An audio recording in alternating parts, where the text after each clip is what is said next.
Okay.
Attention, honorable councillors.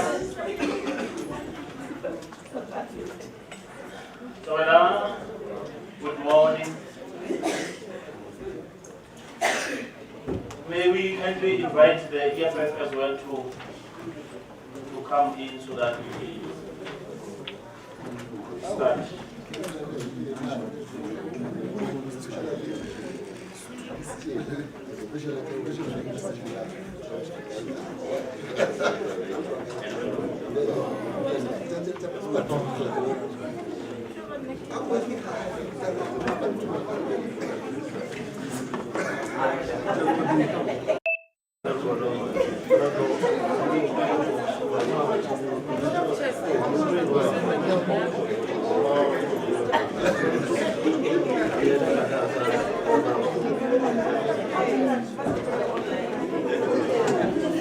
welcome councillors once more. It's 10 o'clock. May we kindly rise as we are about to welcome Mr. Speaker. Thank you very much.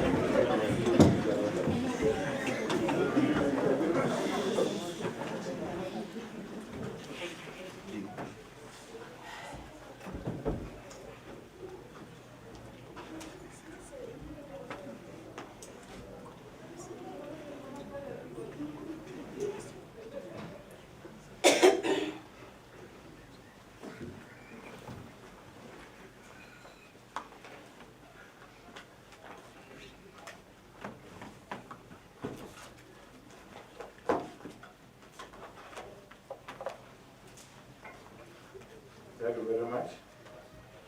While standing, will you please take this opportunity to observe a moment of silence or meditation? Thank you. May I take our seat?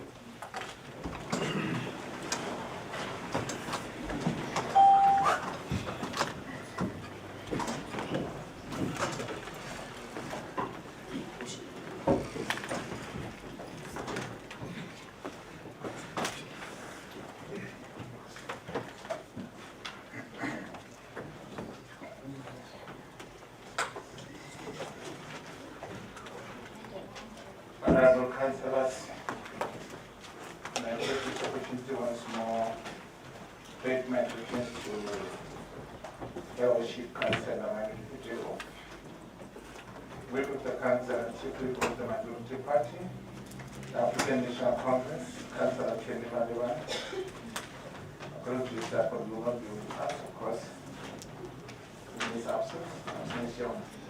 The leader of the opposition party, the Economic Freedom Fighters, Councillor Chapter, the leaders of other parties represented in the council, Councillor Bianca Moke of the Democratic Alliance, Councillor Wadu Mohade of the Defenders of the People, Councillor Susan Clark of the Trans Plus,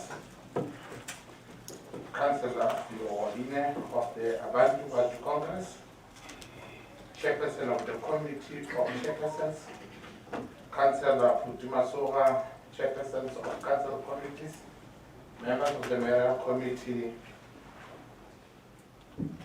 fellow councillors, Municipal Manager, Mr. Ramapunton's letter, Executive Managers and Council Support Staff, Chairperson of the Audit Committee, Mr. S.A.P. Ngobeni, members of the public and the distinguished guests, Tore, also, we are more than I confirm that this meeting is a quorum and I therefore have the pleasure of declaring it duly constituted. Honorable members, I call this council sitting in terms of section 52D of the Local Government Municipal Finance Management Act number 56 of 2003, read with section 18.2 of the Local Government Municipal Structures Act number 117 of 1998. Please be reminded that the proceedings of this meeting are regulated by the rules of order regulating the conduct meetings of council and committees of the Capricorn District Municipality as approved by the council on the 21st of October 2021.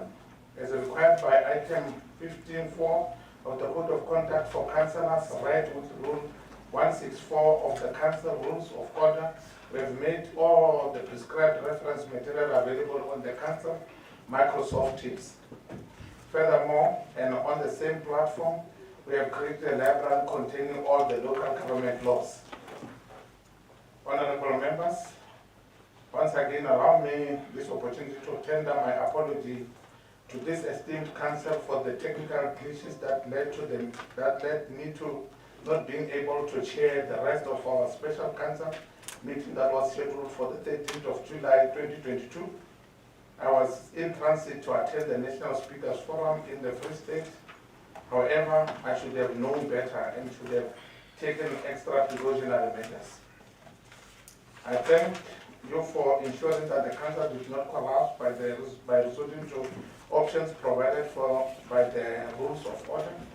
Thank you very much to the Mr. Ramabunda and Selepe and the Councillor Marie Rafatan for coming in handy to help the council to proceed. You are all welcome, and I thank you for being part of this sitting.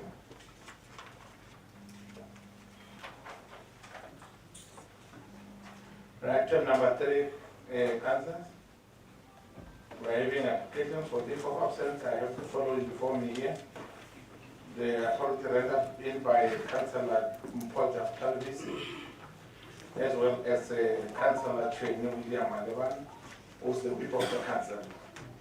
And on this item, councillors, I will request that in the absence of the whip of council, Mr. Malevana, I refer members to section 41F of the Local Government Structures Act number 3 of 2021, which provides as follows.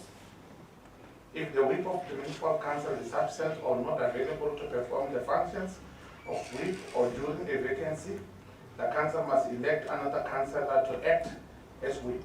Section 41A of the same act provides that such election must be in accordance with Section 3, Schedule 3. And Schedule 3 simply provides procedure as follows. There should be a nomination which is seconded. The nominee must accept the nomination.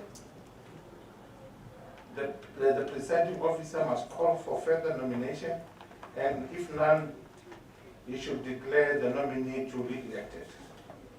If there are further nominations that are seconded and accepted, there shall be election by a secret ballot. Having said that, can I get nomination for the whip of council in accordance with the procedure as I have briefly outlined? MMC Maso.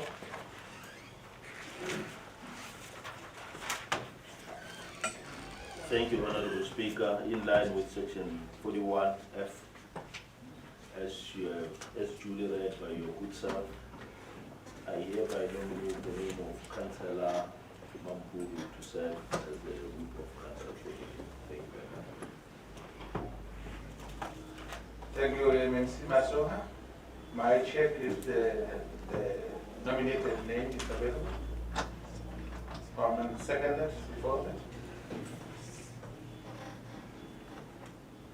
Councillor Male or MMC Male. Thanks very much, Honorable Speaker. I hereby seconding Councillor Masoa for choosing Councillor Mampuru to be acting Chief Whip of this council. Thanks. Thank you, MMC Male. I check if the nominee accepts the nomination. Thank you, Honorable Speaker. I, Councillor Shiami Mampuru, hereby accept the nomination for acting Chief Whip of Council. Thank you. Thank you very much. May I check in the House if there are further nominations?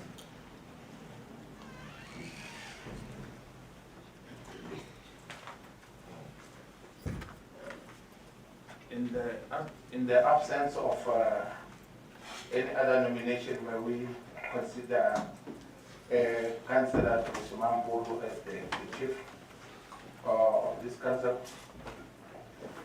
I thought we would clap for it.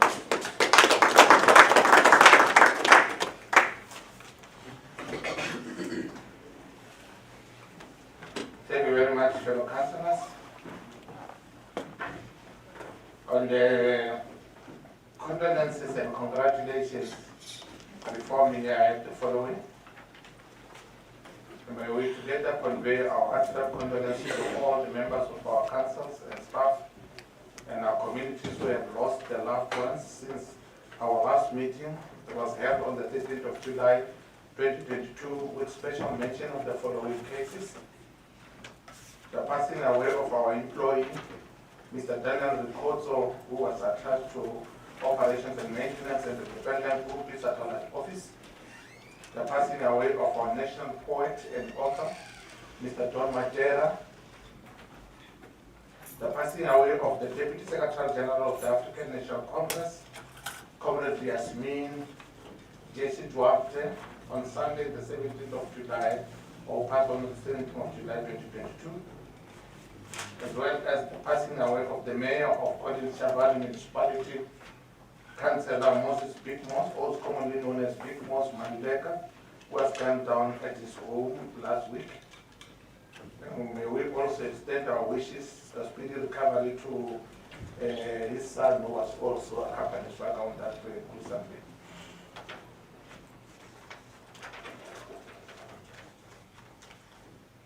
On the congratulations, Polokwane State of the City address delivered on the 24th of June 2022 by the Executive Mayor, Councillor Musana John Mping, which was a success.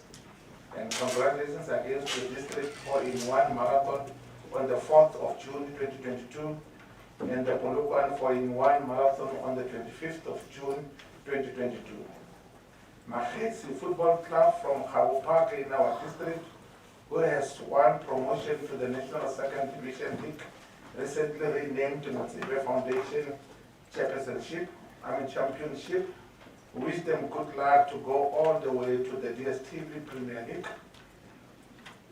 Our South African national women's soccer team, Banyana Banyana, for winning the African Women Cup of Nations Cup on Saturday night against the host nation Morocco.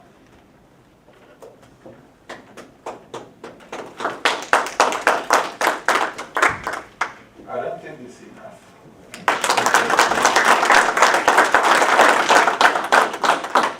Thank you very much for Banyana Banyana raising the flag of South Africa in the continent. We also congratulate the newly elected Limpopo Provincial Executive Committee of the African National Congress under the chairmanship of Mdadeci Matabata, as well as the configured provincial cabinet. We wish all the MECs who have been deployed to new roles all the success. Our Chief Whip, Councillor Chene Malebana, on his, also our congratulations to Chief Whip Chene Malebana on his appointment as the chairperson of South Provincial Chief Whips Forum. Again, congratulations are in order to the South African Communist Party on their successful National Congress held last week and their newly elected leadership under the stewardship of Congressman Mapaina as General Secretary. The successful inter-provincial volleyball tournament by Volleyball South Africa was held in Capricorn District from the 12th to the 15th of July. Again, on the congratulations are still in order for Mandela Day events held in our district throughout the country and all over the world. Congratulations again to our new municipal manager, Mr. Ramapunta Nsilebo, whom we appointed on the 30th of May 2022, and he assumed duties on the 1st of July 2022.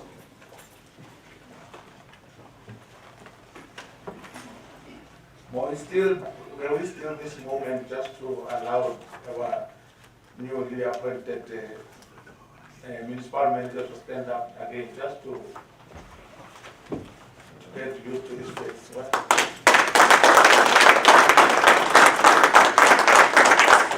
I never said him to sit down. Can you stand up?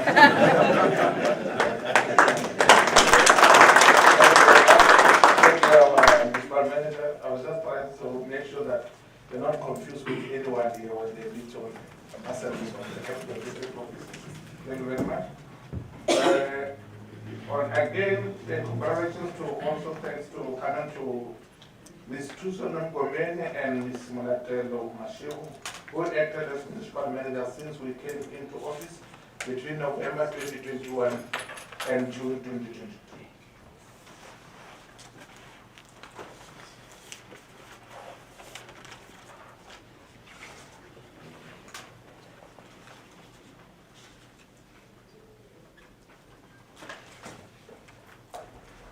Honorable Councillors, on the confirmation of minutes, might I just remind my fellow colleagues on the following. Speaker. How are you? Okay. Thanks, Honorable Speaker. I think you Yeah, you are recognized. Now you are recognized. I think you jumped there is a congratulation of the third largest political party that turned 9 years on the 26th. I think you missed it.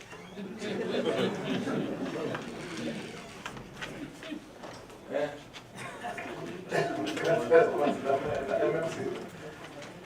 Speaker, although we know it's not our call to, but we will also congratulate the executive mayor of Capricorn District Municipality for her appointment as the convener of the CDM and also answer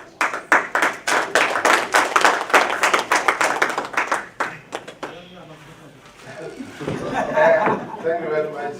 I just want to cloud what Councillor Matula has also submitted. It's also part of the congratulations, Councillor Matula, as well as your submission in the NFC Islam for the new responsibilities added to our executive mayor as the convener of Home State Municipal.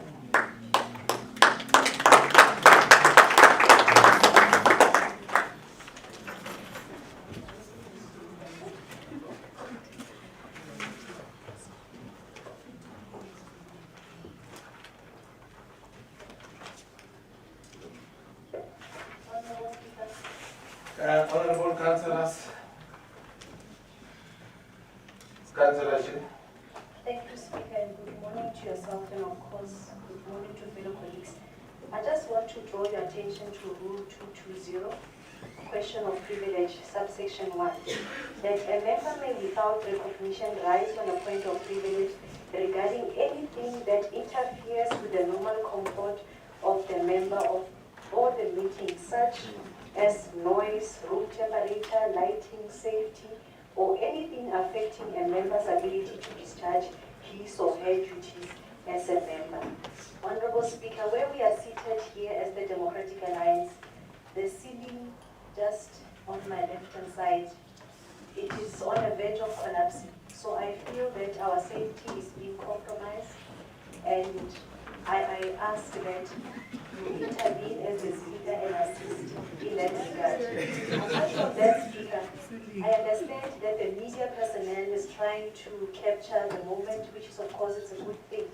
But can't they turn their lighting, because for some funny reason it is pointing at us and we are unable to see ourselves here.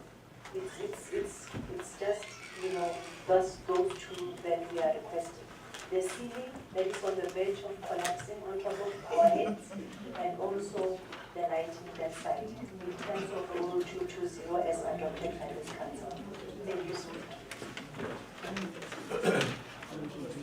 Thank you very much, Councillor Chi. Your submission will get an attention during the proceedings, and I hope the media people can just put your icon team so that it should not. Thank you very much. Honorable Councillors, for item number 5 on the confirmation of minutes, just as a reminder, I'll just refer you back to rules of order on 157, minutes not to be read. It says that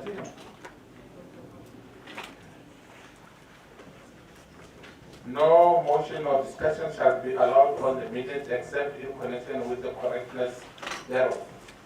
Just to remind our councillors that we're now on minutes. If you check the minutes, we'll have those that for closed session. All closed session items will be attended to at the end of our meeting. So, item number 5.3, is there anything on that?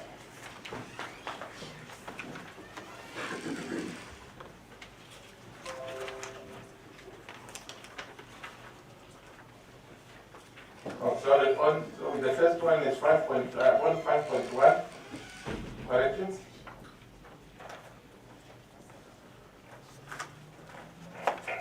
So we pass. Can we call for the mover for the minute? Councillor Maso. Thank you, Honorable Speaker. I hereby move for the adoption of the minutes of the 26th April 2022 as a true reflection of what transpired. Thank you very much. Any second? Councillor Flamer? Honorable Speaker, I second the motion. Yes. Thank you very much. Can we move over to item number 5.3? Corrections on the minutes?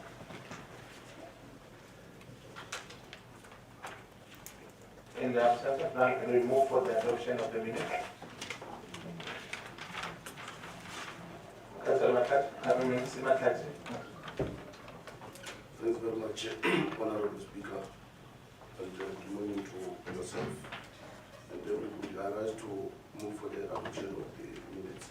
Thanks very much. Thank you, Mr. Mataji. Any second? Secretary Choshi? Thanks very much, Honorable Speaker, and good morning to yourselves. I rise to second the minutes. Thank you. On 5.5? Any correction?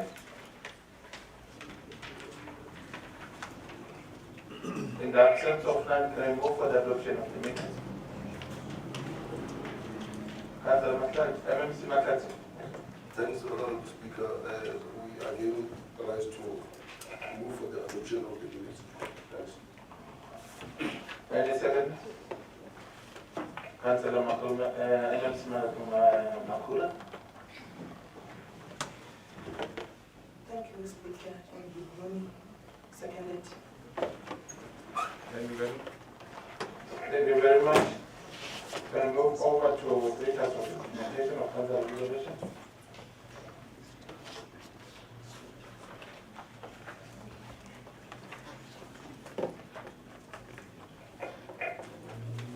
Can we request the executive mayor to on the resolution?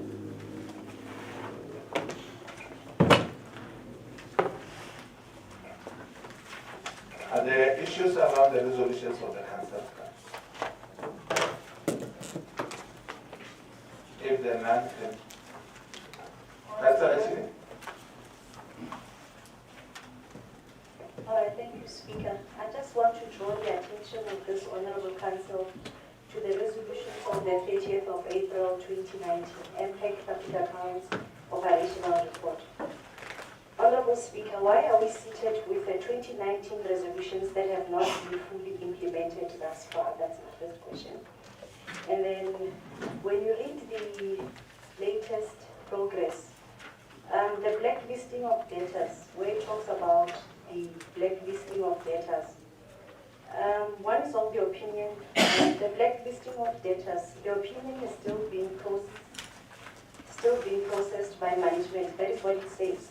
But now, what could be the reason that this resolution is being prolonged up until where we are now? It's 2022 July. We started with the new financial year, and this is a resolution that was taken in 2019. Then I'd also like to draw the attention of Council to the resolution of the 30th of July 2019. Imagine a 2019 resolution. When you read the latest progress, it says that it talks about the concerning ESCOM.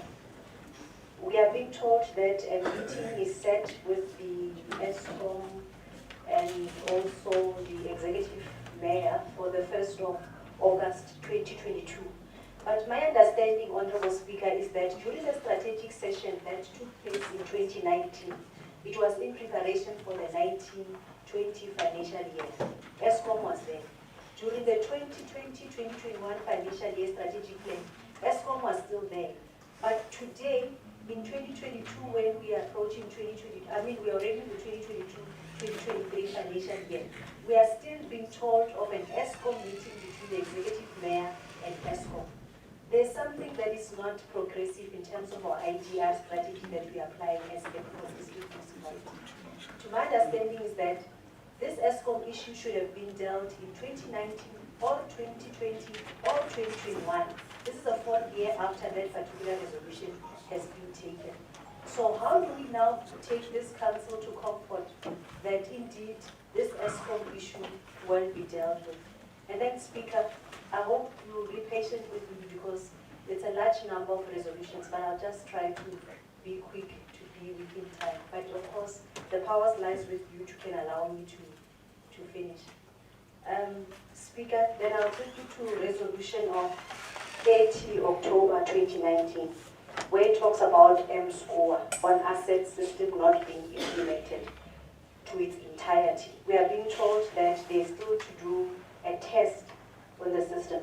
Honorable Speaker, if CDM does not have a functional asset control system, we are going to find ourselves in a position where our assets are going to be stolen and we will not be able to track down or to track down on stolen assets. I'm sure there's an item that will be coming that will be talking on a write-off of assets and all of that. Speaker, if we are not fast-tracking these systems to come to a completion and start working for us, we are going to encounter a number of issues moving forward as far as assets are concerned. Speaker, let me just wrap up. When we go to the May 2020 resolution that talks about, it says that the accounting officer should ensure that water supply projects that are behind construction period be completed. This was in 2020. I know they're going to use COVID as an excuse, but Speaker, this was in May 2020, but on the latest progress, we are being told that the Hood Hook project is now ongoing and will be completed in October. Is this the revised date? Is there an agreement between the institution and the contractor on the revised date? 1. 2. October, is it October 2022 or October 2023 or October 2024 or October 2025? Can they be specific? Because it might find that we are waiting for October 2029, while some of us might not even be here. Speaker, on the very same issue here, May 2020, there's also a resolution that says it requires, this resolution, Speaker, requires of us as policymakers to relook at the institutional project management unit. I think it can't be that we are seated with resolutions of 2020 that talks on issues of water provision to our people. Remember, we are a water service authority. But we keep on recurring and saying the accounting officer must, the accounting officer should, the accounting officer ought to have. We are not reaching the stage where these projects are coming to completion. Perhaps, as this council, we need to come up with a resolution that can assist us in assessing our project management unit. Maybe there are issues there, that is why our projects are not moving. Speaker, I hope you bear with me. The same question will also apply to the 30 October 2020 resolution that talks about the purification plant. The accounting officer should ensure that the plant is functional. Imagine in 2020, now we are in 2022. It's like 3-year financial gap between the resolution and now. But the plant is not operational. What does it say about us as an institution and our plans to try and bring provision of water to our residents? Speaker, I'll conclude with this resolution here, 28 January 2021, the consequence management policy. When is this policy coming to finality? Because, Speaker, perhaps once this policy comes to finality, we'll be able to hold our officials accountable, particularly those who are hindering the institution from achieving its goals. It will go back to the project management unit that is not pushing the fast tracking of projects. If the consequence management policy could just reach finality so that it can become implemented and our institution is able to hold officials to account. Let me pause there for now, Speaker. There are just too many resolutions, but I think the executive mayor will have an idea of what the DA is trying to achieve with our submissions. Thank you, Speaker. Deputy Council Chief. Thank you very much, my APM. Okay, thank you very much, Honorable Speaker.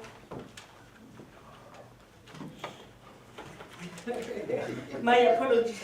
Honorable Speaker. Thank you very much, Honorable Speaker. Allow me also to take this opportunity to greet yourself and also the Whip of Council for the day, Councillor Mampuru, and members of the General Committee and leaders of opposition parties in Council, Councillor Motata from the EFF, Councillor Moke from DA, Councillor Moale Do, Councillor Clark from the Fund Plus, Councillor Hine, ABC, and of course, Chair of Chairs and all Sections 29, Committee Chairperson, the Chairperson of the Audit Committee, Mr. Ngubeni, and administration led by, we no longer call him new because he has been running around and trying to resolve most of administration issues. Ms. Palmanita, Mr. Slep, and the entire executive management, and of course the audience from gallery. And I'm not sure if we are also live on social media platforms, and everyone who is watching us at social media on social media platforms. Honorable Speaker, I will then start with the question which was raised by Councillor Chidi in relation to the resolution dated 30 April 2019. But also what I want to make the House aware that some of the resolutions, even though they are dated like this one for 2019, they are ongoing. If you also check here, part of the resolution there is that the legal opinion was received, and I can also confirm that when I came here, part of the project which he spoke of, the one for was delayed because one of the contractors who was not performing well was terminated. And I think that was part of the resolution, the implementation of part of this resolution. And of course, in terms of the second part of the resolution, we will also ensure that it is also implemented in that regard. And coming to the resolution dated the 30th July 2019. Well, to be honest, Councillor Chidi, we are also worried in terms of progress in relation to ESCOM's issues. But also as South Africans and also as the councillors in Capricorn District Municipality, we are all aware of the challenges that ESCOM faces. And I must say, if you recall very well, you also attended the very same strategic planning where Mrs. Paladi from ESCOM was present. And in her presentation, she also alluded on some of the challenges which ESCOM still faces. I remember we even requested her to come and present again on some of the projects that they said they will do. In other areas, there are challenges of capacity. But also, let me indicate that the interaction with us and ESCOM is ongoing. And previously we had interactions with them, and there were some of the water projects, because of our interactions, that they were able to then energize. So here on this date, we'll also be meeting with them to then discuss the outstanding project which still needs to be energized. And it was not only going to end there, because remember, as and when we finish this one, there are also projects which are completed, which will still need ESCOM's interaction. So I think perhaps what we also need to do, as and when we do with these resolutions, we should also indicate those challenges which have been addressed by ESCOM, and also those ones which ESCOM indicate that they still have challenges in terms of capacity. And then the other issue, well, the one for MSCOA, I think I agree with you, we should just then try to finalize the matter. And you also indicate on the project which are still saying that the project is still behind. Well, I must say that most of the projects are not necessarily delayed because of our internal challenges, like this project here. Most of our projects are delayed because of challenges which are beyond our control. I remember the one for the Wapomu was also delayed because of community who are disrupting projects. And indeed, we tried also to intervene so that the project move forward. And I think the completion date there has been a mistake. It should be October 2022.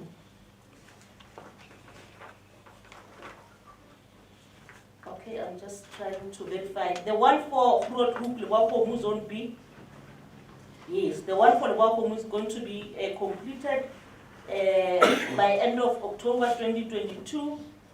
And the other one which I indicated that the contractor has been terminated, I think is the one for Mpakele. And as I speak now, the new contractor has been appointed and he's on site. We're also anticipating that the project, though after the appointment of the new contractor, there were also some challenges wherein the previous contractor indicated that he has not been paid. So upon also appointing the new contractor, the project was also a bit delayed. But let me also indicate to this council to say that we must all be aware that our projects are multi-year projects. This council took a resolution that most of the projects are multi-year projects. So, and most of them then, they are, I think this year we should be opening more projects in that regard. And I think I have tried to, consequence management, I think that one council actually is clear. There is written that the policy is going to serve in the next LLF meeting dated the 15th August. Thank you very much, Honorable Speaker. Thank you very much, CDM, for clarifying. Can we move on, councillors? Can we move on with our council, please? Councillor. Thank you, Honorable Speaker. Just that we reach consensus on the item we're all in agreement. I just want the EM to explain something to this council. When the resolution of 28 January 2021 was taken, the consequence management, between then and now, what actually prohibited LLF from actually sitting and reaching finality as far as the policy is concerned? I mean, surely a meeting cannot take a whole year to prepare. Yes, let me just pause there.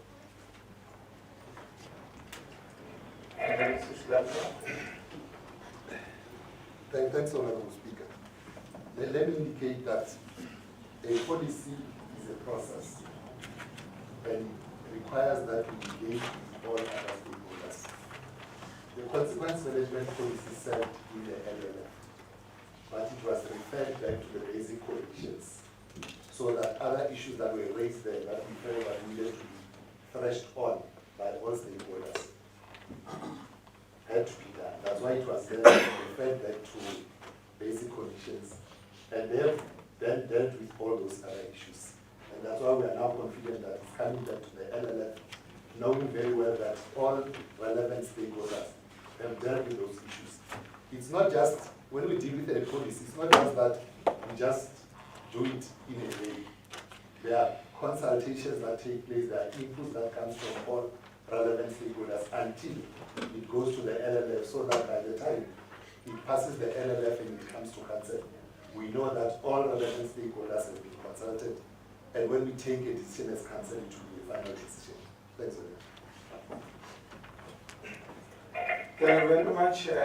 I think, as you said, before reaching consensus, I could see you not meaning that now we agree. Thank you very much, councillors. Can we move over to item number 6?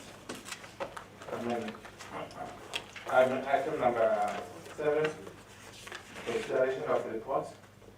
Again, remind fellow councillors that in many of our meetings, we always refer to the issue of different reports that are always presented, reports for noting and reports for consideration by council or approval. In this case, I just want to remind fellow councillors that rules of the House have agreed that the consideration of reports, the matters disposed of by the committee in terms of rule 1A2, 1B are of noting by council that the presiding officer may, with the consent of the relevant committee chairperson, allow debate on any of these matters upon the prior written request of a member, which shall be handed to the speaker at least 24 hours prior to the meeting. Where I'm sitting now, I never received such a letter from any person of the committees, and therefore reports for noting will be precisely for noting, not for discussion. And again, I just want to make a special request that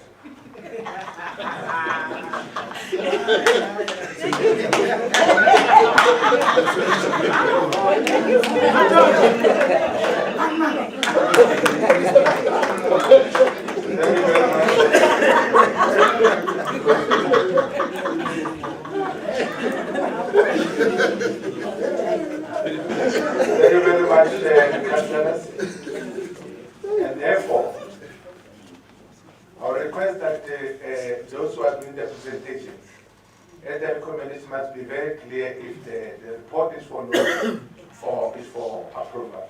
May I allow the executive mayor to stand and give a report on item number 7? Thank you very much, Honorable Speaker, and thank you. Oh, before, because you have to then make me to overtime or before on the audit. Mr. Ngove is the first one who has made presentation to this council. Reports of the audit committee, which is report for the quarter ended the 30th of June 2022. Mr. Ngove, please. Sorry, executive. No problem.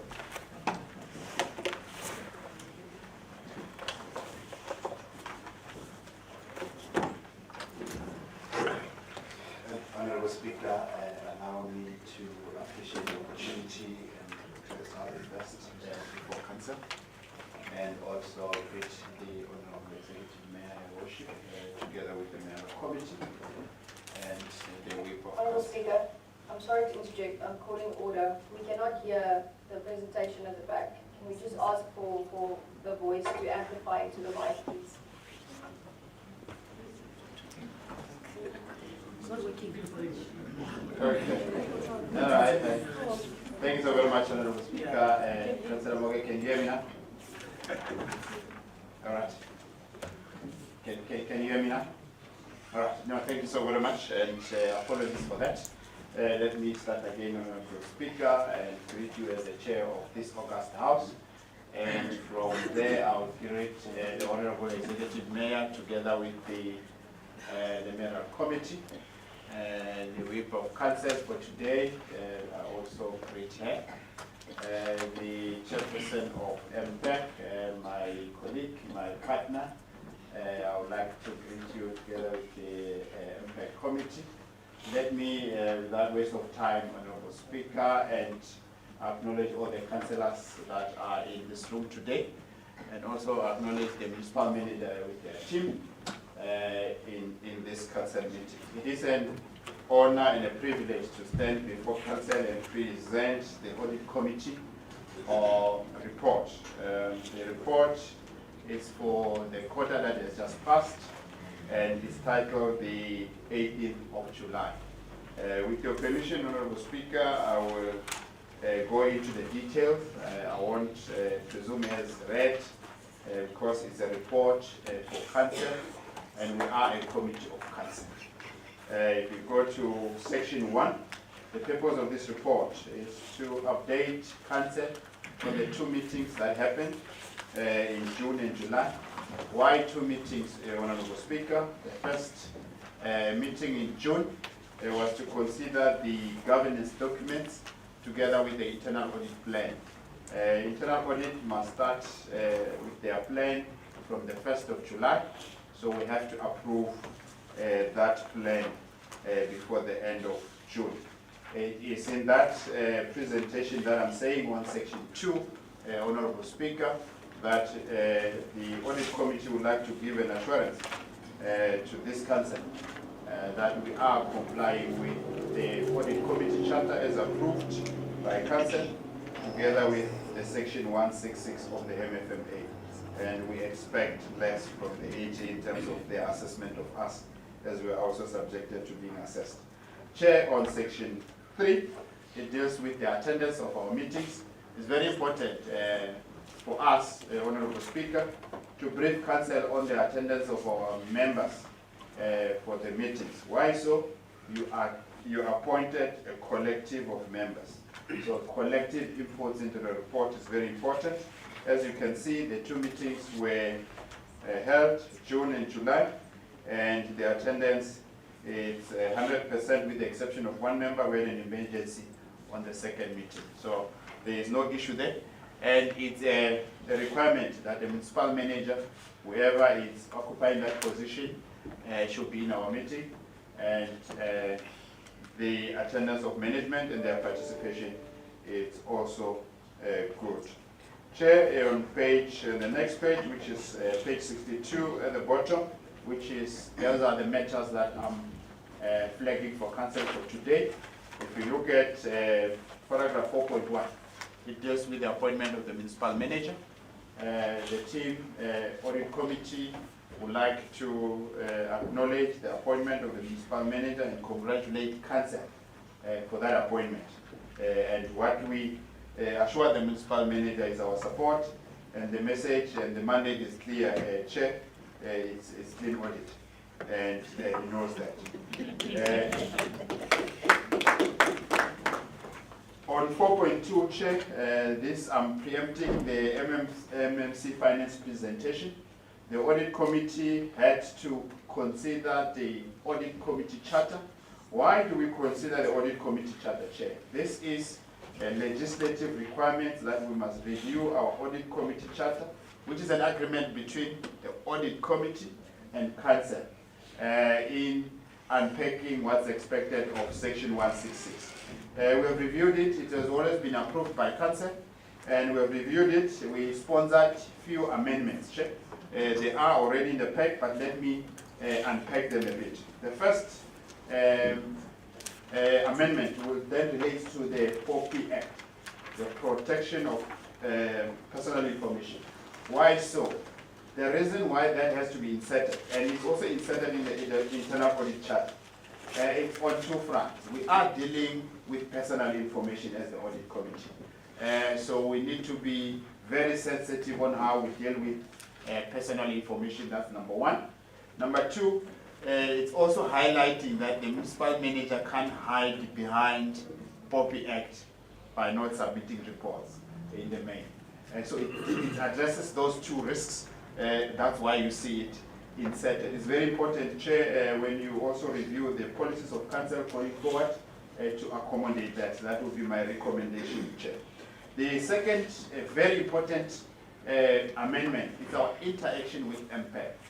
The amendment to the Structures Act says MPEG should consider on a quarterly basis internal audit reports with my comments, meaning that on a quarterly basis I have to go and appear before MPEG to present how internal audit findings have been resolved by management.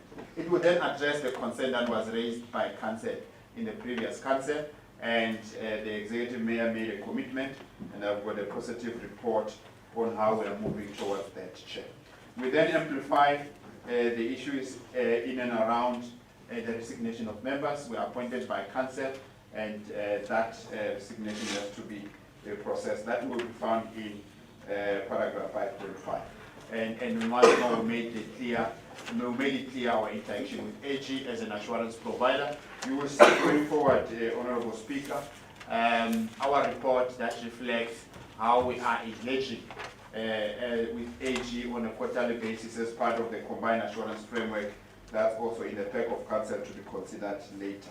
So in the main, Chair, this 4.2, it's here to concur with the submission that Council will receive later via MMC Finance, that it will be our wish that Council should adopt and approve the Audit Committee Charter. The only amendments were those, Chair. In 4.3, Chair, the Audit Committee would like to draw the attention of Council that in our meeting we considered the meeting schedule for the audit committee, just to make sure that management plan around us, submission of information becomes seamless. We have aligned our meetings together with the council meetings as we are driving to report here in line with what I'm doing here today, Chair. And the audit committee work plan will then be crafted. It's subject to the approval of the audit committee charter. So that's the reason why we do not have it, and it should be submitted in the next meeting. We were looking at council's adoption of the charter today. Chair, the next reports are here they are already in the pack. These are delegated matters to the audit committee, and we've considered and given the approval. They are also in the pack, and MMC will talk to those later. The audit committee charter, the internal audit charter, the only change that was made in the internal audit charter, it's again on POPI. The POPI amendment also applies to internal audit. Internal audit now and then interact with personal information.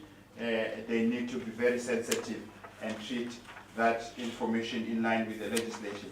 Here, Chair, it's very important, and I need to make this one clear, Chair. The compliance to POPI is non-negotiable. If we don't comply, there is a price tag of 10 million, unfortunately, for us not complying with that. So it's very important as I'm making my plea there. That was the only amendment. The rest, Chair, there were no amendments because the standards and the legislation as governing internal audit work has not been amended. We have approved the internal audit plan. It is risk-based, and as Council has adopted the risk register in the previous meeting, the internal audit plan is already unfolding as we are already sitting on the 29th of July. Chair, with your permission, I can then move to 4.5, which is the audit committee resolution. We are sitting at 20% outstanding resolutions. Chair. What are the resolutions that I want to flag that will also talk to the item that in council today and also in my report? Chair, there is the issue of retention, and I think there is an item, if I am correct, it's on page 420 to 432. The issue there are long outstanding retention, and which causes a problem in accounting, especially the issue of the aging of retention. That's the first one on page 63, Chair. The other issue is the number 3, Chair, the reduction in the losses, which the current distribution losses is 44% to be exact, which is above the treasury threshold. I just want to confirm my figures. 44%. It's quite correct, 44.72, which is above the treasury rate, and management have committed to bringing an integrated and a comprehensive plan on top of the pending smart meter introduction check, and we will be monitoring that on a quarterly basis. Those are the two resolutions that I wanted to flag. You will then see, Chair, it's also repeating itself on page 64, the strategy in reduction of the water distribution losses to be developed, and the issue on the old AG findings, I'll speak to that. And allow me, Chair, to move from 4.5 to 4.6. 4.6, Chair, deals with the internal audit. This is the issue that was flagged in the previous meeting. It was a concern for the audit committee, it was a concern for the mayoral committee, it was a concern for council. We were sitting at 4% at that time. Currently, we are sitting at 49%, which the improvement and the movement is quite commendable. We are monitoring the space, and all the findings that relates to financial statements definitely will have to be resolved as a recommendation. You will see in page 65 before August 2022. We also commended management and the internal audit for having executed the plan that was approved by the audit committee 100%. So in terms of the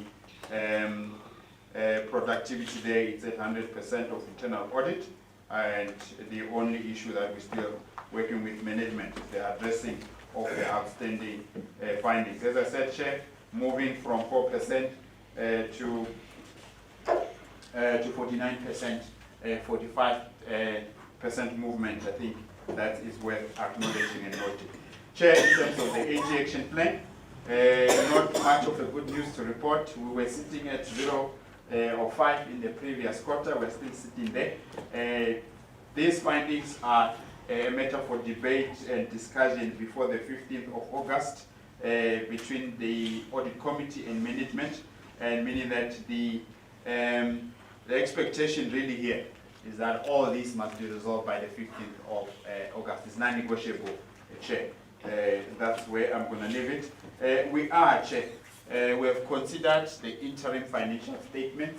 The interim financial statement is a precursor to the final financial statement. In the main, there were inputs given in terms of our observations that will be carried forward to the final financial statements, Chairperson. Chair, on 4.8, it's the finance reports that we have considered. They're also in the pack of council. What were the key observations? Not all that I'm going to go through here, but they are in the fact check. The water distribution losses, I've spoken to that, 44%. The other issue will then be sitting in page 66 check. You will see there on bullet 3, it says revenue collection. Here it grants, all the grants that were due to the municipality. It's 100%. So there's nothing withheld.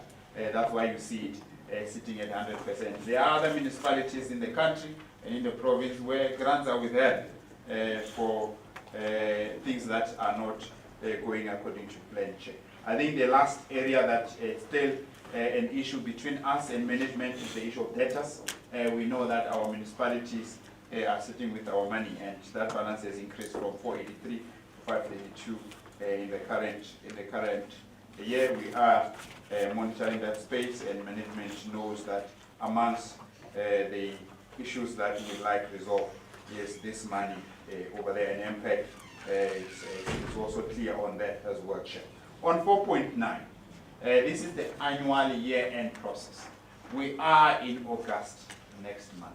We have to submit financial statements, credible financial statements, and the performance report. What is it that the audit committee said?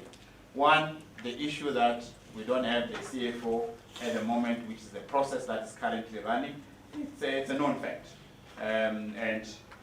What we are urging management to do first, before I come to what we are going to do, there is a need for us to finalize the quality assurance reviewer appointment. Check. And the deadline that we gave to management was 30 July. That is just to augment the fact that we've got a vacancy within finance. We need this credible financial statement. What is it that the audit committee will do? It's on page 67. The audit committee, Chair, in line with what we feel it will add value, we do have our own technical committee that will be engaging with the teams that are preparing these two reports to review and re-review. And our starting point, Chair, will be the cash flow statement. Why cash flow statement? It's the cash flow statement that took away our clean waters. So that's where we're going to start. And MM is quite aware of that. On 4.10, Chair, is the performance information. We're currently at 92%, 155 of 169, and we need to commend council for that. And we are saying council should adopt that report in line with the submission that will sit in later. Chair, on 4.11, there is a process on risk management. We considered the risk management report for the year. What is of us to report to council on bullet 2, there were no fraud and corruption cases reported to the audit committee. So I need to be clear that no fraud and corruption cases reported to the audit committee, and that's what we are saying to council today. There's a need to fast track, and MM and the team have given me the assurance that the appointment process is currently running, the appointment of the vacant positions within internal audit and the risk management unit. There is an attachment check on Annexure B that talks to the Risk Management Committee report, which is a support to this report, Chair. The details are sitting there. Chair, 4.12 is the issue on ICT governance. We take ICT very, very serious because it's the way to go. If we want to talk fourth industrial revolution, we need to pay attention to ICT. There are issues that are still outstanding, especially around the disaster recovery testing. I came here in council in the previous quarter, promising council that the test will be done this month. I'm also reinforcing that. So I'm not changing my submission. It's not due, that action is not due. It's due for July this year. The ICT Steering Committee report is also attached. On this 4.10 and 4.11 and 4.12 check, I need to also report to council that the attendance in these meetings it's quite commendable, especially from management and their participation. And I hope it then continues, Chair. On 4.13, I'm almost at the end, it's the last page of my presentation, Chair. On 4.13 is the unwanted expenditure. Safe to report for the quarter, there is nothing. I think let's commend council for that. There are a few cases that you are aware of that you have referred to the board, and the board is saying, those are the old cases, by the way. The board is saying come August 2020, those issues will be resolved. Here is my plea, Chair. If there's one plea that I'm going to make, all the unwanted expenditure, with your permission, should be resolved before I submit financial statements at the end of August. So my request and my plea, there might be a need for us to really beg a special audit council meeting to process those items, Honorable Executive Mayor. I would like to walk into an audit cycle where I'm making a serious case for this clean audit. It's one thing to get a clean audit, and when you look at unwanted expenditure, there are still balances there. And people will then ask, this clean audit is just good on paper, but it does not translate into that. Those other irregularities being resolved. Chair, the last two items, which are also an item for today, closed session, is 4.14. The litigation cases remain stagnant at 18. And it is an item that council will be deliberating on later, Chair. These cases are also a disclosure items in the financial statements. I think for auditing purposes is the completeness part of this. We are also saying in the same paragraph, Chair, the last part, there is a budget for legal fees that has not been exceeded for the current year. There was actually a saving. Another item for noting, and I know it's a subject of a closed session discussion under corporate services. As part of the consequence management, I had a question on the consequence management policy, MMC. As part of consequence management, there are a few officials that are going through disciplinary processes, and the processes are ongoing in the main, but it's a subject of a discussion here at council, and we are saying management through the MM will be giving us progress reports on a quarterly basis. Those are the issues that we only looking for progress. We hardly get involved because those are subject to another legal process chain, which is out of our mandate. That's the report for council, and as you requested, Chair, this report is here for adoption. Thank you so much. Thank you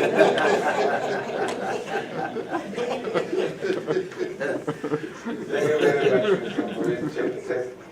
I see, I shake the hands of Councillor Diane Kemoke, the first one, and then Councillor Chidi will be the second one. The third one will be Councillor Makabane, KMG, and Councillor Mutula. Councillor Mutula, this side, yeah. And then lastly we have Councillor Islam Leraj and Executive Mayor.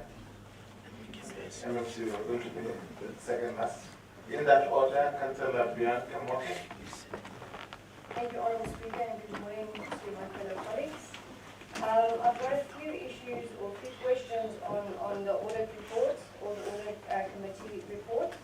On the 20th of May of this year, we spoke about the 5 findings with the then acting MM to state that they should be done before the new financial year starts. It is worrisome that there still is 0% progress on audit findings of the 2019-2020 financial year. And we are now looking at another key audit, which I don't think is going to be possible if we're not even looking at the previous findings. Then on 4.8, it says MIG funding or spending is at 87%. But we've got the question of why are projects then delayed? If the spending is happening, why are projects delayed? That must be answered. And then on the revenue enhancement strategy that we've been hearing of since January this year, why do we still have 483 million rands worth of water debtors? On 4.1.3, oh sorry, 4.13, the disciplinary board issues with regards to unauthorized irregular frivolous and wasteful expenditure. It's worrisome to see that there's some outstanding issues there, and we'd like to see that when the consequence management policy is in place, that we can fast track things like that. And then on 4.14, the litigation report, yet again, is an issue. It is still worrisome that we've got 33 million rands worth of cases in this municipality with only 5 million rand worth of contingencies. I'm going to pause there and ask my colleagues to continue.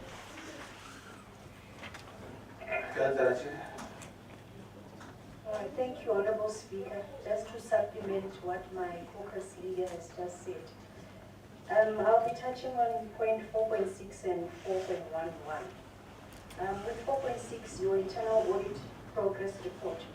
Shouldn't the overall performance implementation of internal audit findings be at 100% if we are moving towards a clean audit? What is so gracious about this 49%? I understand you talk about moving from 4% and currently we are now at 49. It's an improvement according to you. But what is so gracious about 49 if we are now entering an audit season starting from Monday, since Monday, the 1st of August? Honourable Speaker, apart from just recommending that management should ensure that all findings are attended to, what is the audit committee doing to see that its recommendations are implemented? But I wanted to, through you, Speaker, to the EM. Perhaps the EM can just chip in. What is the executive mayor doing to ensure that AC findings are implemented? They have been recommending that management should ensure that findings are attended to. But if we are at 49%, clearly AC recommendations are not being attended to. Maybe for better reference, let me not say AC, let me just say audit committee, because someone might not follow through with me. We are the whole tree here. Thank you. And then, Speaker, I just wanted to ask the audit committee chairperson, can you please be honest with this House? Are you satisfied at the rate or at the level of implementation of your recommendation? And does it look like we would, with your assessment, does it look like that we will get a clean audit? And yeah, Chairperson, your report looks quite incomplete. Eh? It's too thin for a district municipality. It's like you overlooked other elements of our institution. Thank you very much. Let me wrap up, Honourable Speaker. Item 4.11, the risk management report. One advice is, I understand, I heard that you saying that there's a report somewhere that speaks on the appointment of the vacancies within our risk unit.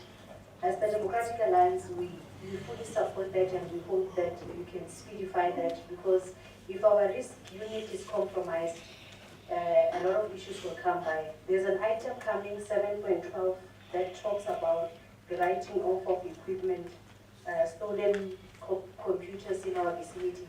surely there is an indication that if we do not get our risk unit properly, we are to see more of this type of things happening. Thank you, Speaker. Thank you, Councillor Chidi. Councillor Malaba. No, thanks very much, Speaker. Kole Obotamishe. Kitamishe Kokasi Holo, EFF led by Councillor Mutata and Councillor Chidi. Chula. Kitamishe. Chula, you can understand.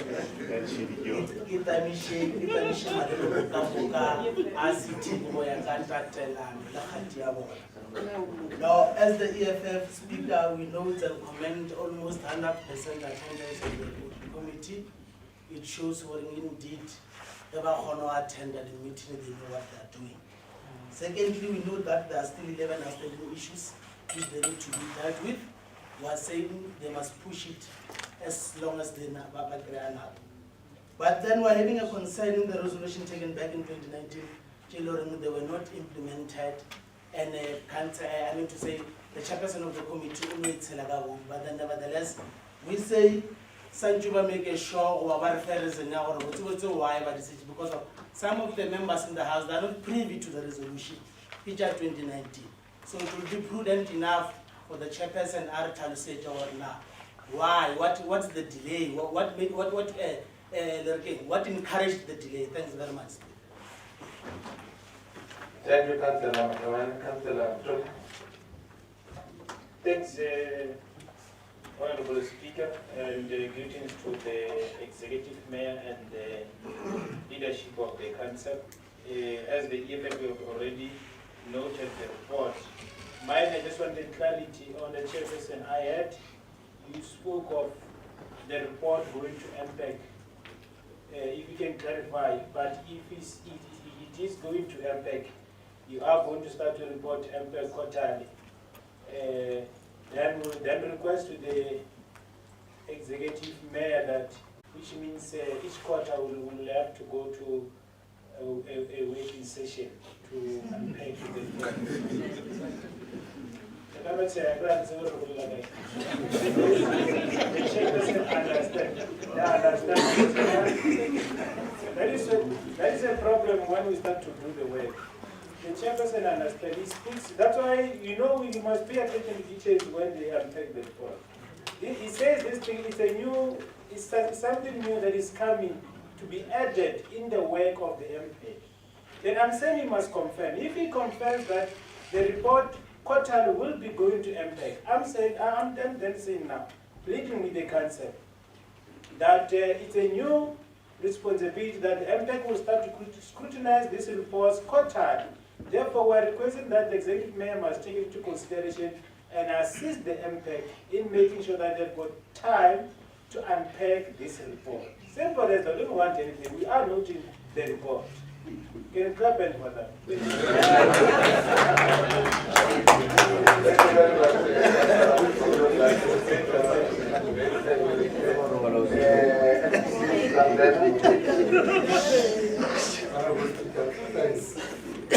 Let me begin by appreciating the work that's done by the Audit Committee and indicate that we appreciate the thorough and detailed report that they are presenting to us as Council.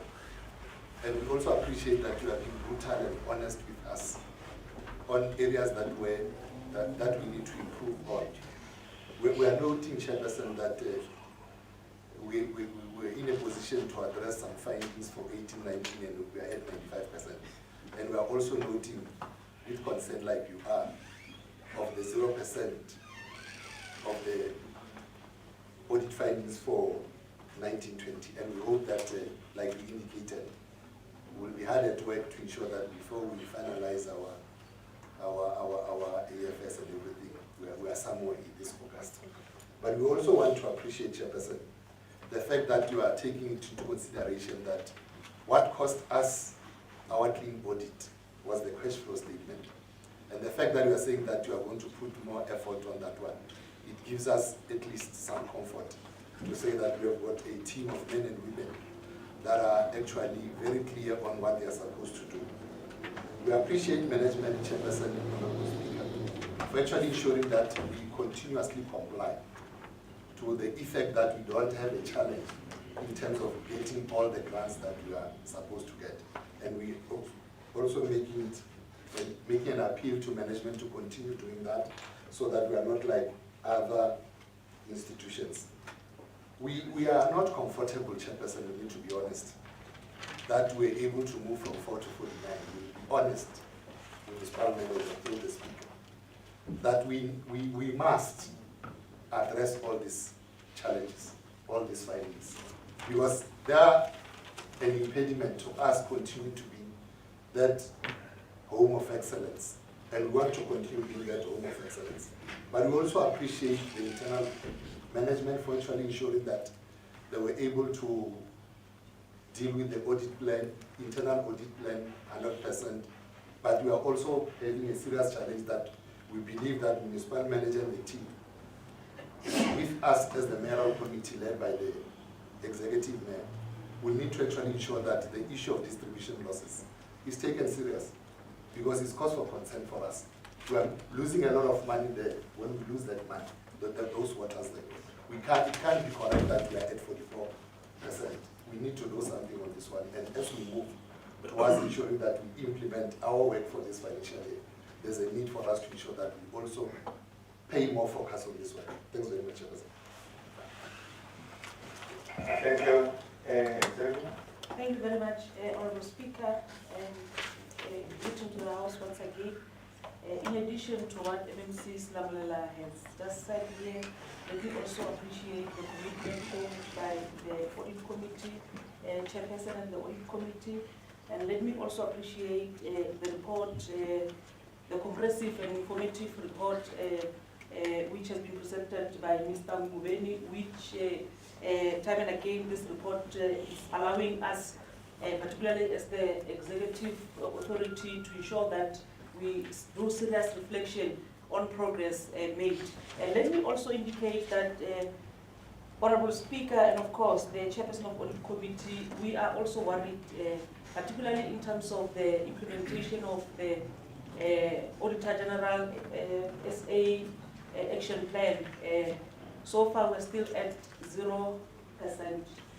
We are very worried, and a question was specifically raised to me by Councillor Chidi to say, Executive Mayor, what is it that you are doing?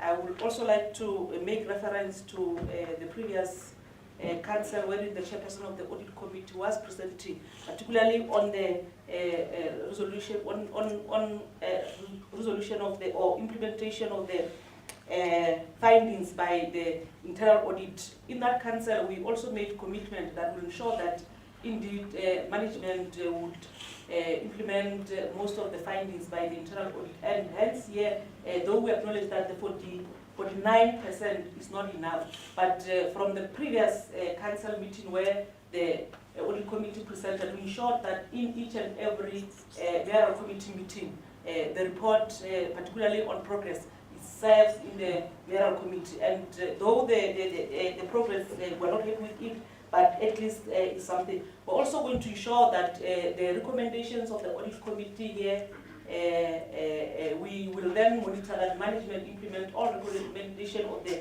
mayoral committee. Even here, Councillor Chidi, in terms of implementing the findings by the Auditor General SA, we will then be requesting continuous progress by management before the start of the audit cycle. So we will definitely confirm that. But also let me ensure that, or let me just also assure Council that if you also check some of the resolutions which are being implemented here, which are still outstanding, some of the reports for today, like the resolution on retention, the report is going to sell today in Council. And also, the audit committee also indicated that they are also worried, particularly in filling the position of the CFO. I can also confirm to this council that the recruitment process has started. By today, I'm sure will be done with the shortlisting, particularly on this issue. But generally, indeed, we are also confirming here and also appreciating that though we know that the preparations of the annual financial statement are done internally, there's a serious need that we also have external people who are reviewing our AFS, and indeed will ensure that management fast-track the appointment of the technical reviewer externally, so that our financial statements are quality assured. Thank you so much, Mr. Ngubeni. I think some of the issues which were raised by Councillor, particularly by Councillor Moke, you raised issues of litigation. Had you gone through the report, had you gone through the council agenda, you would have known that the litigation report is part of the item which is going to serve in closed session. And also, you also raised the concern that it seems we are spending 100%, but still projects are not completed. I've also indicated earlier that our projects are multi-year projects. Thank you very much. Thank you, Executive Mayor.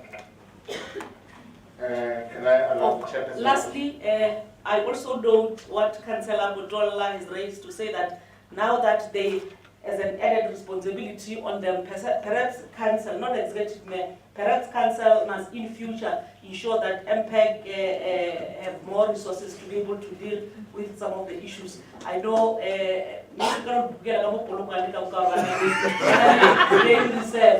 spend that 2 weeks or weekends item challenge.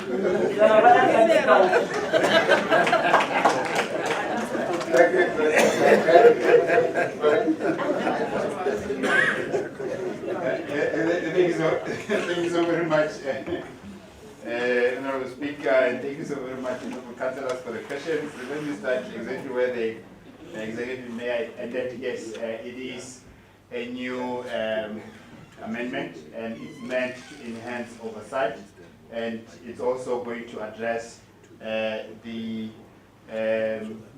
outstanding findings of internal audit. So definitely that discussion has to happen, and thank you so very much for having responded positively as well, Honorable Executive Mayor, on that. Let me then try and respond to questions. I'll try and take them through the pages of the report as raised. Let me start with the Audit Committee resolutions. Thank you so very much, Councillor, for raising that. If you were to compare the way we used to report in the past, this detail was not there. And it's here for Council to appreciate and understand our challenges. And you're quite correct, there are resolutions that are coming back 2019, and amongst others is this issue of the retention that is going to be serving before you today. And I hope after that I will be able to clear it from the side. So definitely the fact that it has been escalated to here, it's a concern on our side to say, Council, please assist. The issue there is, and I would club it with the internal audit finding of the 49%.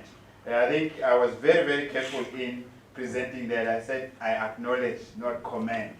I acknowledge that the appetite and the tolerance level is 100%. Here is a very clear and a simple example that I normally use with the municipal manager. Internal audit comes here and say the door is closed. There is no need for MM to say I'll close it tomorrow. If he's serious about addressing the problem with the door, you must stand up and close the door, and it will move on. So simple as that.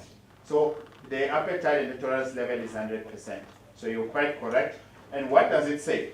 If we were to say clean audit means internal audit findings, 0. Auditor General's findings, 0.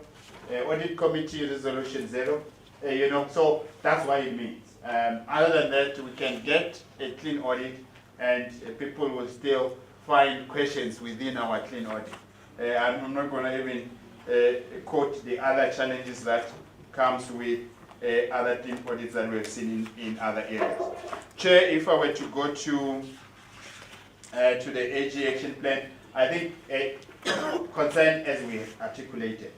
The additional issue that we're going to see, as the Executive Mayor has already presented, I think the one element that I'm going to add to it, because it's an innovation already implemented, is running. One, it was an issue of engagement at high level with the AG. That happened, I was part of the session, and the weekly steering committee will be chaired here by the Honorable Executive Mayor. So that on its own you can then see that we really mean business here. And as I said, knows 15th of August, we're not negotiating that date. And let me go to the question raised by, maybe if I were to go back, Councillor, on the issue of the internal audit findings, to say that intervention of engagement with MPAC, it's meant to also hold management on top of the audit committee accountability to get the findings resolved on time. Chair, if I were to go to finance report, I think there was a comment of the 87%. Let's, to add to the response from the executive mayor, let's also appreciate that next to it there's a date called May. So I think the reports, there's still the June information to be finalized, and when that report comes with the June figure, we'll then have a discussion of where exactly we'll be sitting. So let's just appreciate what we are saying there. I think Executive Mayor has already spoken to the year-end process and the risk management report and the issue on the vacancies. I really want to also agree with you that the sooner we do that, it will then increase our risk management maturity in terms of the appointments. And last but not least, I think the issue on unwanted expenditure. The board process tends to be protracted, but its sell-by date is the 10th of August, as I've already pleaded with Council Chair, and I hear your consent there. Thank you so very much. I hope I have not skipped any questions, but the audit committee is committed to the cost check. We'll do what we can. I think there was a question of the audit opinion. I'll do my part. I'll make sure that the municipal's books are clear and let the auditors write whatever they want to write. But it should be good. Thank you so very much. Thank you very much, Mr. Ngubeni. Thank you very much. We are now continuing from the Councillor MMC Maswa.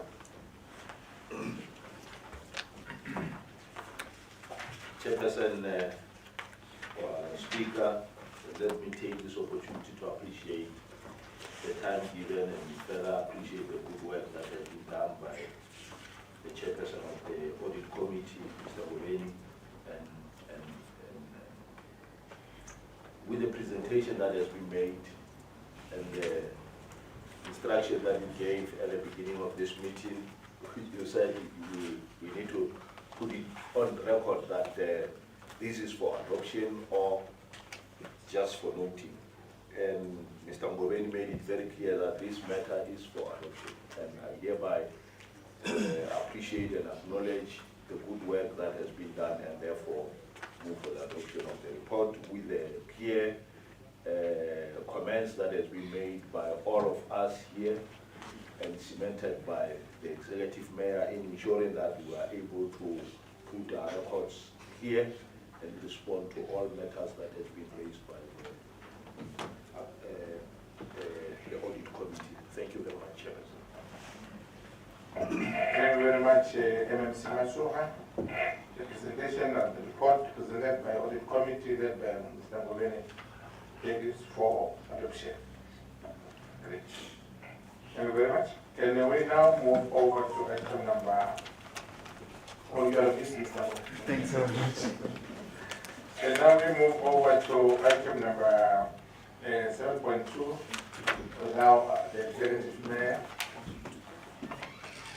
Thank you very much, Honorable Speaker. Once again, also ensure that I advise by the rules of order as presented by being straight to the point. I take that this document has been read by councillors, but we are here presenting to council the reviewed performance audit committee charter, the risk management committee charter, the ICT steering committee charter, as reviewed by the audit committee and also guided by section 11166 of the MFMA. And we are presenting this item for council to approve.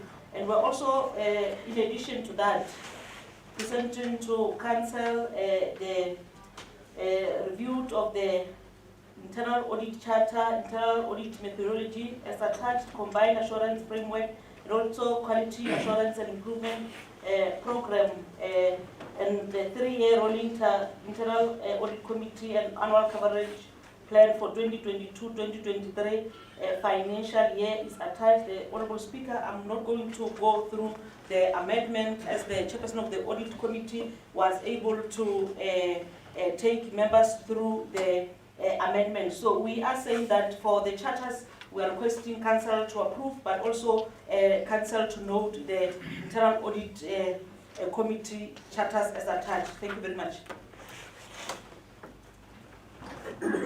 Thank you. Can we go for the adoption of the report?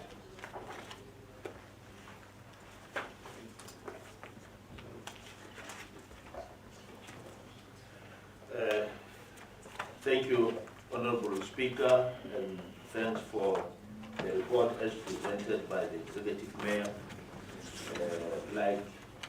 The Executive Mayor has said in his report, Mr. Mbobeni, in trying to respond to the issues as raised by the different proposals that he has made, I hereby move for the adoption, or rather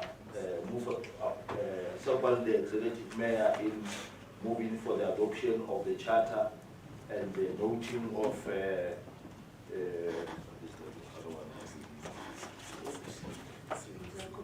the noting of internal audit charter. Thank you very much. The Executive Mayor will take a bit as through item number 7.2.1. 7.2.2. Thank you, Honorable Speaker, for the opportunity. Once again, of course, with your permission, Honorable Speaker, allow me to request MMC for SENS, MMC Mataji to present the report on my behalf. MC Mataji. Thank you very much, Honorable Speaker, and thanks for the opportunity and greetings to the Executive Mayor, members of the Mayoral Committee, the chairpersons of Section 57, the Executive Management led by Mr. Sinek. Without any waste of time, Honorable Speaker, we are bringing the 4th quarterly performance report of this council for consideration and noting. We are doing that, Honorable Speaker, by legislation, Section 52D of local government, the Municipal Finance Management Act 56 of 2003, which instructs the Executive Mayor to bring the performance of the municipality to council on the implementation of the SDP within 80 days. So in this report, we have attached the quarterly performance, and we have also summarized the targets that were not met under review. And we are bringing to this council for noting and consideration. Thank you very much, Honorable Speaker. And further be referred to impact for further scrutiny. Yeah. Thanks very much.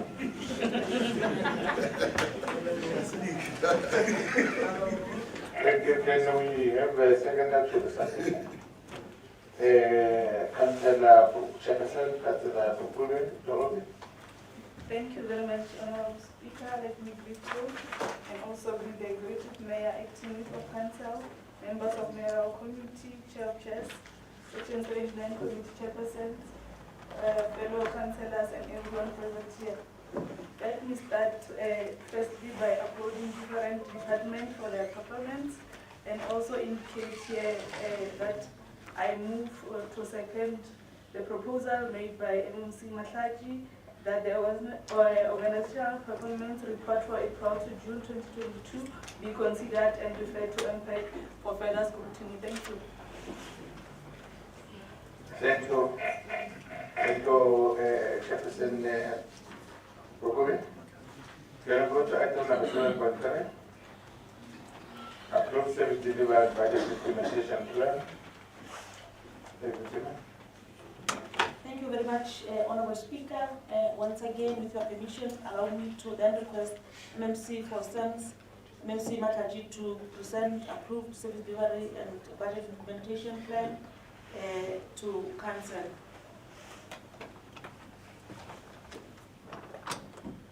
Is it for nothing? Oh, okay, sorry. Yeah, thanks, Speaker. Let's give greetings to yourself. Yeah, we are bringing the service delivery and budget implementation plan for 2022-2023 for noting. So we are also doing this guided by the NFMA section 53. In terms of the legal implications, it is stated that the Council approved the IEP budget on the 20th May 2020, and the Executive Mayor approved the SDP on the 15th June 2022, and the approved SDP was submitted to all relevant stakeholders. So in terms of the financial implications, this SDP was developed in alignment and consideration of the available budget for the financial year. So we are recommending to this Council to note the approved SDP for 2022-2023.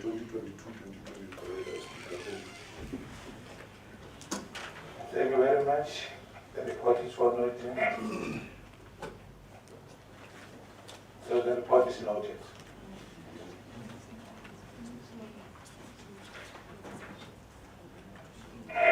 Thank you, Mayor.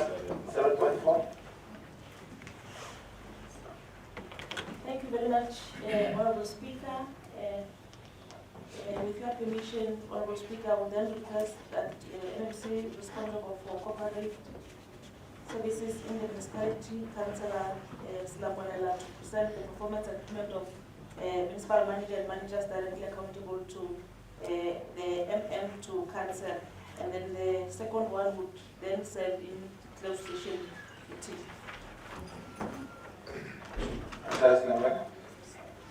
Honorable Speaker, thanks. Section 57 of the Municipal Systems Act prescribes that the municipal manager and managers that reports to the municipal manager must within 1 month of the beginning of the financial year finalize the performance agreements.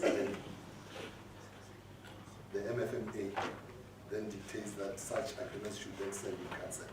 And we are therefore bringing these agreements assigned between the municipal manager and the executive mayor, and the municipal manager, those managers that pass through the municipal manager to Council for voting. Thanks very much. Thank you very much. The report is not. Can we move over to item 7.2, IDP framework for this plan? Thank you very much, Honorable Speaker. Once again, allow me to request the MMC for Defense MMC Masova to present the IDP framework and process plan on behalf of the executive body. Mr. Maso.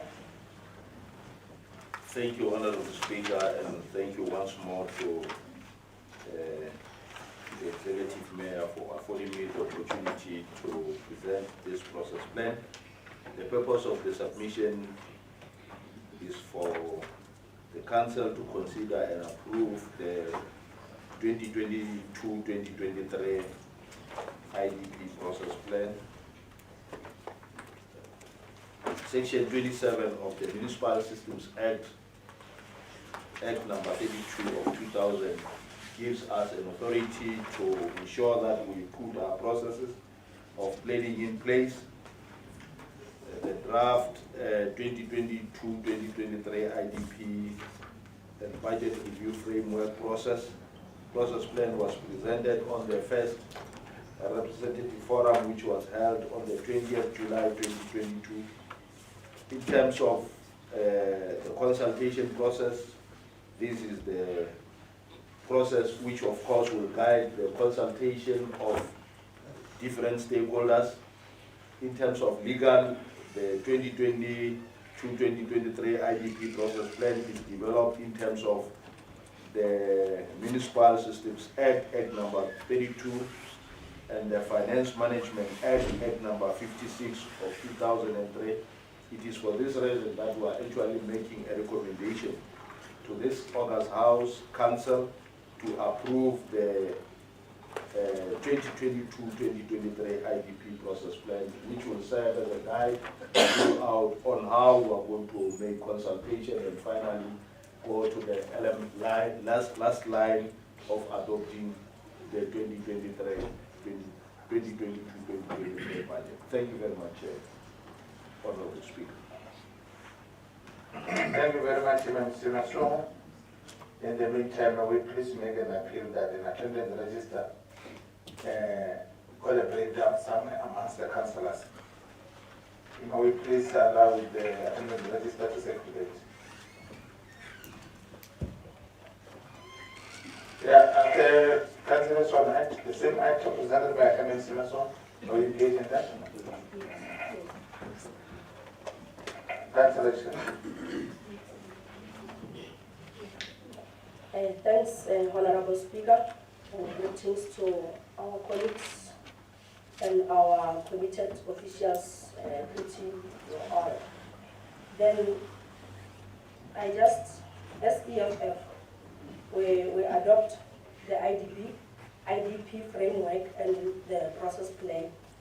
Honorable Speaker, according to Section 28 of Municipal System Act, if okay, check more page 253 under the intergovernmental relations, then are not dates for, don't have the dates for the CFO forums. Then if we can get the clarity about that, then then without that, then we really approve the report, but with amendment of page 253 of the dates on the CFO forums. That's the next.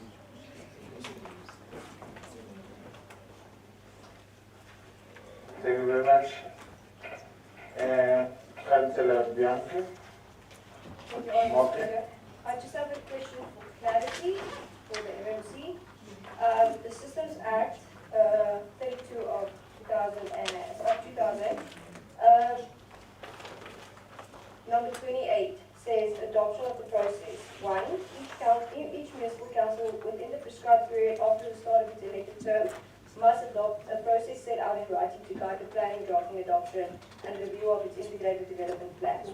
The question for clarity comes with 2 and 3.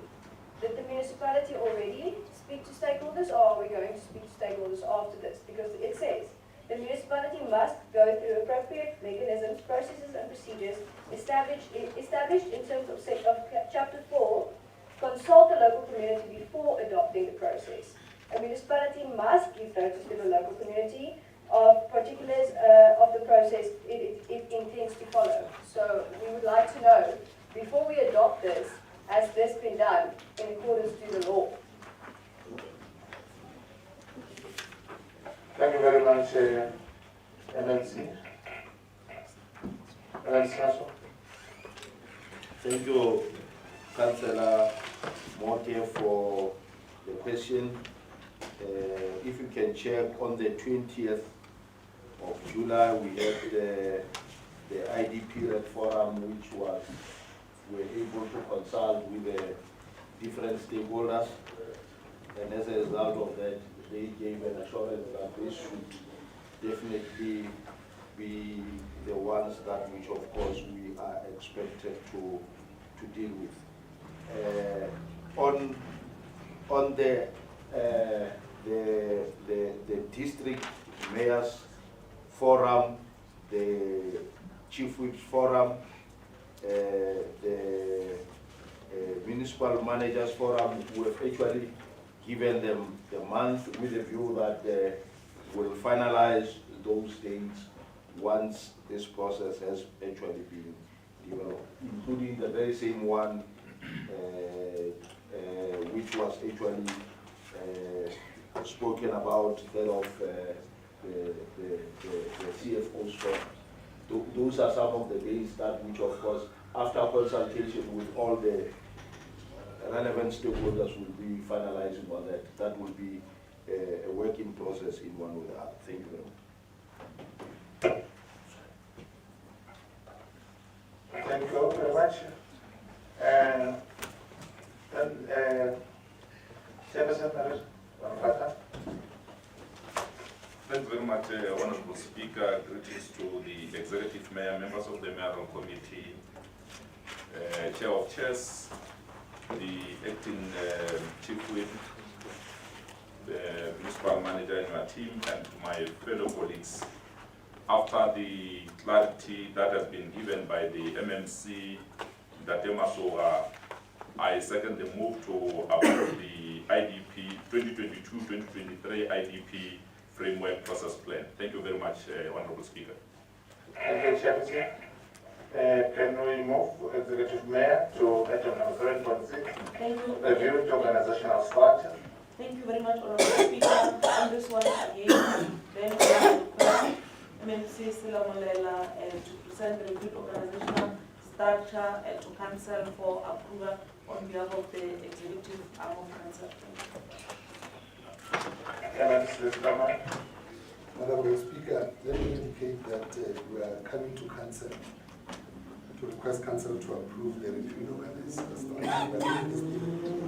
Take consideration systems and indicates that on an annual basis we must come to Council and present an organizational structure. But we are also taking into consideration the new staff regulations that came into effect from the 1st of July 2022 that begin to clearly separate the political offices, taking into consideration that the office of the chief whip is also recognized now. But we are saying that for now we coming to this council, looking at only one amendment that we want to make, an amendment on adding one VIP protector under risk, so that we should then move from 4 to 5. We are taking into consideration the fact that we need to again go on and see how we'll be able to render our service cheaper, but we'll be able to come back on those ones. There are no changes on other departments, but therefore we are saying to council approve the organizational structure with this one amendment of 81 VIP protector. Thanks very much. Thank you, MMC Slamdena.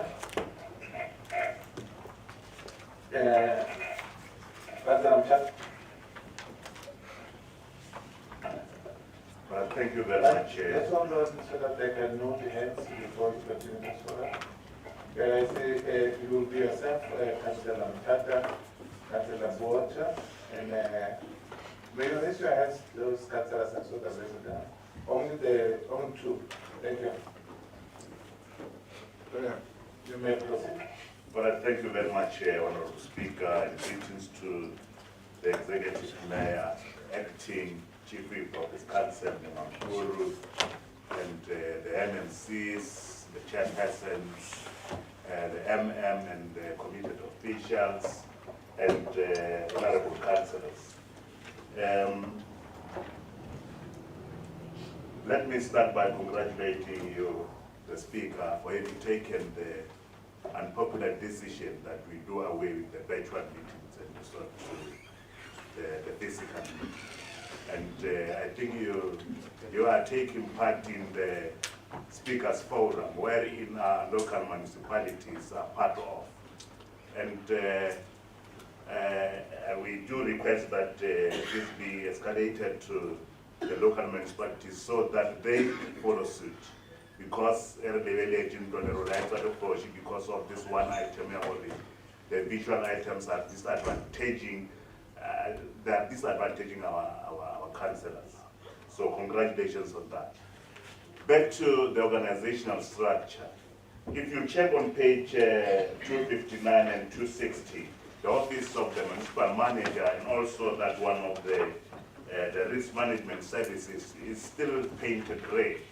That shows there is a vacancy in that department. And as this council, we took a resolution that we appoint the municipal manager. There he is. I think that rate has to be removed. One other thing, on page 278, if you check that the legal services is empty. the posts are not filled, they are still vacant.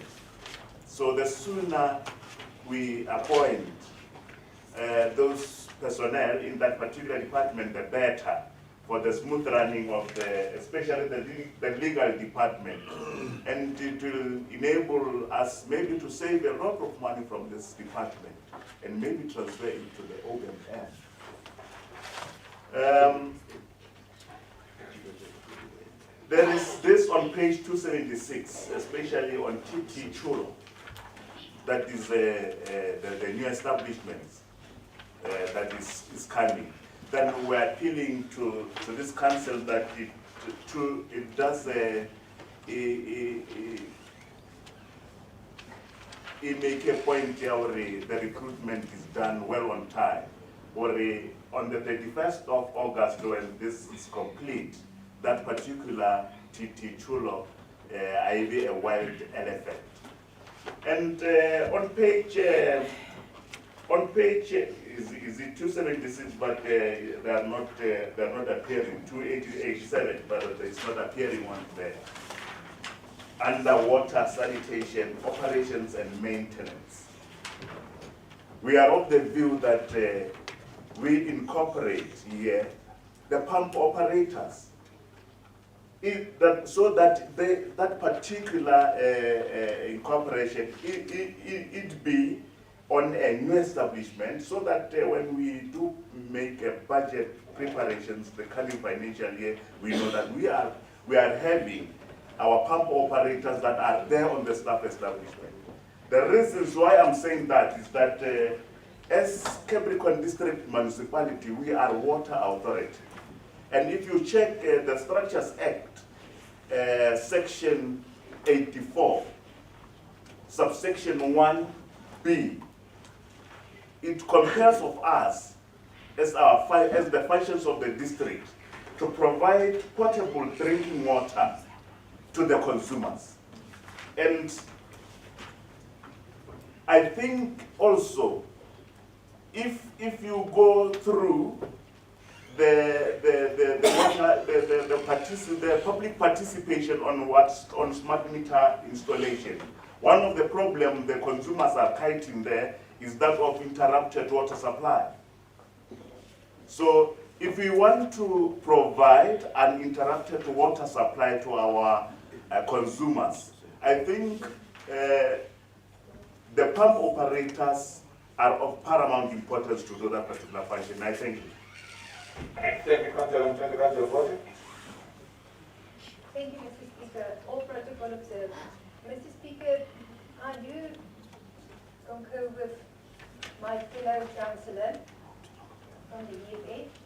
I think a lot of these information could have been handled with if it was attended in a portfolio meeting.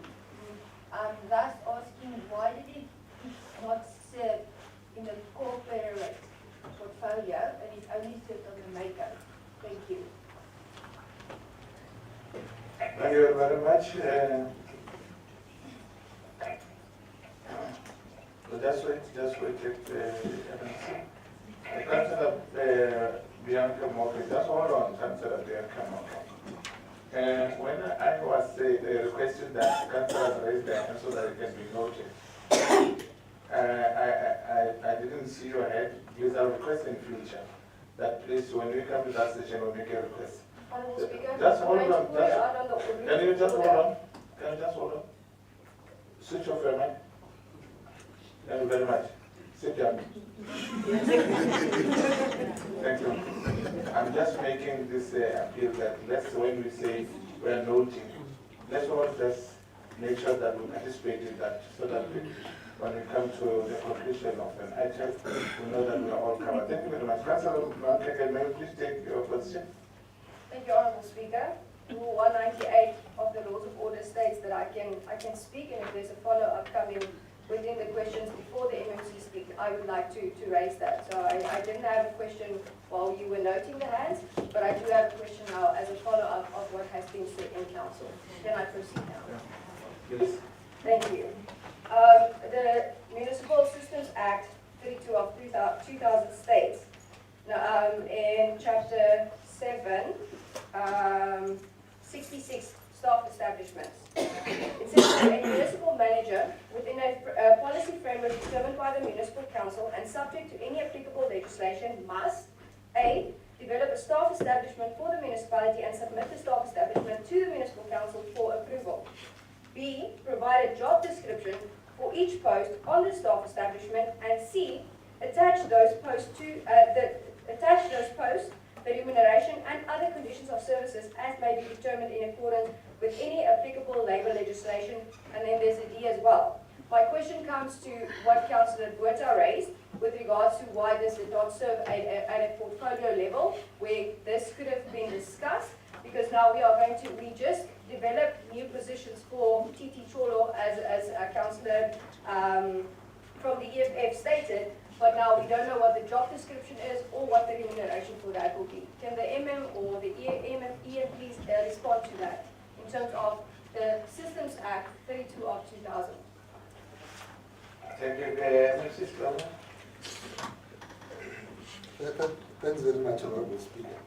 Let me begin by indicating that it is correct that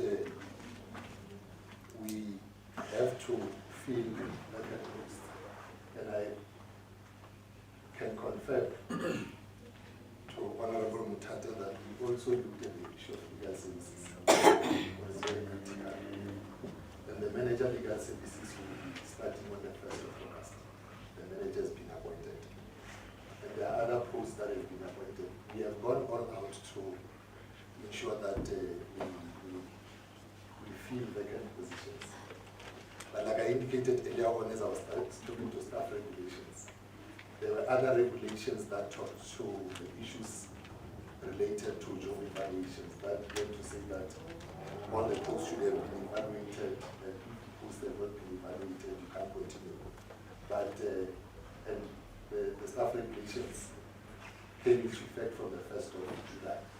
But we are happy to then also indicate that that clause on job evaluation has been moved further to be implemented from the 1st of July 2023, which therefore gives us comfort to be able to go ahead and ensure that we fill the vacant posts without any hindrance.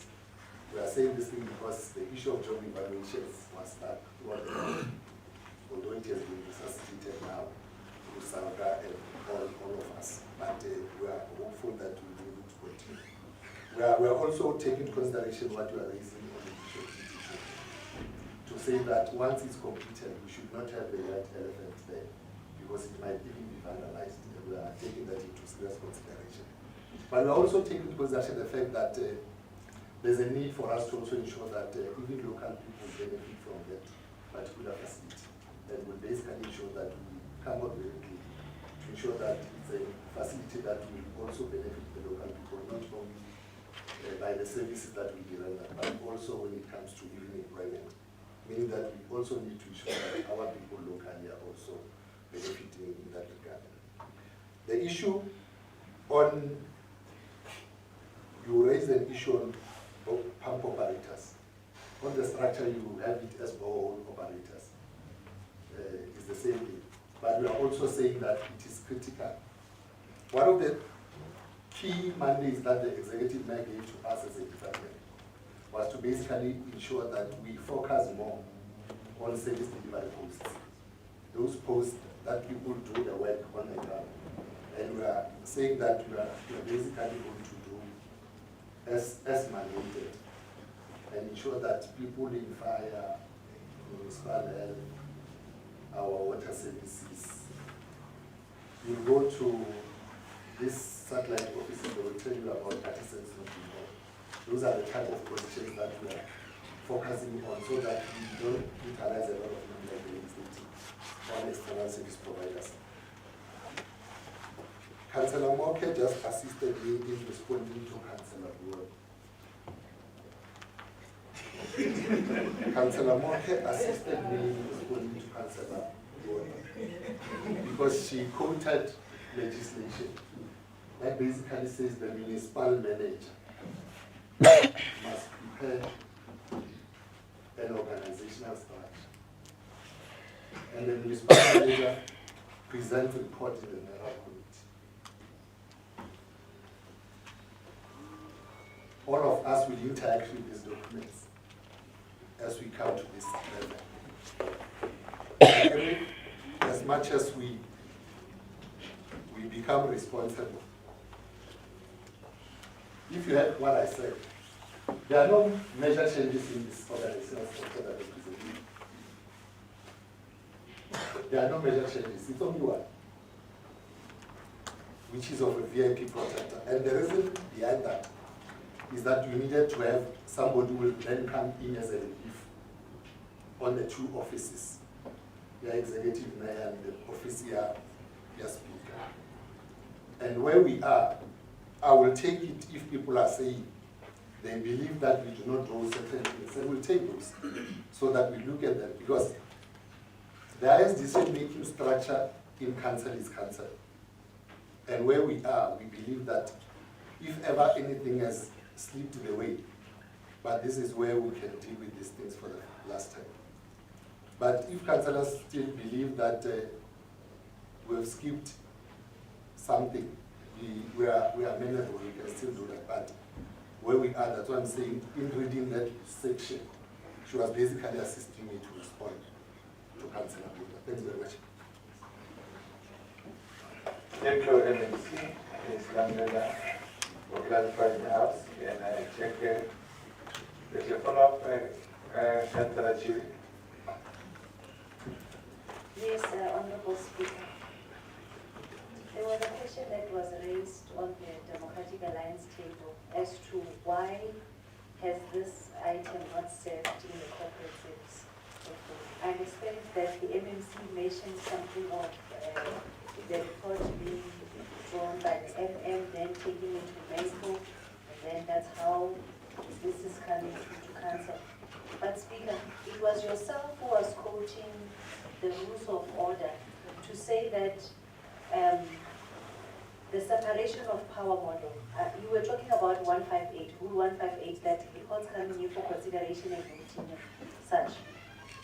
The reason for that rule is actually to supplement the separation of power model that CDM is using, where portfolios are actually playing oversight on issues so that when they come to council, already they have been exhausted at that level. Now, how is the MMC taking accountability on something that portfolio members at corporate level were not being given the opportunity to can deliberate on? So my understanding is that perhaps what Councillor Bueta wanted to say was that maybe defer this item to corporate so that the legislation, the issue on compliance with the legislation can be done if it was not done, and then it can come back to council so that it does not haunt us in future. Unless maybe there's another way we can do it without it haunting us in the future. Thank you. Thank you very much. I will request Mrs. Lamela to proceed on that. So, when the presentation was made, there was only one change. I thought people would specifically talk about the change that was submitted, but anyway, let me give the House an opportunity to engage in that matter. And Mrs. Lamela? Chairperson, I think we can only defer this item, provided there are reasons. If members are saying to us on these things that we are presenting here, they believe that 1, 2, 3 still need to be threshed out, we agree. Because like I indicated, council is the highest decision-making body. And it is this council that can take a decision. I don't have a problem of deferring the item back. But people who are saying we must defer the item back must be able to say, we hear the part that they are saying that it did not serve. But I'm saying, we are bringing one amendment here. If there are other reasons that says, that's why I said we are amenable to that. Councillor Morgan? Mr. Speaker, on a follow-up with what the MMC just said, I quoted legislation which states that there's no information linked to the posts that's being created. Where is this going to surface? Because we can't have it in council, so it must go to a committee. Why do we have committees if we're not going to use them? So I gave the reasons for the deferral. I said there must be a job description, there must be remuneration attached to it. That's more than enough reason for this item to be deferred back to a committee. Before LMC comes in, I'll give Councillor Mtol the opportunity to be part of this discussion. Thanks, Honorable Speaker. Listening to the debate, I think if the debate is the issue that it's about remunerations and job descriptions, I think what the MMC, the amendment is only one, it's about adding 1% of protection services. So the only issue that I thought maybe it would be the issue of resolving whether the committee want to go and discuss the amendment that is made. But the information, I think it will be the same because it's just we've got 4 protection services, we add 1 is 5. So in terms of job description and everything is the same that the 4 are having. So, but I think the MMC should clarify on the issue of saying the committee want to go and discuss this amendment of adding from 4 to 5. But I'm saying my fellow colleague is speaking about enumeration. I think that's you cannot take the document back only for that. But if we are saying we're taking it back for the committee to discuss the amendment, then maybe it will be something. But I don't know. But I was just saying let's not include remunerations because already the 4 and the job description, the 4 are doing the same. Just to add 1, I don't know.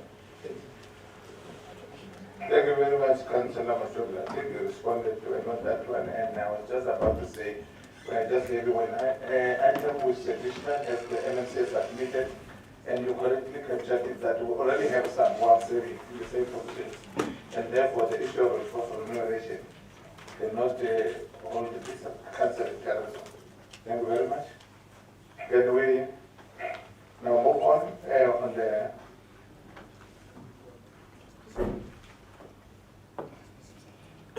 Mr. Councillor Mtabine, move us. Thanks very much, Honorable Speaker. Greetings to you, Executive Mayor, Acting Chief Whip of the Council, MMC, Chair of Chairs, Section 79 Chairperson, fellow councillors, and everyone. I move to second the proposal that made by MMC Slumberland on review organizational structure to be approved. Thank you very much. When I move over the review, the organizational structure with that addition has been approved by this council. Can we move over Executive Mayor to 7.7? Thank you very much, Honorable Speaker. Once again, allow me to request MMC Masuga to present on progress in relation to the district municipality and SADICO partnership. MMC Masuga.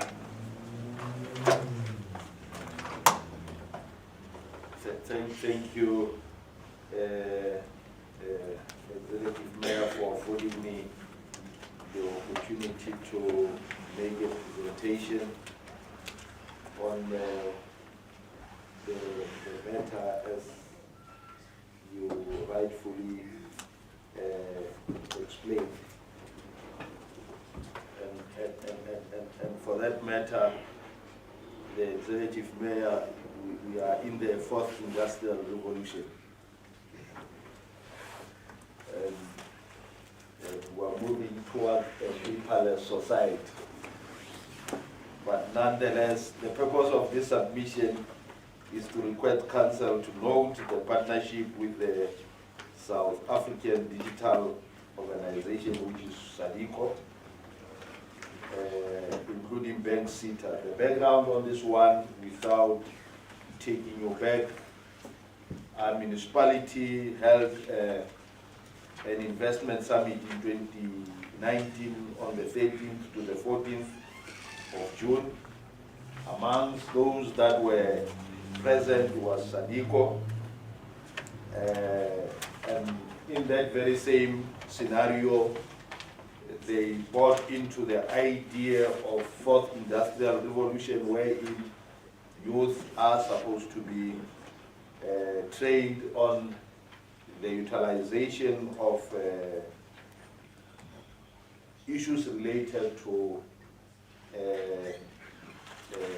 fourth industrial revolution. On the discussion, we had Ben Sita willing to fund this partnership to the tune of 12.8 million rand. The challenges that we're having is that we wanted, or rather, treasury, national treasury, including provincial treasury, expect each and every relationship that we enter into, which relates to money, to be done in line with the Municipal Finance Management Act and the normal supply chain management.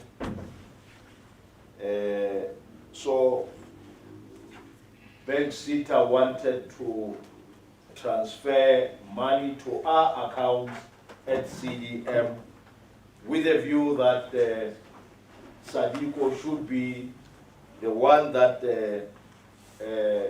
actualized the actual implementation of this very same process, with a view that everything which is expected to be done should be done along those lines, the lines of Municipal Finance Management Act and the National Treasury Regulation. But realizing that we are not fighting one another on this very aspect of proper financial management in line with the pieces of legislation that are actually expected, as a municipality or as the mayoral committee, we are recommending that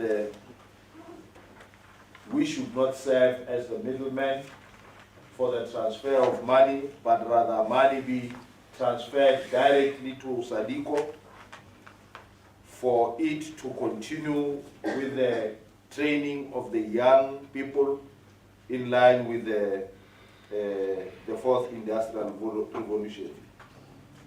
But of course, we appreciate that we'll continue to have the bilaterals and discussions with Bank Sita to fund any other project that will come our way, only if that is done in accordance to the Municipal Finance Management Act.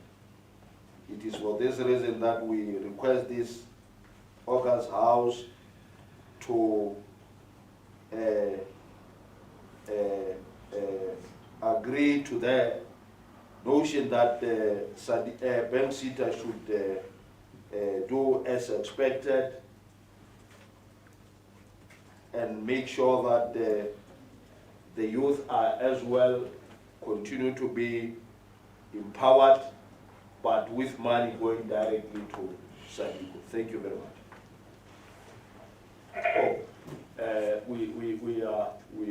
We approve this as a way of ensuring that we minimize the challenges that we'll have. Earlier on, as Mr. Mboveni was actually briefing us on the audit, he made it very clear that we don't have any irregular or any other type of expenditure. The relationship, if ever we manage it along the way in which, of course, it is coming, it will create a lot of problem for us, and therefore, that is why we're saying that we appreciate the relationship, but Bank Sita should transfer money directly to SADICO. Thank you very much. Thank you, MC Masola. Councillor Chidi. Then Councillor Otomina, you will be the second one. Well, thank you, Honorable Speaker. I understand that this report is not here for voting. It is here to request Council to formally request Bank CETA to transfer funds, so it is actually open for discussion. Honorable Speaker, getting into the discussion, when you read the background on page 66 or 293 on the hard copies, it talks about rolling out training to develop 1,000 youth, but under discussion it is now reduced to 100. So what happened to the 900 others that were supposed to be trained, the initial arrangement of 1,000? Why are we now downsizing it to 100? And then with this SADICO partnership with CDM, they have raised an amount of 12,805,700 from Bank CETA. And then there was no specification in terms of the date, but as you read the report somewhere, it talks about the mayoral, how can I call it, fundraising, something that occurred in 2019 December. Could it be perhaps maybe that's when the funds were raised? They talk about an Annexure B that was attached. I cannot locate it on soft copy unless maybe it was distributed. But also, did you find it on hard copy? Annexure B. You couldn't find the Annexure B that they talk about there. So then the question would be, when were these funds raised and in whose bank account are they currently? Because we tried to read this document, as much as the MNC was reiterating, making a narrative, but when we read the document, we could not locate as to currently as we speak from 2019 up until now, in whose bank account is the 12 million in.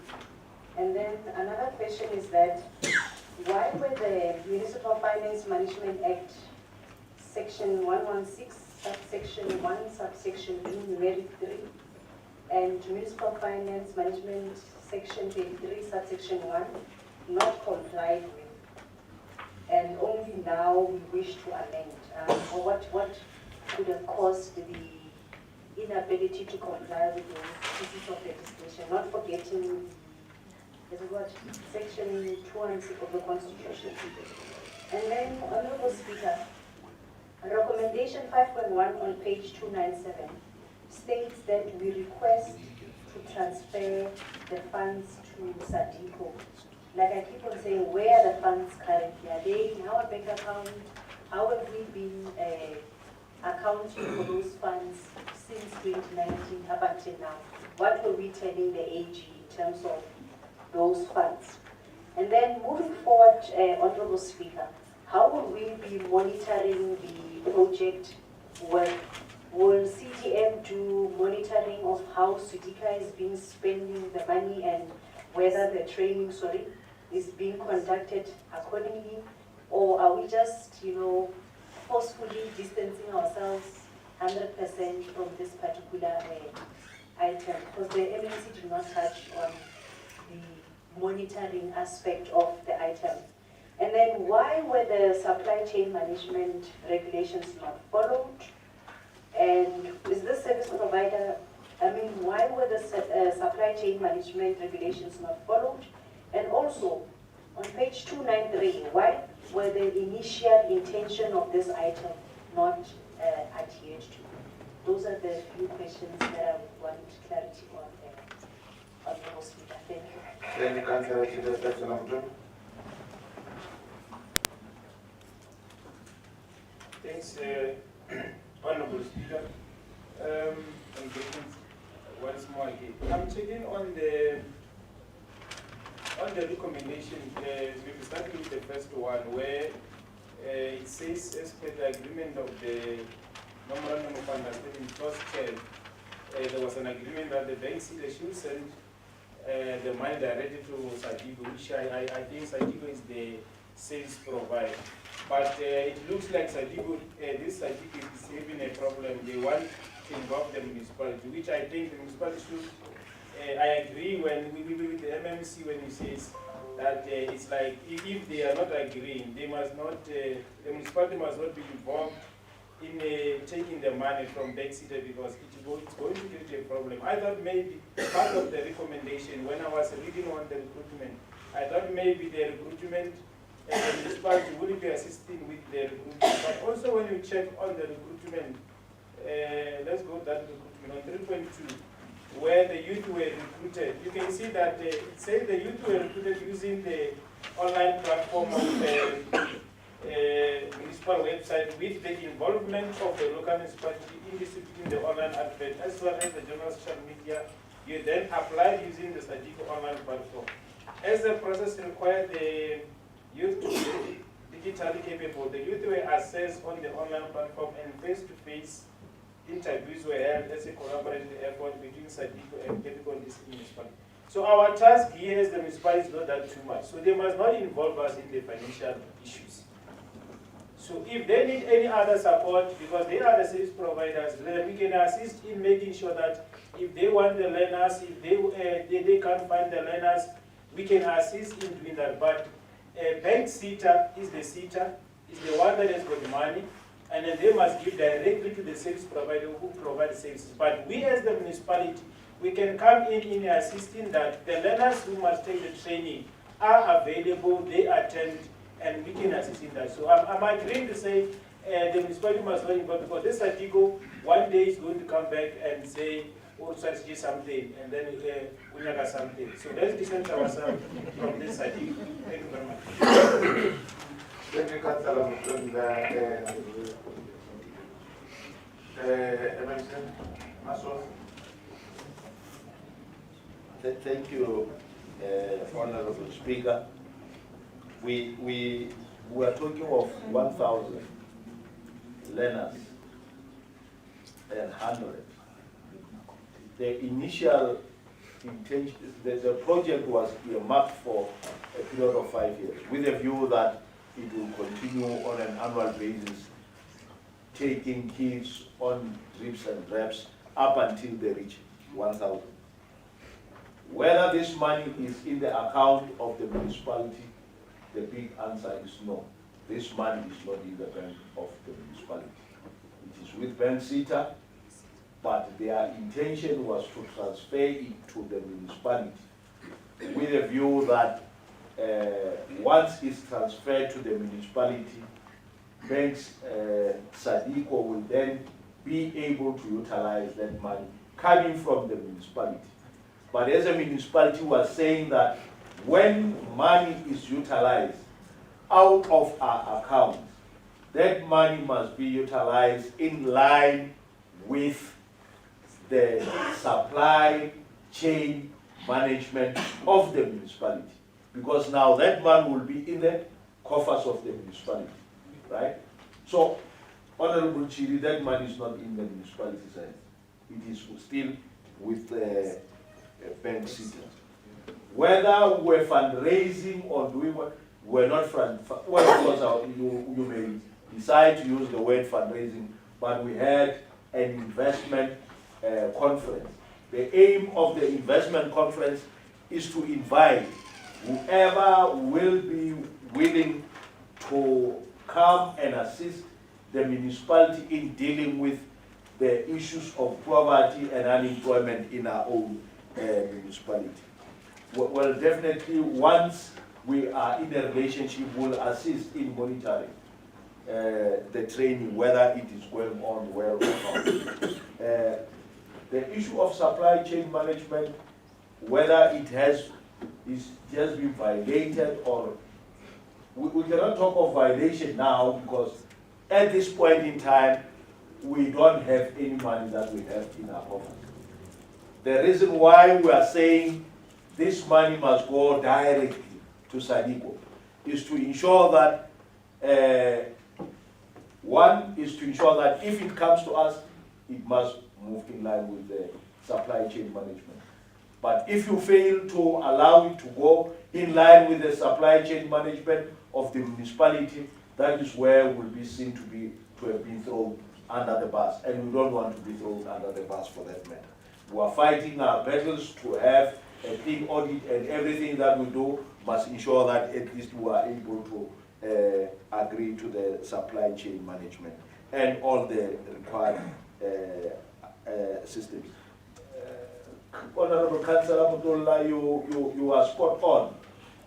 This is what we are willing to have. We want to continue with this relationship, but we are saying this relationship must allow SADICO to be the one that enter into clear, direct collaboration with the bank center, with us just coming in to monitor. And we'll continue to have discussion to make sure that all those are actually done and done appropriately. So thank you very much, and I hope I've responded to the question.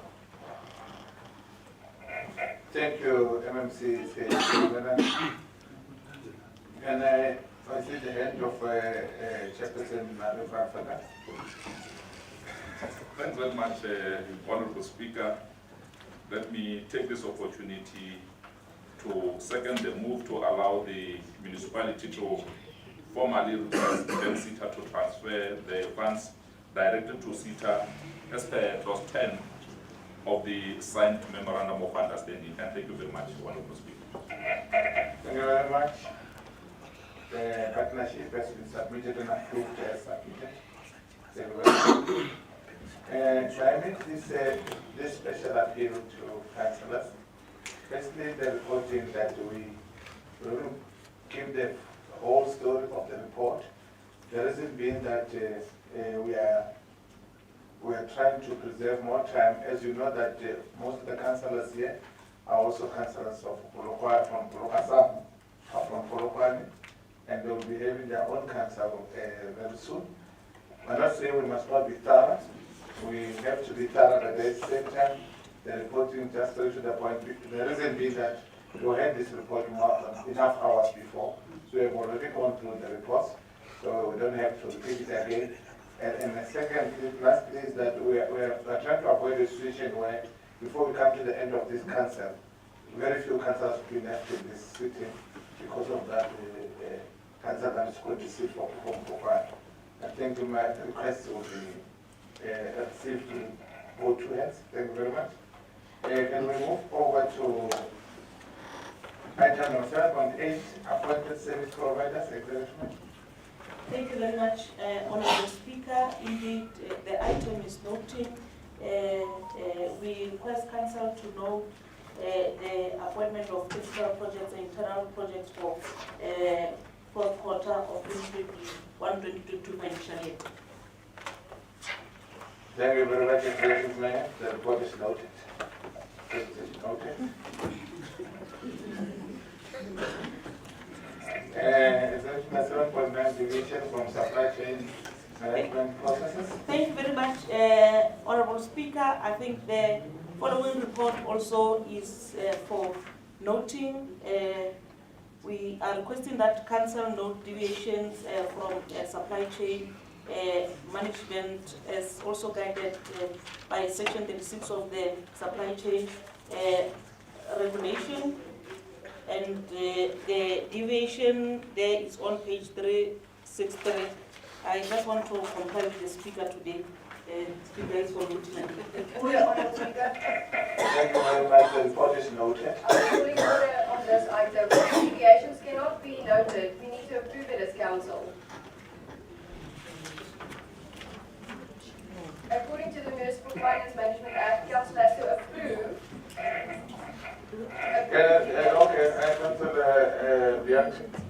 The first request is that I would request you to raise your hand and you'll be identified so that we can start up. And because just for all that, start talking. I'm sorry, let us just follow the. And now you switch off your mic and you switch it on, you stand up. Thank you. It's your time.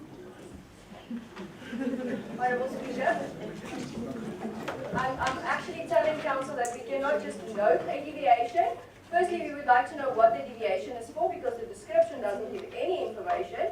And then even if it is a sole provider, it's fine, but this council has the right to do proper oversight and you are currently hampering us from doing that by telling us that we're just noting items. That is why I call for order. A point of order, you don't need a recognition, you just need to listen to the point of order and make a decision on it.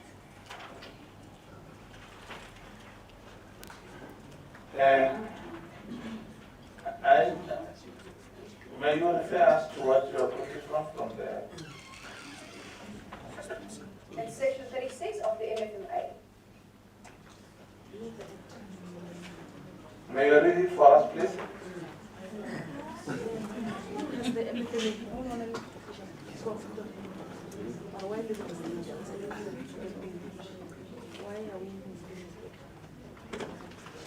Well, Honorable Speaker, I think there has been... That's all on the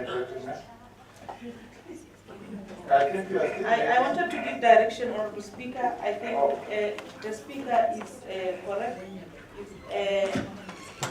The Speaker is correct. I think there has been a typo there. We are presenting the deviation report for approval by Council. Thank you so much. Thank you. I think we also gave Councillor Bianco an opportunity to check to refer, and she could not do that in time. Can we move on?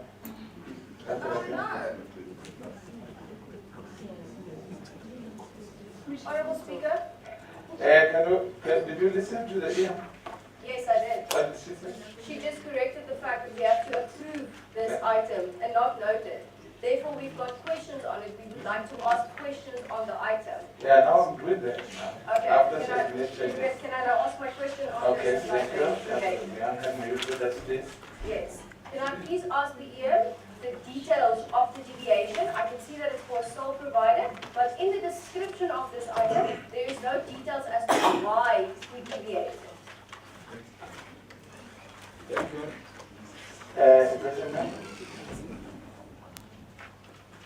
Well, thank you very much, Honorable Speaker.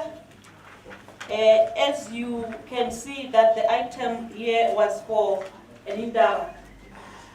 I think we then requested that the municipality should be presented in this Africa Travel Market Indaba. So basically, if there was an indaba organized by these people and wanted to then attend the indaba, we could not then do 3 quotations to say we could not follow supply chain processes here. I think it's clear. As we correctly said, that the report has been given to all of us in time, and that's exactly what the gentleman is explaining. For those who want to know what is the deviation all about, I think submitted. Can we move on? I want to move on with the second. Chairperson, thank you very much, Honorable Speaker. After clear clarifications, we move that the report be adopted. Thank you. Thank you very much. The report of the division has been approved by this council as submitted by the executive man.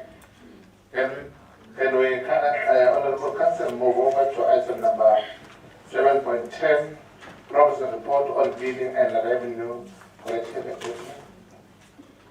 Thank you very much, Honorable Speaker. With your permission, can I then request the MMC for Finance, MMC Ramapolo, to present the revenue collection report on behalf of the executive authority? MMC Ramapolo. Thank you very much, Honorable Speaker. Switch on your mic, please. Thank you very much, Honorable Speaker, and greetings to yourself, and also greetings to the Executive Mayor, the Mayoral Committee, the Chairperson of MPEC, the Chair of Chairs, our councillors, and also administration led by, of course, our MM, that there's led. Let me indicate, Speaker, that the report is from the Mayoral Committee to Council. It is basically the narration of the report for the billing and revenue collection. Of course, its purpose, it's outlined there that we need Council to know that the status quo, the revenue collection, and that's stating the challenges as well, the progress to date, and of course, the corrective actions. under the background, Honorable Speaker, it stated clearly that the credit and debtors collection policies state that the meter, we are reading the meter on every month, and as well the section A is narrating the report on the billing in all municipalities, the payments that we have received, the challenges, progress to date, and of course the corrective action in all three municipalities, which is Lepelle, Kumpi, Blueberg, and Molemule. And it's also narrating the debtors age analysis per municipalities, how our debt is seated as. Also narrating the top 10. We are indicating that council should know that we have our top 10 that are owing us the certain amount as stated on the table. And also section B is a revenue grant as per DORA allocation. It's stating the allocation, the conditional and unconditional grants. It's stating how much we have received and also for April 2022 and also how much we have received for May 2022. Section C is the payment that we have received in on other incomes like for tender documents and other incomes. We are therefore recommending this report to council for noting, Honorable Speaker. Thank you very much. Thank you very much. The report is noted. Can we move over to item number? Honorable Speaker. I think we are not going to open it for debate for now. As the MMC Rampolo correctly said, the report is here for noting, and I therefore request that we adhere to that now. Thank you very much. No, that's not an issue, but Speaker, I want to draw your attention to something. Please. I'm drawing your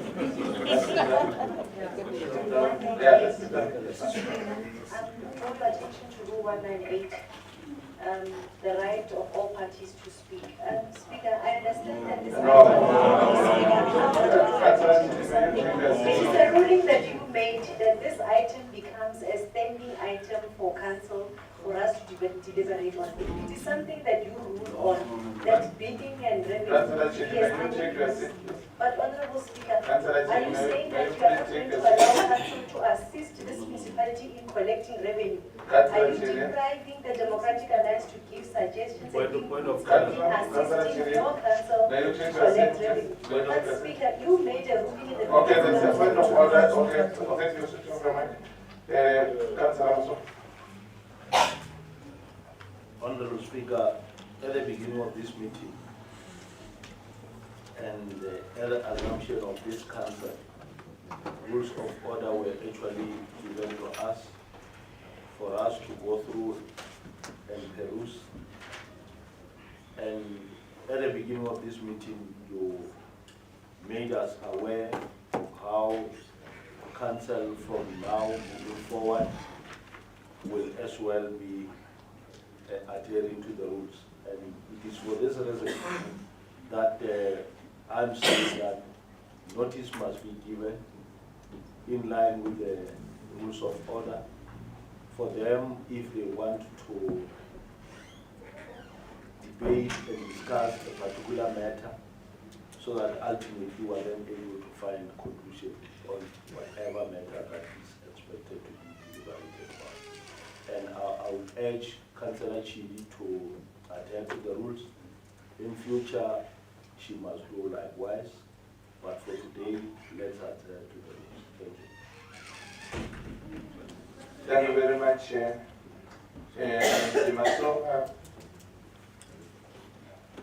we are continuing with this council. We will always adhere to the rules as I mentioned before. We started with this council. Can we move over to item number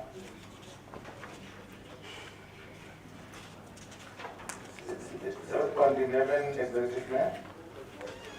Thank you very much, Honorable Speaker. I think the report is just an update on the public participation which has been embarked on by members of Mayoral Committee, of course led by MMC Ramokolo. The first part on the background speak to our functions as the district municipality, one of them being Water Service Authority. The second part of the report then deals with how much are we being owed as the municipality. I think our debt book is situated at around 532 million. Of the 532 million, 483 million is from water debt. And the last part on the background speaks to the feasibility study which has been done by the municipality, and of course two revenue enhancement strategy, one of them being incentives to those consumers who then make arrangements to come and pay, and the other strategy which is the enrollment of the prepaid meters, and you then had to go and embark on a public participation process. So we are presenting to council the results of the public participation process, the inputs by our communities. In short, if you go on page 2 of the report, some of the issues which were raised were though some of members of the consumers were not necessarily against the prepaid meters, but they were more concerned of the historic debt, as Bulletin 1 is indicating there. And of course, the other issue which was raised was in terms of water supply, which is not consistent, and the incorrect billing as a result of the current conventional meter reading system that we're using here. And also, they also indicated that package plans are not working in some areas, and they also raise issues of leaking pipes. So on the report, which I take it that members have read the report, it's detailed comments by the public from each area. So I think we are now then recommending to council that council should note the smart meter public participation processes. And given the comments that we received from the community here, we then further made recommendation number 2. I know they said management, which says that, of course, management will then advise the executive mayor, who will then present a report in the next council, which will then provide us with a progressive analysis of the residential debt, which may not be recoverable for council, then to determine the way forward. Thank you very much. Okay, the report is noted and presented. Then we move over to item number 7.5.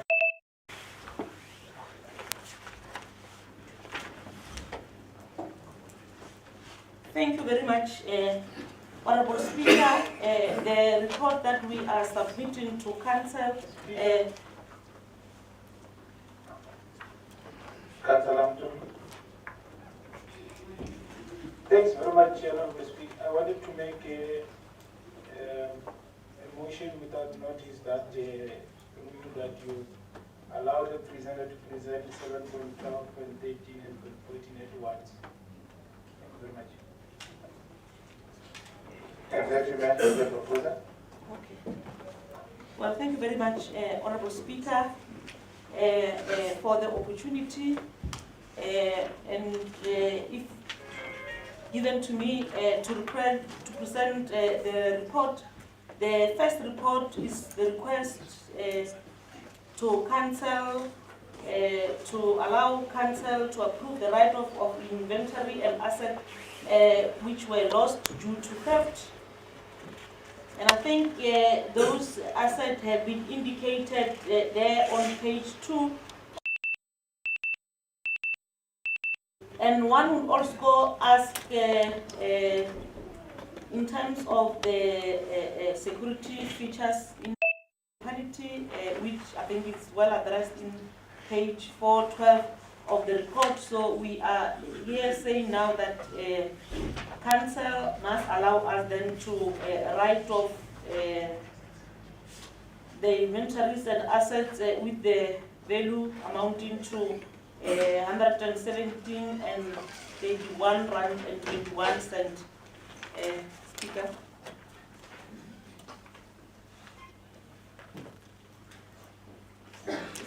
Okay, sorry.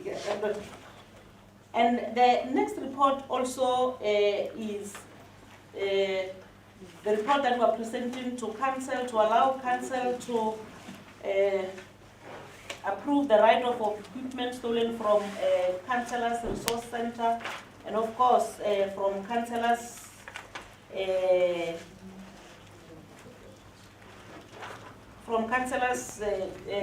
vehicles. Yes. And I think if you also check the background there, which has been indicated on those items, and there is also a case which has been opened with the case number is also highlighted there, and those stolen items are with an amount of worth the value of 75,433 rand and also 89 cents. Of course, when the mayoral committee were raising these issues, we were more concerned of the security in our institution, which we also clearly indicated to management to say that they must ensure that the issue of security is addressed, because we can't continuously have items be missing in the municipal premises. The last one also, you said I must also present the change it. Yeah?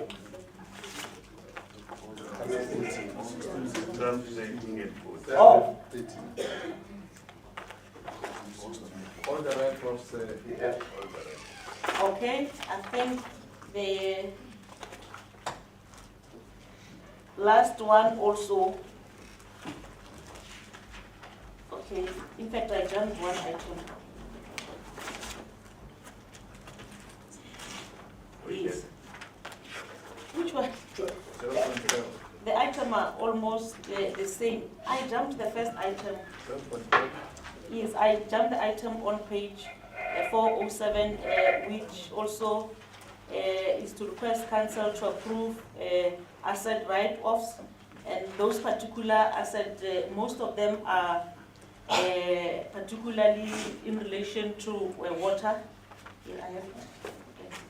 Most of them are in relation to water. We have been saying that part of what is contributing to inconsistent water supply is due to theft and vandalism, and also the report here clearly indicates that the item which has been stolen are of the value of 550 and 338,26 thousand, and also for the IT equipment there, which are of the value of 25,550 and 84 cents.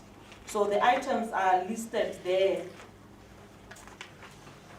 So this one is a big challenge, Honorable Speaker, but we are then requesting to cancel, because we no longer have these items in the municipality now, that council must then allow us to write off this item.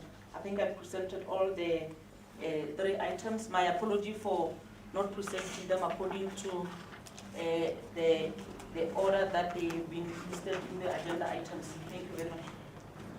Thank you, Executive Mayor. I request members of the council to start engaging with the report as submitted, the reports as submitted by the Executive Mayor. I'll start with the Council HED and number 2, Council Audit.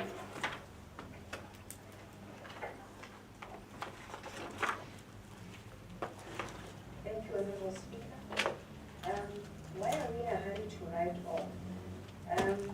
On item 7.12, I just want to know where the items insured and has insurance been claimed, and has any culprit in the theft been identified and been brought to book?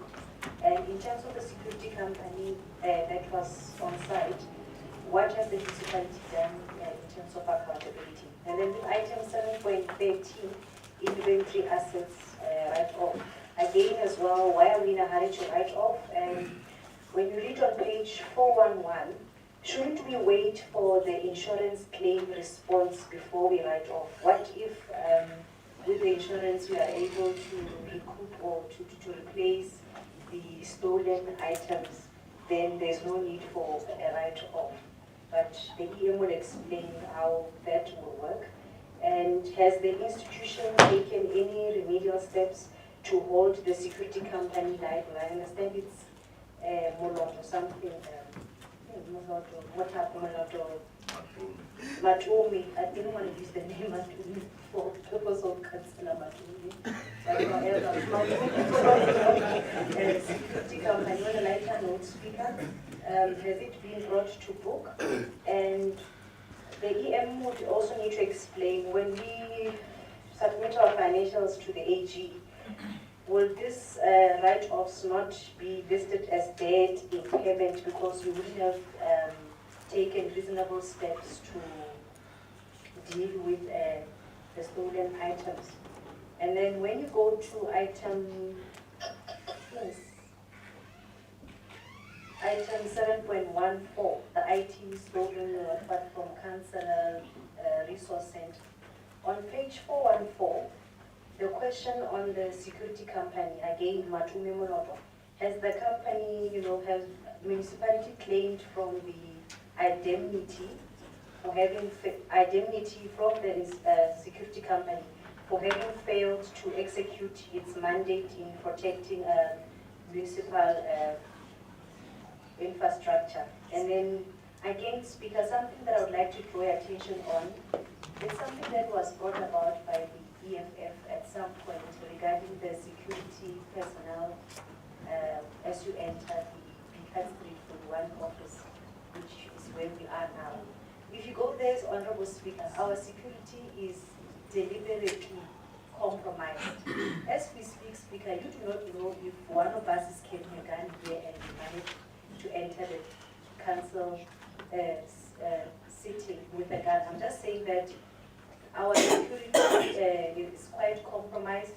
And EM, what are you doing in terms of accountability? Because we can't just jump to write off. We need to answer first the question of accountability as far as the security companies are concerned. But Speaker, just to grab your attention, as the Democratic Alliance, we have taken a decision that we do not want to be part of the 3 write-offs, that it be registered as such. As per the rules of order, it is an opposed, that rule that speaks to opposed resolutions, in 278, that Mr. Mtibu located. We do not want to be part of these write-offs, and we'd also like to advise the EM that as the Democratic Alliance, we are likely to approach the public protector to investigate these issues, and also the Hawks and probably the SIU to investigate these issues, because there's something dodgy that is happening here that we are in a hurry to write off, whereas we have not taken reasonable steps to put those who have put the security of the municipality at risk to account. Thank you, Honorable Speaker. Let it be recorded that should you not be surprised when you receive a letter from the SIU, the Hawks, or the public protector. Thank you. Thank you, Councillor Chidi. Councillor Mdoka. I'm not going to talk about the works. I'm just going to make a deposit on the report. Now, I'm on the first one, that is water and on the first one of central charge. My worry there when you check on the report doesn't speak of where this loss has transpired in these buildings, in these areas where, for example, in Nawarana, in what was impacted and all this. It doesn't mention whether we were having a security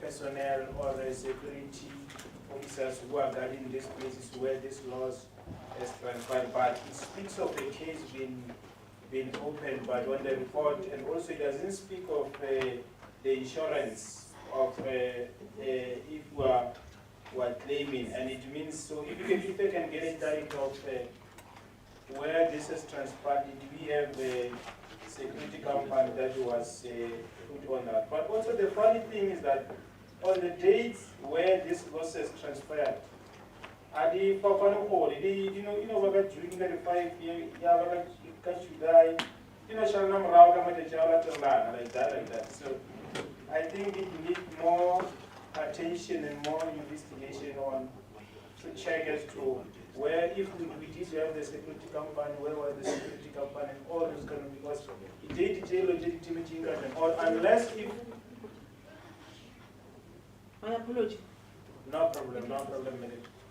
But my concern is that it can be that we once cried about the people who are doing our asset register. Bad Kumaraunyana as to we're not able of how they're doing, whereby you finally got people who like to do copy and paste. So I'm worried of the asset register manager, and therefore if we are going to move into writing off this item in 7.12, I now like to ask to check as to the asset manager as to what is his view and the report, and why can't we suspend or suspend that asset managed. So if you clarify me on this one, kind of security. Then let's move to the one of inventory loss. Here the problem here is, when they say material model, it's MMP. I think the council of Ward 27 knows it. So now, this one, on the issue of claim, you are saying they are not responding. And it looks like they will not respond, even in future. So what is the plan? If you are saying we are writing off, you have given up on this MMP.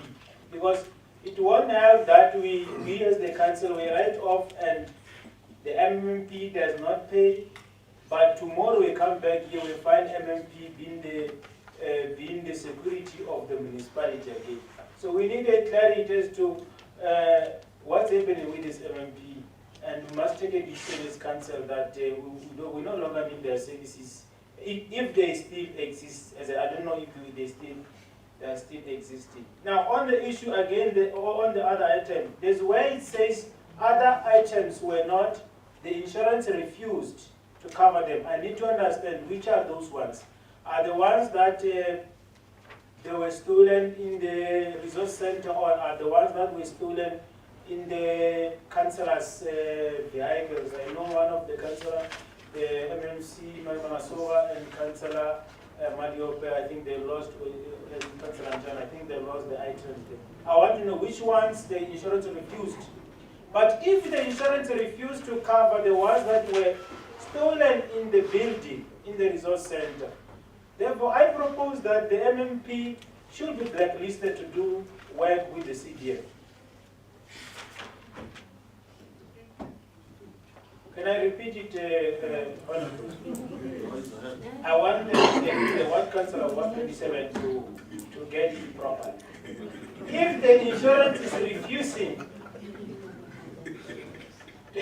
to pay for the ones that were stolen in the resource center, then because it says it's clear, and they're not wrong, they're saying there were no forceful entrance. I want to move to you respect. And I want to compute, what to compute. Let me, when we were having the elaboration council, and now the things are missing in our municipality. So you see now. So you must tell them, I don't want them anymore. Thank you very much. Thank you very much, I hope that is not the submission for the end. Just a fair submission to this council according to what we are getting from our session. Executive Mayor. Oh, thank you very much. Well, I honestly understand the sentiments of council. Indeed, we're also worried about the security, particularly in the institution. Like when I presented to say, it's worrying that if we are here, we are saying we are having cameras, and then things get stolen in our premises, then it's a serious worry. It's worrisome.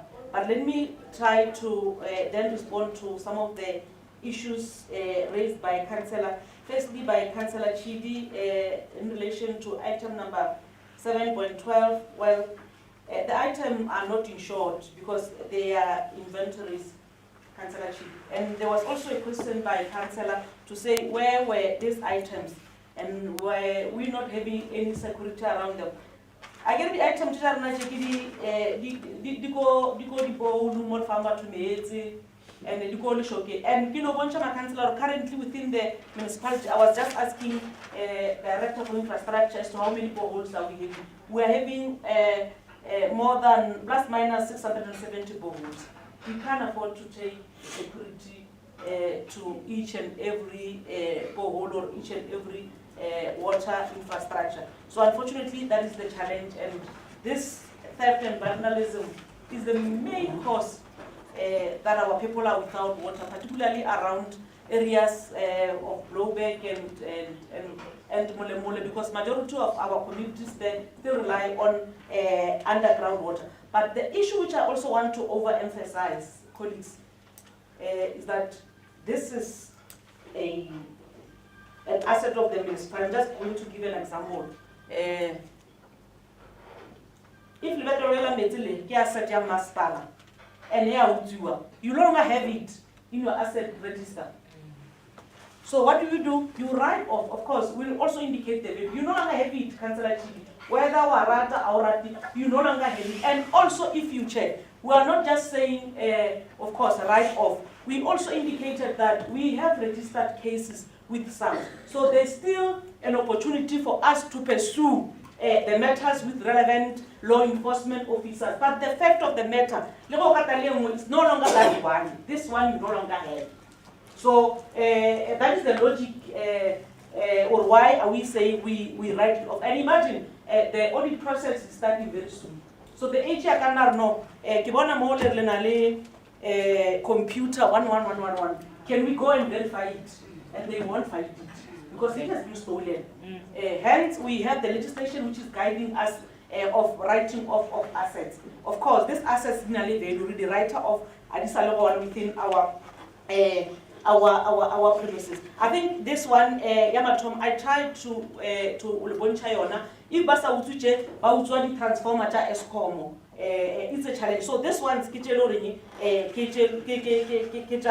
and then the other issue, item number 2, we are also indicating that a claim has been made to the security company, Madume and Mulodo Protection Services. Here, it's also regrettable that these items were stolen under their watch. The security company was there.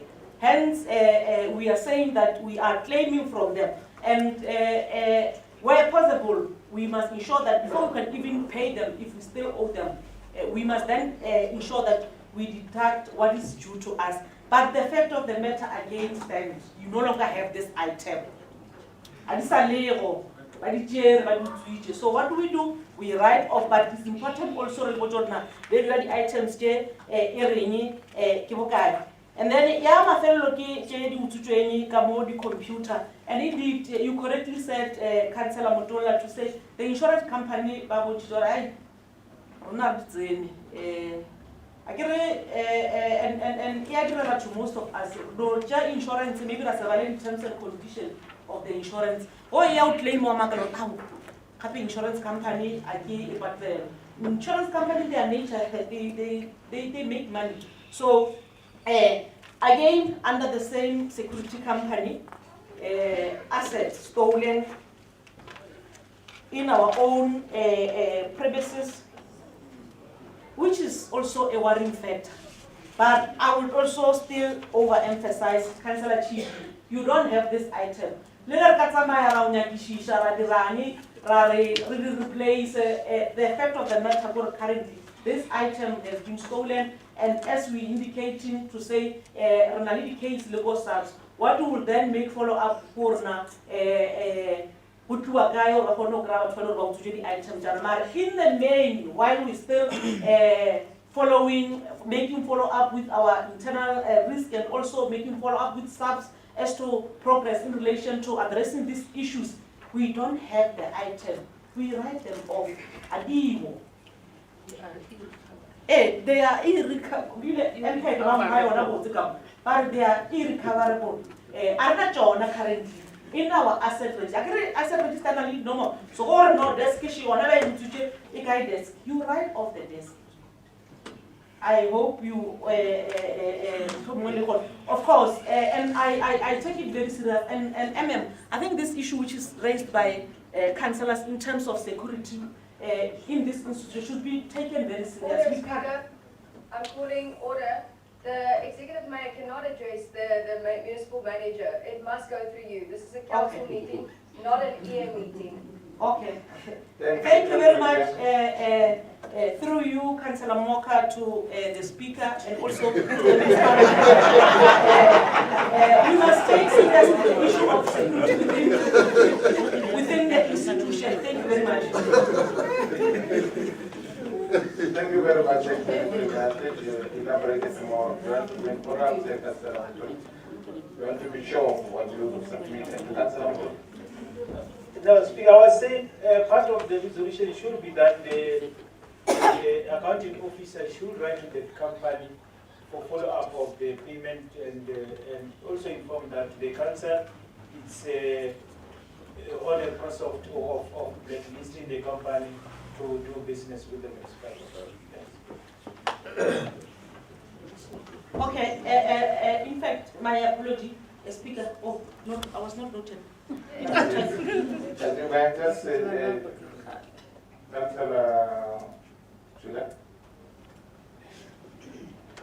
Thanks, Honorable Speaker. In addition to my colleague, Councillor Mutula, I just want to remind this council to say in future, we must recognize the issue of insourcing these security companies because we are in a very serious danger. Thanks very much.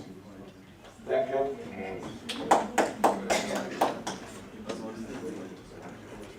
Before you respond to the executive mayor, Councillor Morgan, you already took a vote on these items that you are no longer part of it. So because of that, so you not respond to this one. Thank you very much, executive mayor. Okay, just an update because in the previous mayoral committee meeting, we requested management to then write formally to the company. And I'm now being updated that indeed they've acknowledged that and they are also in the process of ensuring that they pay for all these items, but we still have to write them off. They will pay them, but we still have to write off things. Thank you very much, Executive Mayor, for the submission of those reports that this council must acknowledge and go for the approval of the submission made by. Can we move for the second one? For the three items, please, Yes, no, thank you very much, Honorable Speaker, and thank you very much for the clarity made by the Executive Mayor. We raised, Honorable Speaker, to request that this council approve the three items of write-off. This is item number 7.12 to 7.14. Thank you very much. Thank you very much. The three items have been approved and submitted by the Executive. Can I move forward to item number 7.16?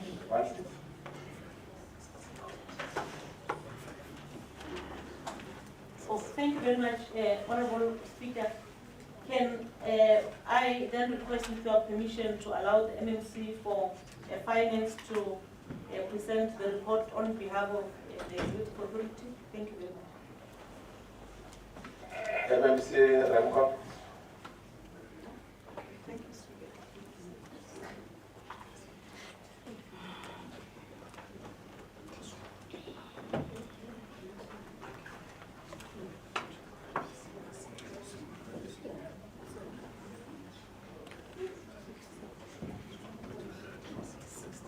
That's also, I think we only missed one item there.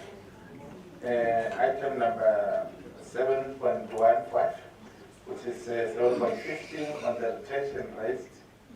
not claim to be written off. And then we'll go over to the one, sorry, from CDM. MS Rapport. Thank you, Honorable Speaker. Switch on the mic.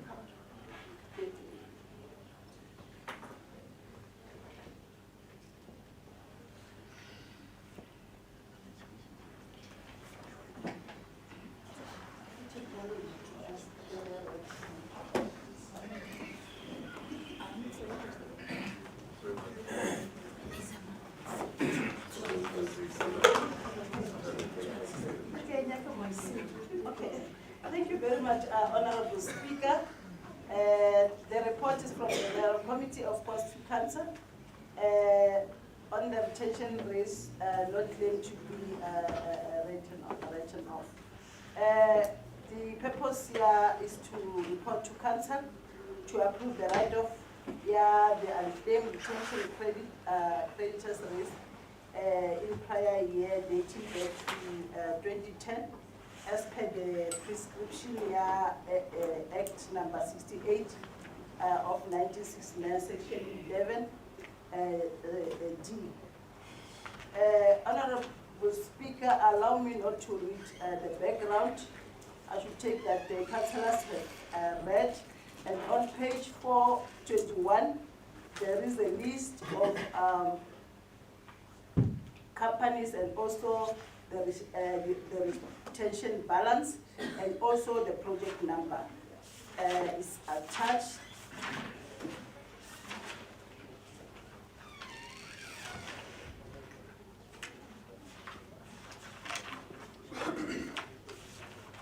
Until to page 431. We are therefore recommending to council to approve the write-off amount here, 34 million. 13,330 rand 64, which is unclaimed retention creditors raised in prior years as per the Prescription Act number 68 of 1969, section 11. Thank you very much. Then the MMC Rampolo can we engage on this representative councillors?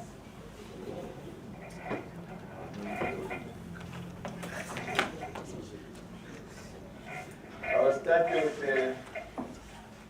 Councillor Clark, will be number 1, number 2 will be Councillor Bianca, and number 3 will be Councillor Julie. In that order, please, Councillor Clark. Thank you, Honourable Speaker. I brief for my colleagues here, Executive Mayor, people of Council, and all the councillors. I do have a concern with this because on contract retentions to hold in council, I think if I read it correctly, it comes from 2010. How come is it only picked up now that the companies didn't collect their monies? What happened that they never got their retention monies? And where's the proof attached to this report that we can see what the contracts was all about? Thank you very much. Thank you, Councillor.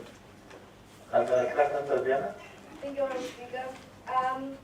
If I understand the legislation correctly, it states that a company has 1 year to come and collect their retention money. It depends on whether it's a multi-year project or not. My question is, the 34 million that we now want to write off, where is this money? Is it in an interest-bearing account of this municipality? And where's it going to go if we write it off? Are we sending it back to Treasury? Because it is MIG funds and other funds that we got over the years. But writing stuff back to 2010 and only now picking it up is a very big issue. But I think we will further indulge this item. Thank you, Councillor Bianca. Councillor Chief.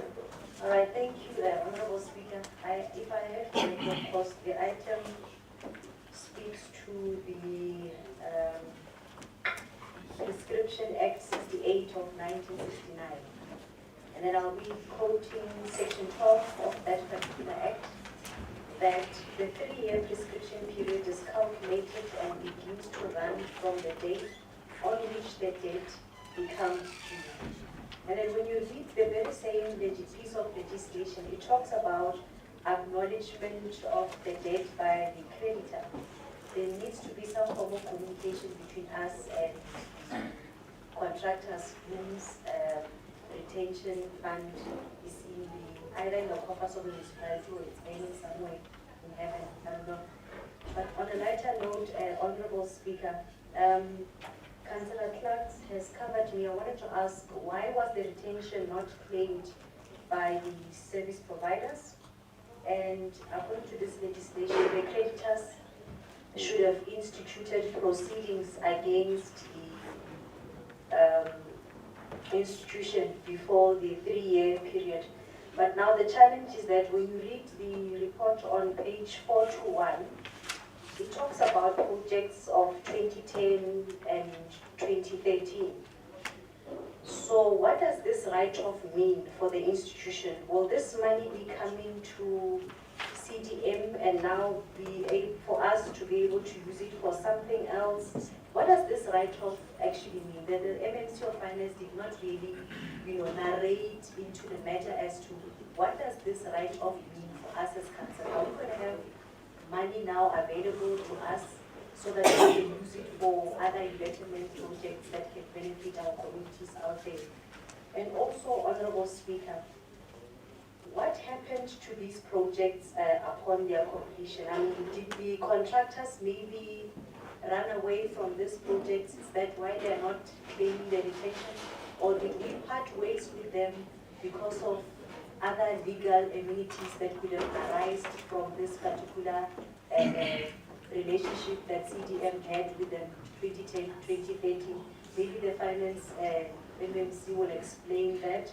And then, why is the item being brought now to council 12 years later? My focus media has touched on that.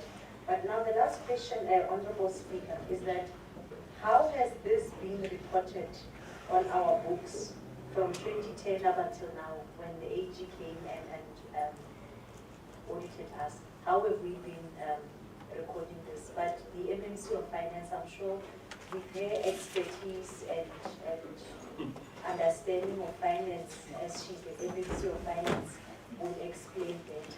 Thank you, Honorable Speaker. Thank you, Councillor Chidi. I will first give the MMC to respond to some questions raised. Okay, thank you very much, Honorable Speaker. Switch on the mic. Thank you, Honorable Speaker. Let me indicate that on the issue of the Prescript Act, I think Councillor Chidi has already alluded on it. And issue here, the retention is a creditor, it's a creditors, and they are in our books. Wait a minute. 220, I did not want to Switch off the sound petty. In terms of Rule 220, we wish that the MMC could speak a bit louder so that we are able to follow through the discussion. Remember, she's not addressing the mayoral committee, she's addressing the entire council. Thank you very much. MMC, let's be nearer to the mic.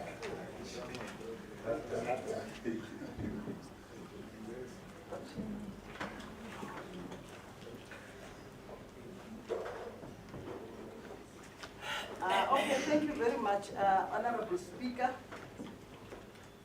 Of course, I'm not addressing the mayoral committee. I'm addressing the council. Honorable Speaker, on the issue here, this retention, we want to let the council know that we are converting it into the revenue, and will be adjusted also in our budget. And the other one, we want to indicate that the amount is not in our bank. We have recorded also the creditors because it's not in our bank. The money is due to them, but is unclaimed. And again, we want to let the council to know that we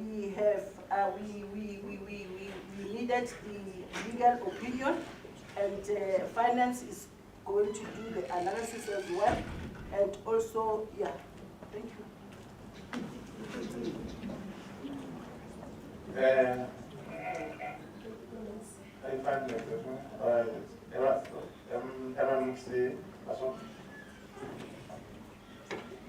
Well, I think the MMC has actually responded to that. This is money, which of course, if you count your own money in the kit, you will not count it, but it will be within your own bank account. But in terms of the recording, it will be recorded as a debt, which of course is within your own financial books in one way or the other.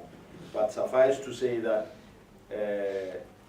that is not the money that we can utilize up until such time that we are able to recognize it as such, write it off within our own debts so that we can clear it from the debt book and later transfer it into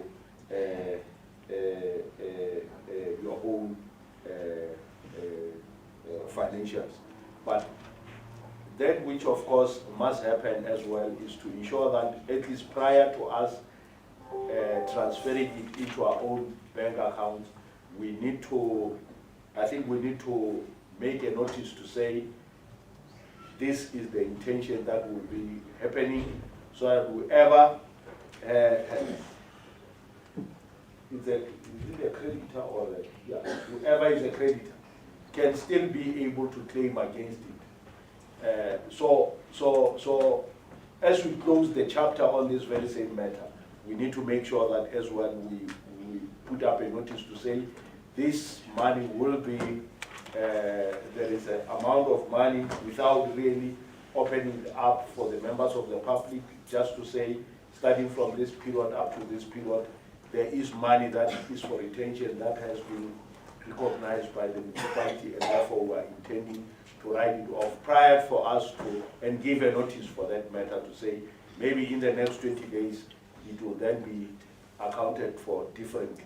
And once we go to the, what we call it, then which we do in January, February, the budget adjustment will definitely, in case there was no one who was willing to claim it, will then utilize it for other purposes after we shall have at least adjusted it positively into our own financial records. Thank you. And for that matter, I think Councillor Ramgoli is right in bringing this item for us to deal with. And furthermore, if you were listening to Mr. Ngoleni, the work that he has done in us realizing that there is this item that which of course need to be addressed should be commendable for that matter. Thank you.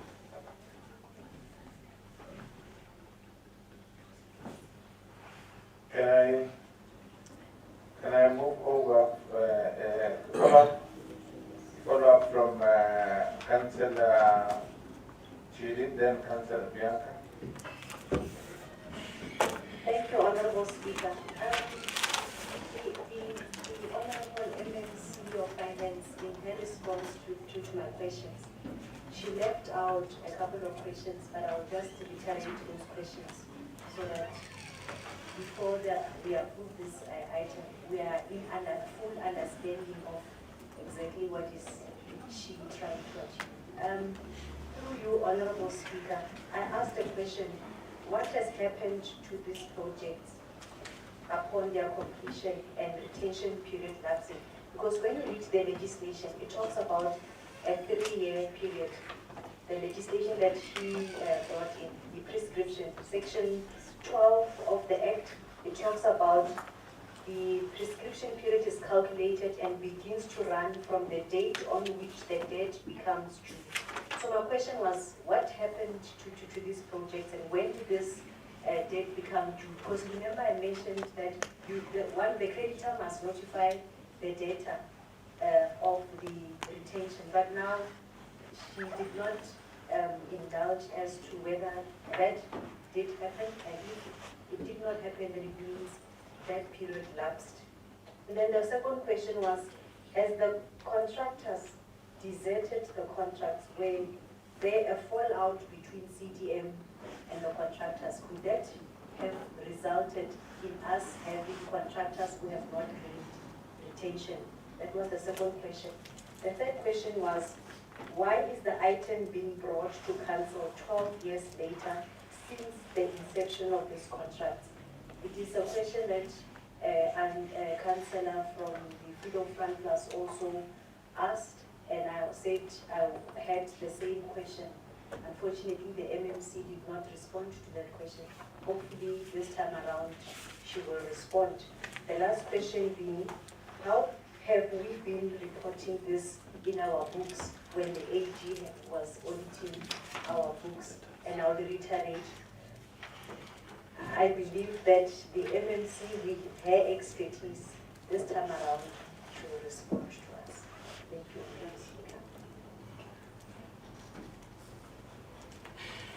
Councillor Pierre. Thank you, Honourable Speaker. I was partly covered by my colleague. I will wait for the MMC's responses before I ask the question. Thank you very much.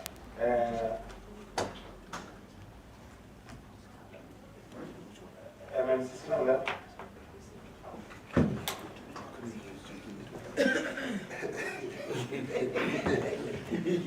Honourable Speaker, let's acknowledge that as part of us growing every day and doing our work with the intention of clearing all the issues that have been there, that's where we are.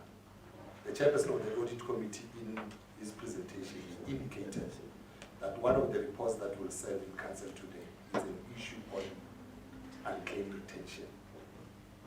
This has been, it's work that has been done thoroughly after having taken into consideration the audit reports that have been carried, and the audit committee together with management were in a position to then begin to look at these things. We are acknowledging that the prescription law indicates that it's 3 years, but we are also acknowledging that we have not been doing that. And we are saying where we are, let us appreciate this report and ensure that we deal with these things so that these things do not recur in our annual financial statements. Because it's some of the things that will make us not look good, that we are not complying with legislation, and hence we are bringing this thing to this council today to say council must then take this into consideration. And hence the addition that was made by MMC Maso to say that let us, as we do this thing, also issue out a notice that will begin to say that there's an intention by this council to then finally deal with the unclaimed retention, so that whoever is there that still believes that is owed by this institution can still come forward, and then we finally close this thing, closing all other possible litigations that might appear, because one of the key things that we basically dealing with now is to also ensure that we reduce all the litigations that are appearing on us as an institution. But I think MMC Masua and MMC Ramokule have also indicated that we have been reporting on these monies, but they were not on the positive side of our books. It was money that was there that were still for those people that owe. That's why we'll have those people as creditors so that they can still come in and claim that money. And we are saying that let this council allow that we proceed with this process and ensure that finally we have dealt with this issue. This will come in as a positive move, Chairperson includes, that if we are able to finally have these people not claiming this money, we will, as we do our budget adjustment in February, have a positive budget adjustment that will then begin to assist us in going down to our communities and doing more work in terms of the mandate that we have, that of providing water services to our communities. Thank you, MMC Damulela, for clarifying further. I would request that we also assist this process so that we must close all recurring non-compliance to compliance with this new council. We just do this also asking Councillor Bianca to move move towards making sure that we clean this council to a better practice. Councillor Dian? Well, you can always ask Speaker. My choice is still my choice. The questions that we just asked the MMC were still not answered. We asked for clarity, and the clarity on all the questions that was asked were not given to us. The other MMC said that this money is not in our coffers. And then we heard about an adjusted budget, and so forth, and so forth. So this is confusing, and I'm thinking that the MMCs are playing with words because they don't want to directly give us an answer as to what's going on. Unclaimed retentions, 12 years. How have we been getting clean audits if this is only now an issue? It comes back to that. We need answers. We can't just go ahead and steamroll and just say, no, we're right, we don't. As a Democratic Alliance, we don't agree with this item because you are not being accountable and you're not being transparent to this council. That is why we will not be in agreement with this item, because transparency is not something that you're currently giving us, because you're playing around with words to get us off of one topic onto another. We ask you straight questions. We're not getting straight answers. So the Democratic Alliance will not be voting in favor of this. We please want to minute it that way. Thank you very much, Councillor Bianca. I think the colleagues are in position. Can we move on, Councillors? Thank you very much for Executive Mayor. Can we now move on to the other item, which is, can we now move for the okay, Councillor? Thanks very much, Honorable Speaker. We once again second that. Honorable Speaker, that was up. Yeah, that's all on Councillor Shashi. Councillor Gala? On which road? On which road is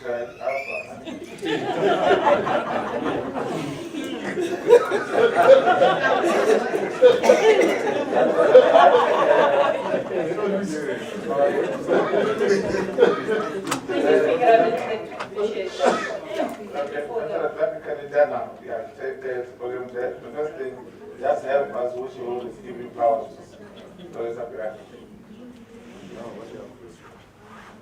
Okay. My hand was up and you didn't recognize me. Thank you, Speaker. Can I put my hand up now? Is it a follow-up? Yes. Okay. Thank you, Speaker. I just want to, from the Freedom Front side, support the DA in this. We will not support this write-off of the resolutions. Thank you very much, Councillor. Councillor Shashi, may I proceed? No, thank you very much. Of course, Honorable Speaker, we understand that she's very old.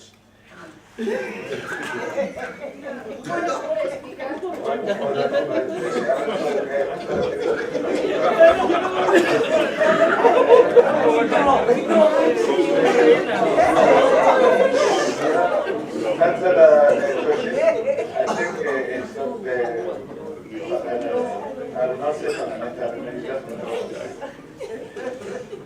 No, I'll withdraw, Honorable Okay, proceed.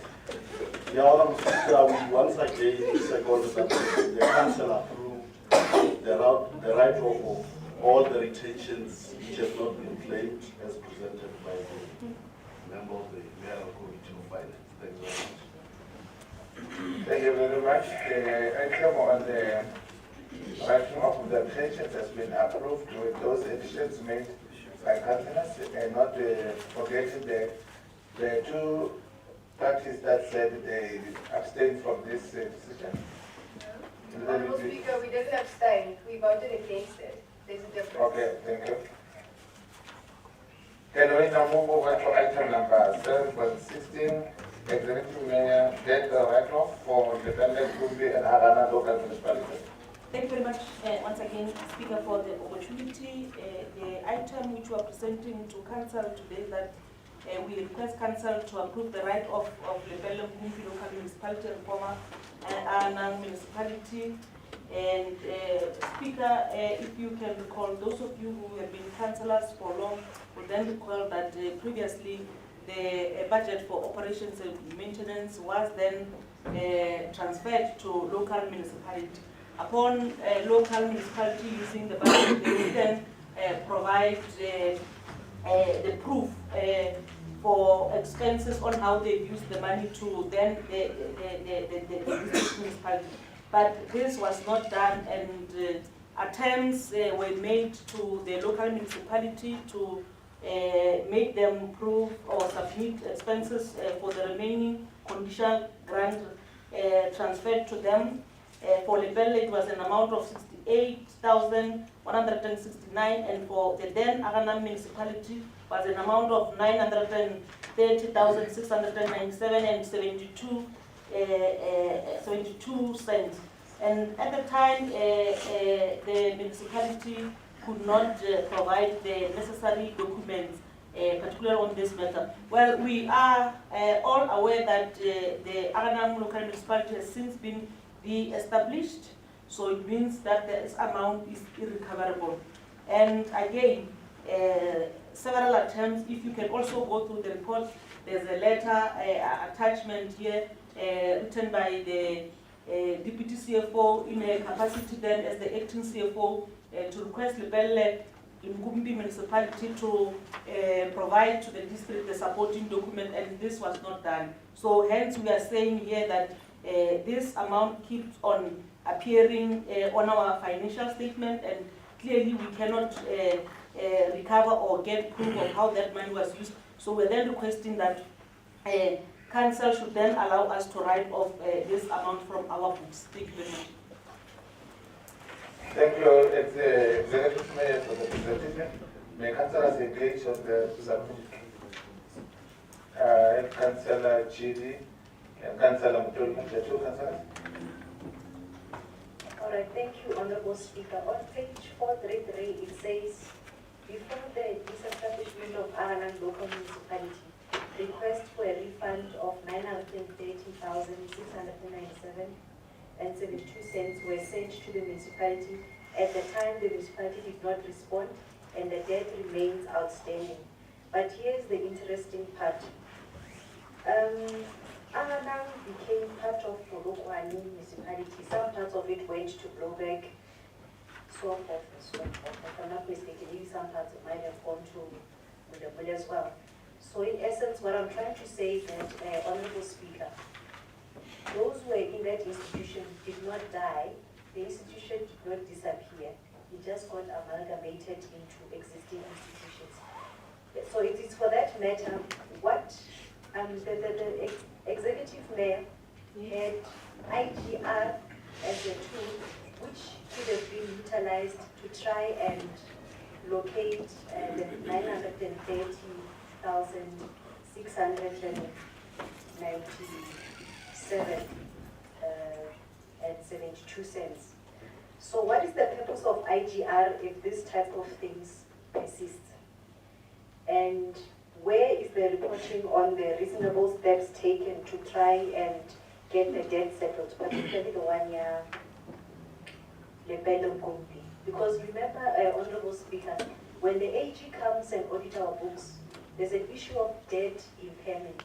If as council we have not really taken all reasonable steps to try and recoup the debt, it will now become an issue, and the story of a green audit, Madam Mayor, will remain just a dream.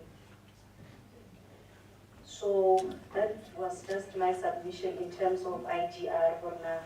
Aranam, yes, got disestablished, but the people did not die. They were transferred to other institutions, municipalities. Polokwane took a bigger chunk of Aranam. What prohibited the EM through IGR to sit with Polokwane municipality? Remember, some of the assets from Aranam were transferred to Polokwane. So what prevented the EM from having that discussion at that level, IGR? Perhaps we need to relook at the model. Thank you. Thank you very much, Councillor Chidi. Councillor Mutulu. Thank you very much, Honorable Speaker. I stand to second the report that we write off the district. Thank you very much.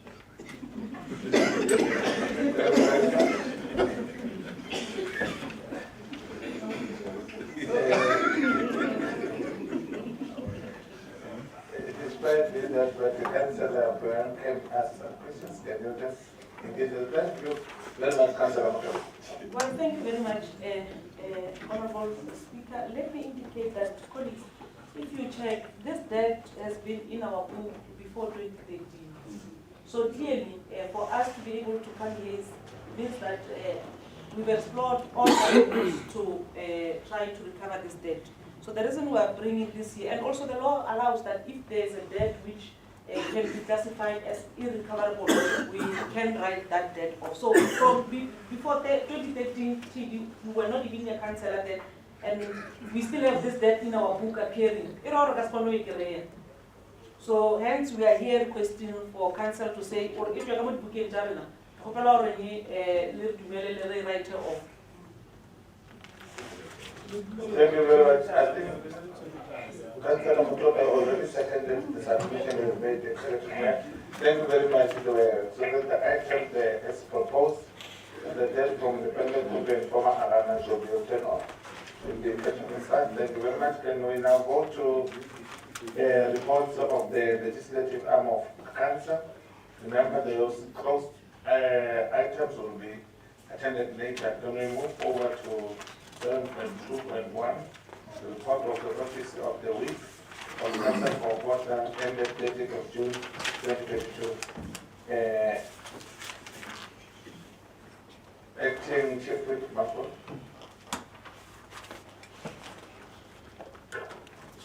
Thank you, Honorable Speaker. Let me take this opportunity to acknowledge and greet the Executive Mayor, members of the Mayoral Committee, the chairperson of chairs, and chairpersons of portfolio committees, the chairperson of the Audit Committee. Let me also greet and acknowledge the leaders of the opposition parties that are represented here in Council. Councillor Motata, Councillor Moke, Councillor Kwadu, Councillor Clark, and Councillor Hile, fellow councillors, and the members of the committee who are in the podium. Let me also appreciate the honor and the privilege of being given an opportunity to act, and on a lighter note, you must do it more often. Thank you, Honorable Speaker. We are reporting to Council, presenting the report of the Office of the Chief Whip, and the report is presented to Council for noting. In terms of the Back to Basic strategy, we are required as the Office of the Chief Whip to report to Council regularly so that the Council is on board on the legislative or mandatory work that is assigned to the Office of the Whip of Council. In our report, I'm going to move quickly because we assume that the councillors have read the report. The mandate of the Chief Whip is clearly defined in our report, as you can see. And from A to F, the mandate there is clarified what the Office of the Chief Whip is mandated to do in Council. And we are also reporting that the Office of the Chief Whip has been able to adhere to those functions in terms of the functionality and the programs of the governance structures. The PMT, and we know the composition of the PMT, Honorable Councillors. The PMT has met twice, as it should. In terms of the multi-party whippery, the multi-party whippery has also met as per requirement, and the District Chief Whips Forum has also met in terms of its mandate and in terms of the dates when we were required to meet. We are reporting to Council that the Office of the Chief Whip is strong and healthy and doing its work as required by legislation, and we are presenting this report for noting. Thank you very much. Thank you very much, Acting Chief Whip, Councillor Mampuru. The report is noted. Can we move over to item number 7.2.2, report of the Office of the Speaker for the quarter ended the 30th of June 2022, Chair of Chairs, Councillor Maso. Thank you. Thank you very much, Honorable Speaker. My greetings to the PMT, as stated by the Executive Mayor. My greetings also to the opposition leadership, the Mayoral Committee, Section 79 Chairperson, as well as the administration led by Municipal Manager under this level, and all present in this House. Honorable Speaker, our report is on page 441. It speaks about the back to basic strategy. And the purpose of the report is for the Council to note the report of the Speaker in terms of the back to basic strategy. The report reflects on the functionality of the governance structures coordinated by the Office of the Speaker for the quarter ended 30 June 2022. Honorable members, I cannot go through the background and the functionality of the Council and Council committees. I will now move to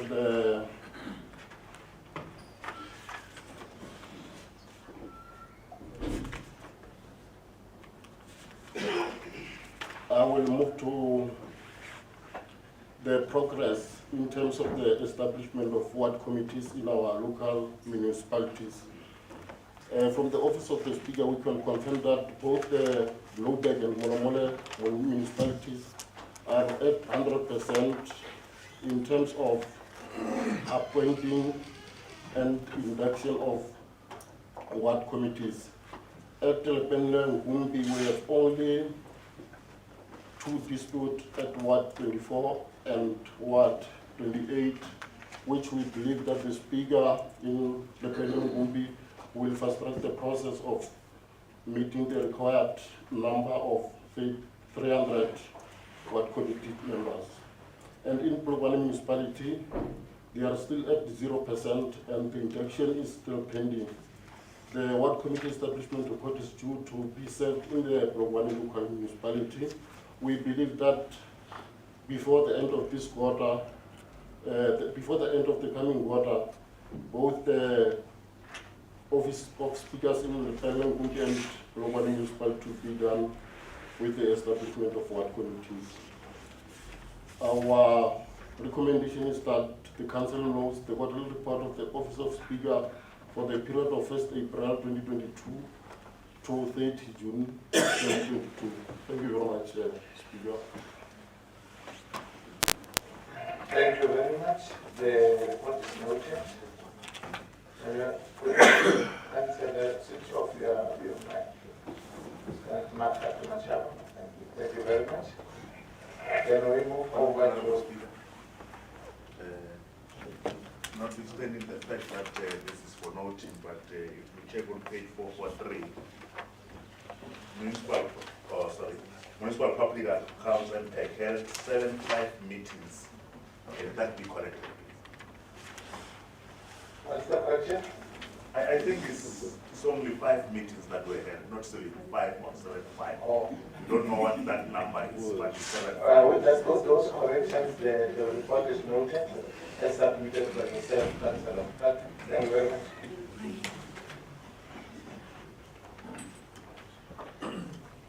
Again, Chairperson, goes to item number 7.2.3, annual schedule of meetings, corporate calendar for 2022-2023.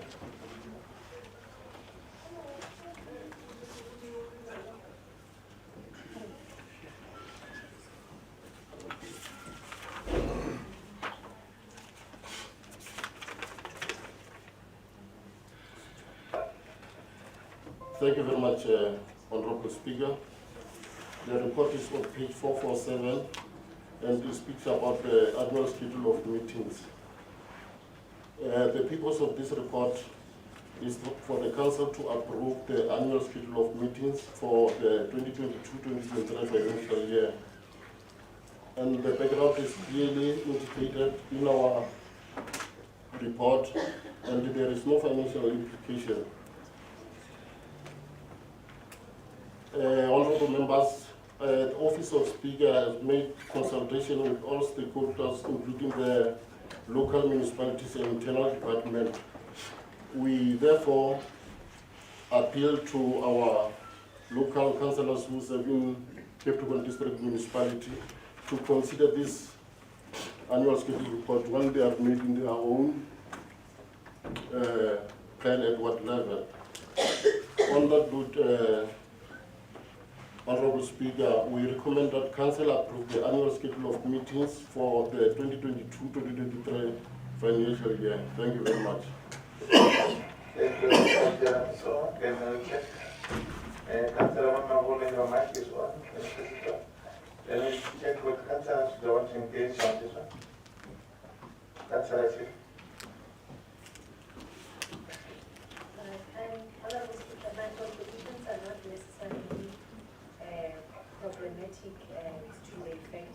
I just wanted to check something. On page 467, when you read the background, it says that committees have not been reporting to council and have continued to operate without work plans, programs, thus limiting their effectiveness. I understand what we are doing today is to try and rectify this particular statement or activity.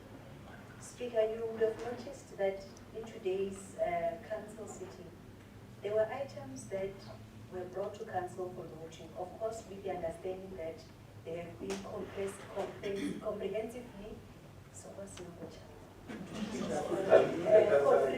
Councillor, yes. I think you made the submission on the, you are speaking to the report of chess, and you made submission that the committees were not reporting as according to the report that you have there. I just trying to say avoid extending to other levels where you reflect back to other reports that have been submitted. So just go back to that one, just to understand, and other members to understand exactly what's the question. Perhaps if I conclude, you will understand. Sometimes I agree.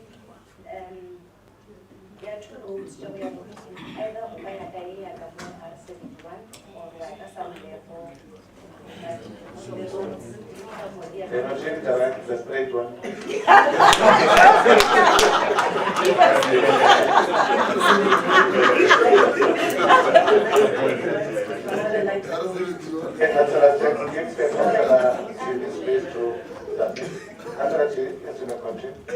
Yes, Speaker, to that effect, you would have noticed that committees have not been able to deliberate on items comprehensively and conclude before they are referred to NICO and coming back to council. You know, there's no distinct distinction between the two models. There's the executive arm of council and the legislative of council. So I wanted to say, through you, Speaker, to the chair of chairs, maybe we need to re-look into this schedule. Maybe at a starting point, we can have 2 meetings per month, where in the first meeting, portfolio members will ask questions, and then the MMCs will account, and then usually they'll say, I'm still to find extra information, etc., etc. Then the second meeting, that's where the MMC will bring the consolidated information. Before these items come through the LACO to council, then we are able to note them. The reason why we had the challenge, these items were coming here for noting and councillors wanting to deliver it, is because during portfolio, Honorable Speaker, some of the issues were not fully dealt with. Well, okay, let's note it. In the next meeting, we'll deal with them. So the chair of chairs maybe can seek advice to the office of Mr. T, that they re-look into this model. I mean, the work schedule. Maybe it might be expensive for council for us to have 2 meetings per month, but maybe as a starting point, to re-look at it, because one always missing, Honorable Speaker, when we bring this effect here, the separation of power model, the executive arm and the legislative arm, so that we don't find ourselves with the reports coming here for noting and then councillors wanting to deliberate on them, whereas they could have done that at committee level. If the 2 meetings will be expensive for this institution, maybe we can have 1 meeting now, just prior to council. Committees must converge again, where MMCs finalize the issues that would have not been finalized prior to the reports coming to council. Thank you, Speaker. Thank you very much. I think the submission there was that we move the approval of this annual schedule of meeting corporate calendar for 2022. I think we're just saying, please, let's take this into account, which I think must also be seen as something that's very positive in order to make our council functional. Can you council Sweden? Thank you very much, Speaker. I'll go through N1. I'm seconding that.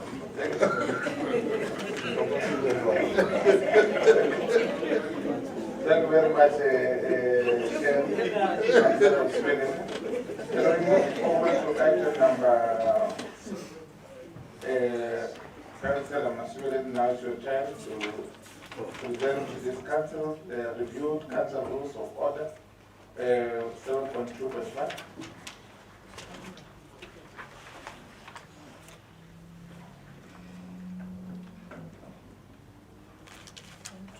Councillor Maswede. Thank you very much, Speaker. Let me first pass my greetings to your office and also to the Executive Mayor. Okay, thank you for continuing. There was a small mistake that wanted to check something, but yes, and also to the Executive Mayor and the Acting Chief Whip of Council, the Acting Whip of Council, the MMCs, chairpersons of council committees, the administration is led by Mr. Slepe, fellow councillors,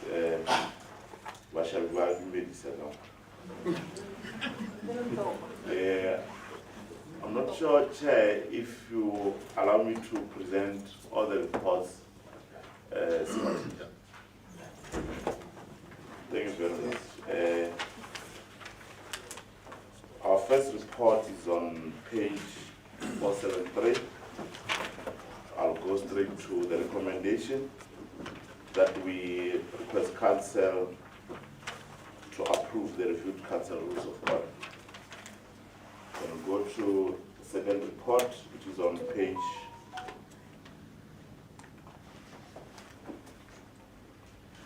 563.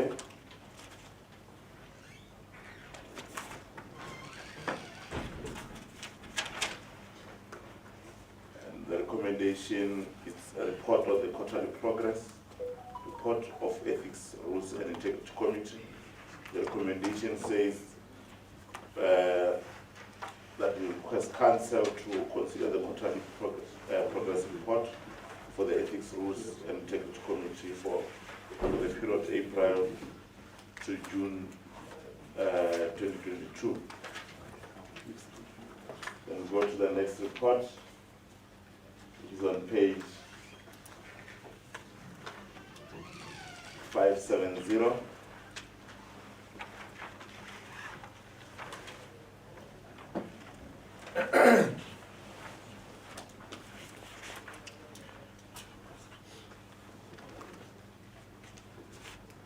Go straight to the recommendation, which says that we recommend that council considers the report on councillors' attendance of meetings for April to June 2022. Then go to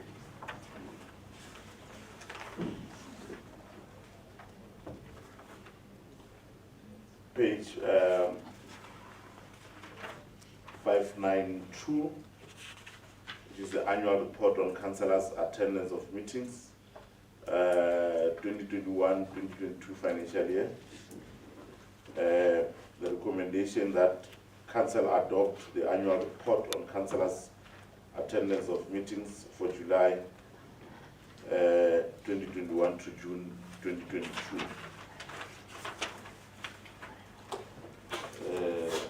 The last one.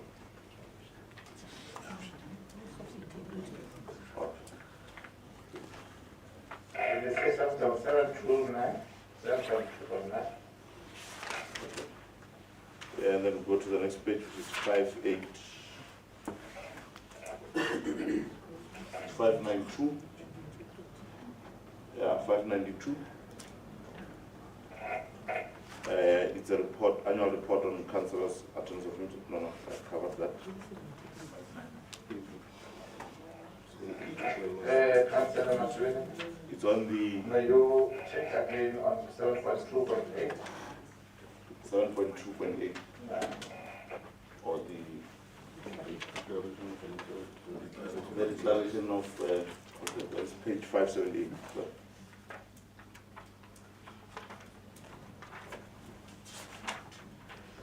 Yes, thanks, Speaker. It's a report on declaration of councillors' financial interests. Go straight to the recommendation that council considers the report on the declaration of financial interests of councillors for 2021-2022 financial year. Then I'll go to page 599. Did you go to 7.2.9?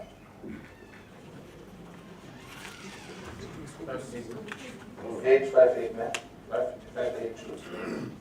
Okay, thank you. Yes, on page 582, the annual performance report for 2021-2022 financial year for Ethics, Rules and Integrity Committee. The recommendation says that the council adopts the committee's annual performance report for July 2021, June 2022.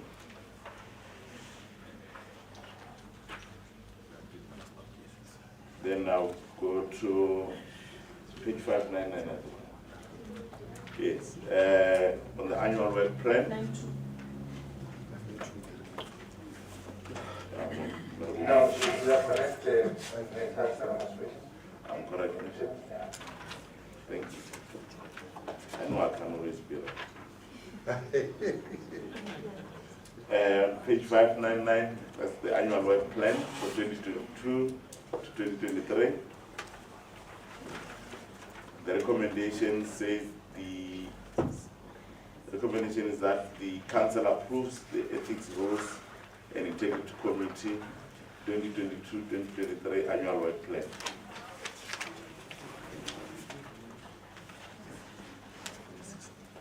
I think that was the last report. Thank you very much.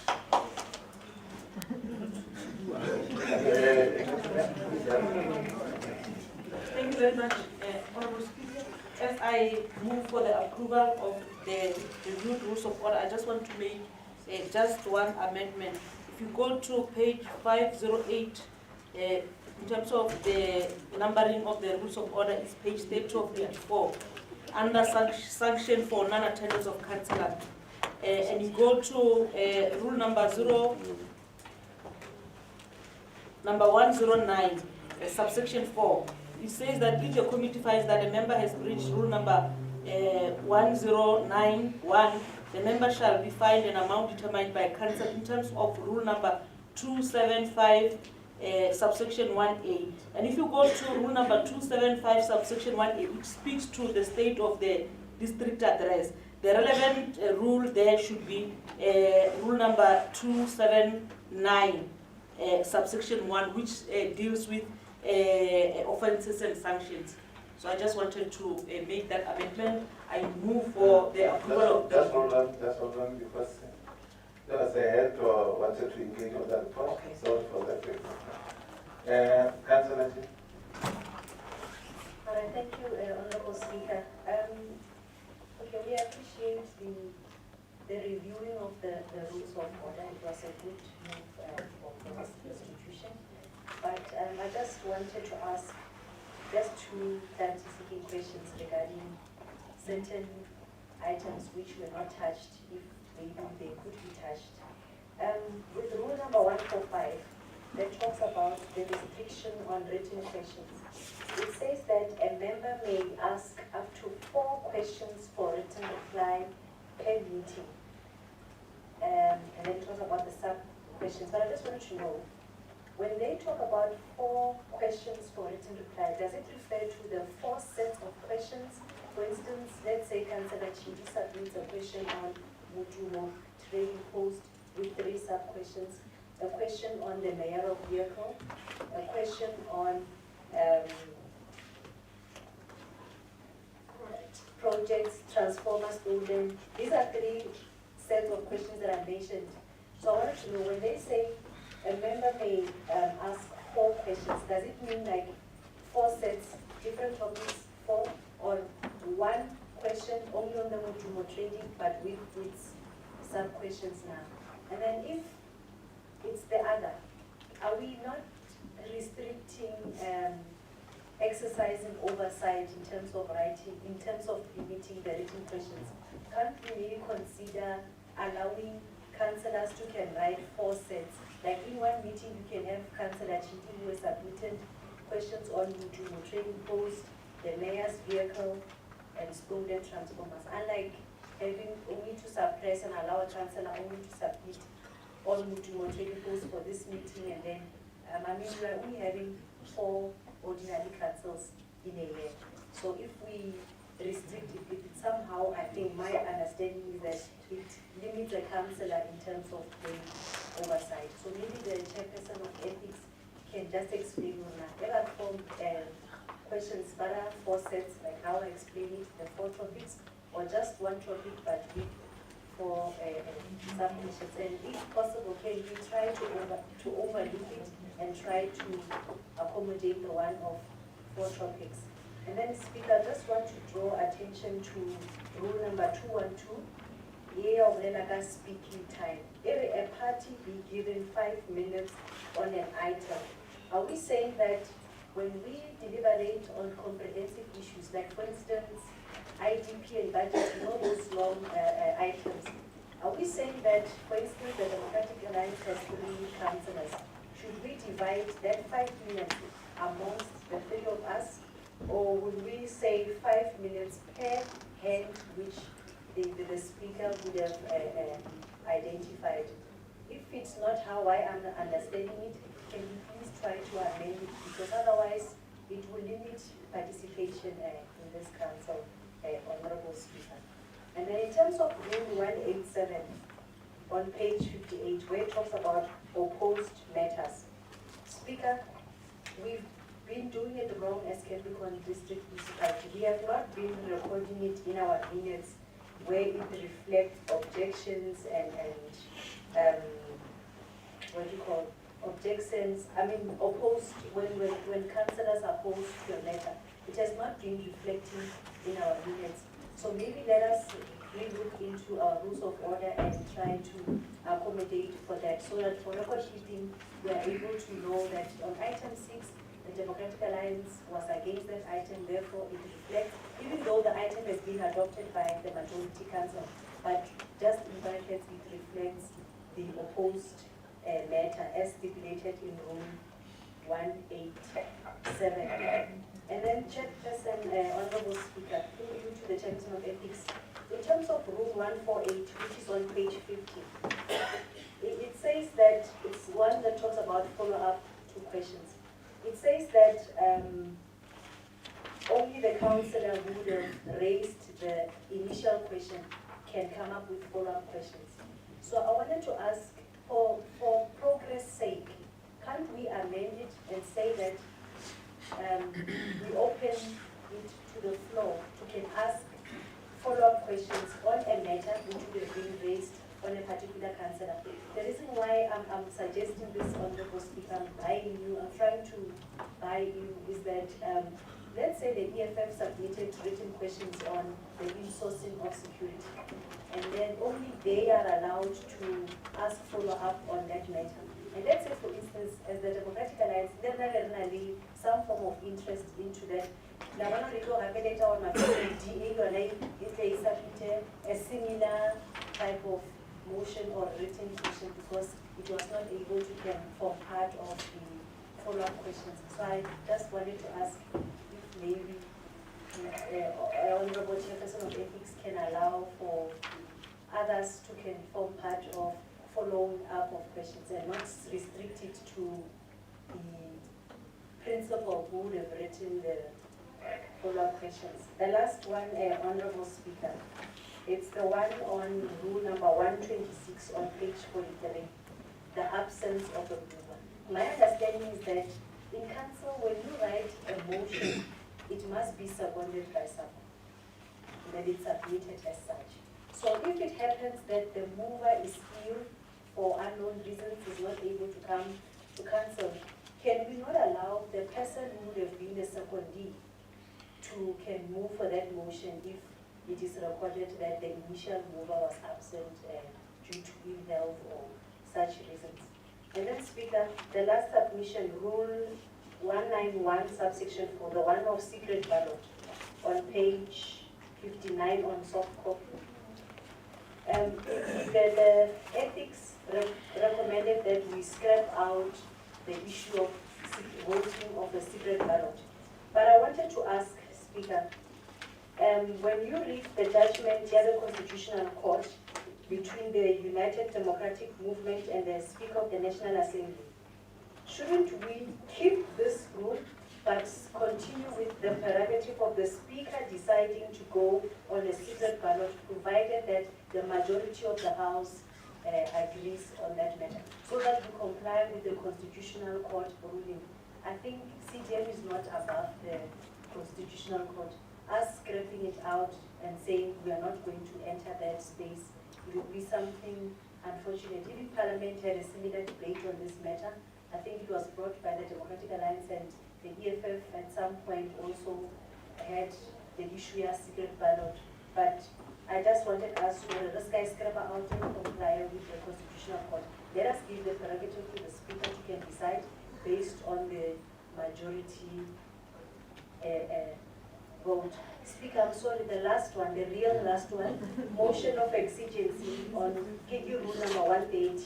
I want the Chairperson of Ethics just to explain. When it says that, let me just quote it quickly. They've said that a motion of exigency is permissible if it is about a case or a situation that arises during the meeting and demands prompt action or remedy. I just want clarity. Are they saying activities that are arising during the meeting in council, or activities that arise during our council sitting but outside? For instance, let's say we are sitting in this council, Honorable Speaker. Amatabata, there is a pipe burst in one of our water pipes, the CDM. I'm seated in council. Maybe I've been notified on my way in this council chamber. But unfortunately, this item is not on the agenda. Will I be allowed to can raise my hand and raise a motion of exigency in terms of situational analysis or situations that are taking place that affect the institution, which are of an emergency nature, but are not necessarily happening in council? Because my understanding is during the meeting and demands prompt action or remedy. During the meeting, in the meeting, or during the meeting, but it's taking place outside the meeting. Because what I've mentioned now, the example that I've mentioned now, of course it demands prompt action and remedy, but it's not something that is taking place in the meeting. So we cannot have review that motion of exigency to can allow it. Thank you. Thank you very much. I don't know how many last ones did you call? Last one. There are almost 10 last ones. Chairperson. Thanks very much, Speaker. I could hardly capture some of the questions that Councillor Shili was raising. I think I managed to grab only two here,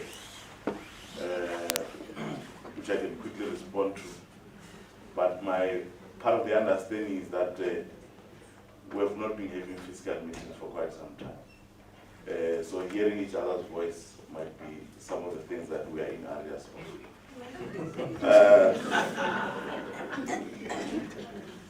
You see, when we speak of exigence, we are speaking of situations that has potential, that carries potential of disturbing the council function.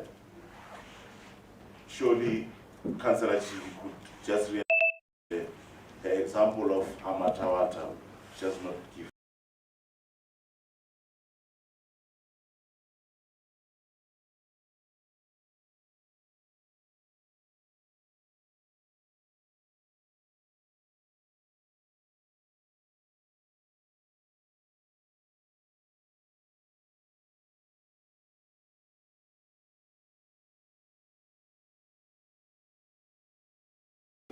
Buildings, it's on fire. That disturbs the peace of country. Does not continue peacefully with the council when the building next door is on fire. So we are speaking of such kind of situations. The second one, you raise a question about talking about the questions. I think the statement is very clear. We are saying 4 questions. I think when you were talking earlier on other reports, when you said I think we are saying 4 questions, not 4 sets. 4 questions. Imagine if we were to say 4 sets of questions, and then each set has 20 questions. What is sub-question? What? It will take us the whole day in council. So some of those things, I think, that's why I'm saying we have not been hearing each other's voice. But Speaker, allow me to request you to assist me with other questions that I could not capture, so that I'm able to respond to everything that she raised, and then so that we all leave this council with comfort and satisfaction. Thank you very much. Thanks, Chair. All I want to request again is that, once the report is reported, there are issues that were dealing within the report. So once we do the extensions out of the report, say for instance, once we have to deal with the rules of the house, then we go on the rules of the house, that will be something else. Now there are rules, they're in highlighted in red paint, if I'm not mistaken, or colors. So I just wish that we don't go outside the submission of the report by the chair or the MMC or the executive mayor. But I think, Councillor Chidi, you have made somewhere you are requesting that let's consider 1, 2, 3. I'm not speaking on your behalf, but my caption is that we are saying on other things, let's also take note of this. I will request that we, as we spoke earlier on, that we are in partnership with other municipalities to make sure that they also run their business successfully in terms of the council. And we've given enough time by allowing our councillor to speak. Can we allow Executive Mayor, as she proposed earlier on, to move for the adoption of this submission made by the chairperson? Please. Thank you very much, Honorable Speaker, for the opportunity. I move that we approve the reviewed rules of order. Thank you very much.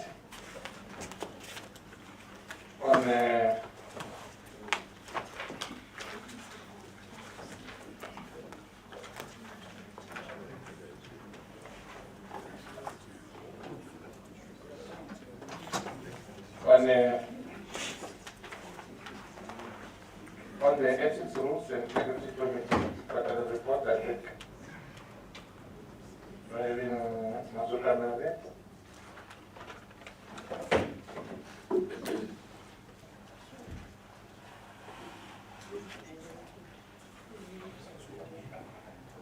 Thanks very much, Honorable Speaker, and it pertains to the executive mayor, the acting chief whip, members of mayoral committees, and all fellow councillors. I'll take this opportunity to second the report as presented by the chairperson of Ethics and Integrity Committee. Thank you very much. I mean, all of them are submitted by the chairperson of the. That's the request. request was made. She's moving for the adoption of the submission made by the chairperson. Those other outstanding rules except, items except the one that you seconded. In other words, Councillor Masoda is moving for the adoption of the other. Are you with me, Executive? Thank you very much. Then we request there was one item that was left out. I'm afraid that the council may not have caption of that. I will allow the chair of chairs just to take us briefly on the omitted item, then we move to the closed session. Thank you very much, Honorable Speaker. The whole confusion was caused by Councillor Chidi because she made a recommendation to the wrong report instead of the annual schedule of meeting. Let me now present the real report of Portfolio Committee annual work plans for 2022-2023. The purpose of the report, honorable members, is for the purpose of this memo is to submit the Portfolio Committee annual work plans for the 2022-2023 financial year. And the background is already, Councillor Chidi has already taken us through the background of this report. And there is no, the financial implications are in line with the approved annual budget and service delivery and budget implementation plan.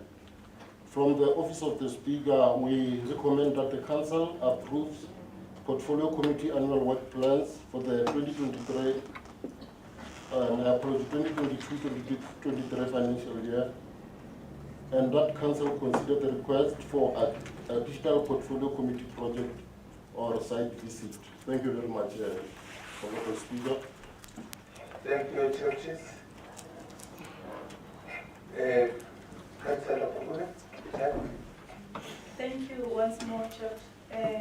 Honorable Speaker, I move to support the proposal made by 12 chairs that the Portfolio Committee annual work plans for 2022-2023 financial year be approved, and also that the request for additional Portfolio Committee project site visits be considered. Thank you very much. Thank you, Chairperson, Councillor Pugule. Then we move to the item before we go to closed session. So 7.2 webcast on the Municipal Public Accounts Committee operational report. Thank you, Honorable Speaker, and I also greet you,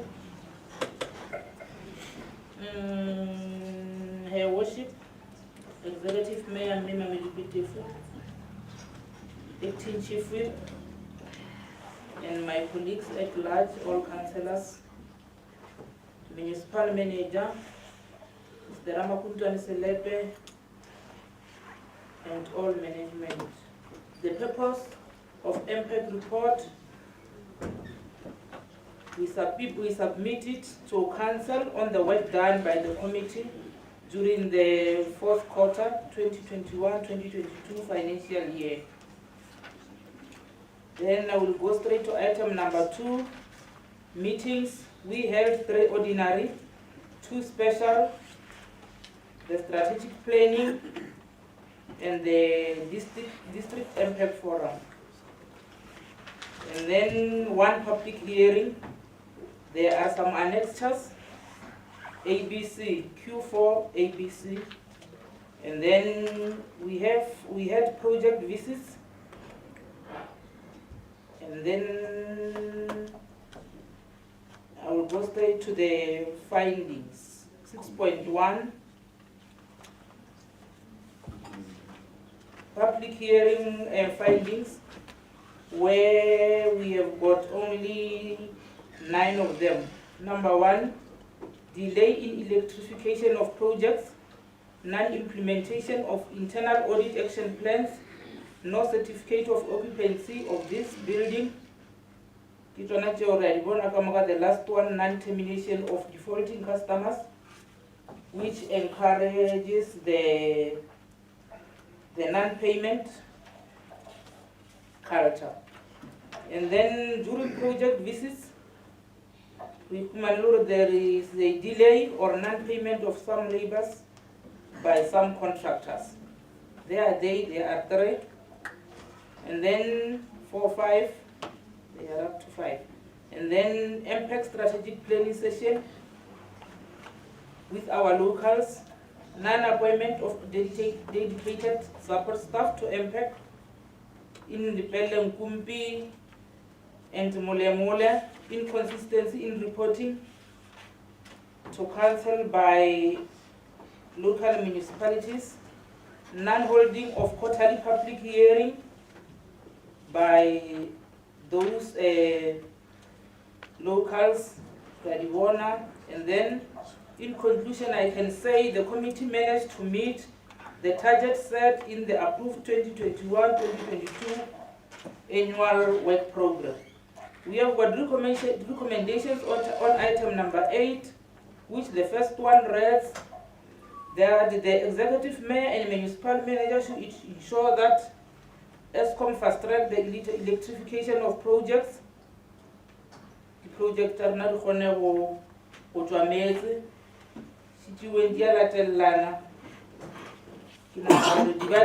that the executive mayor, item number Roman figure 5, that the executive mayor should ensure that local municipalities on the signed SLAs on monies collected on behalf of the district, good revenue collection. There are they, I think the council have read all recommendations up to 20. Thank you very much.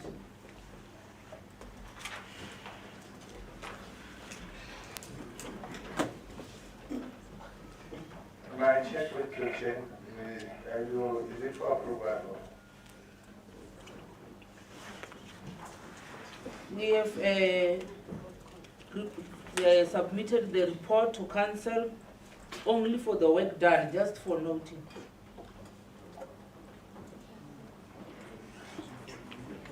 Only the work done by the committee. We'll request that we adopt the report and refer to.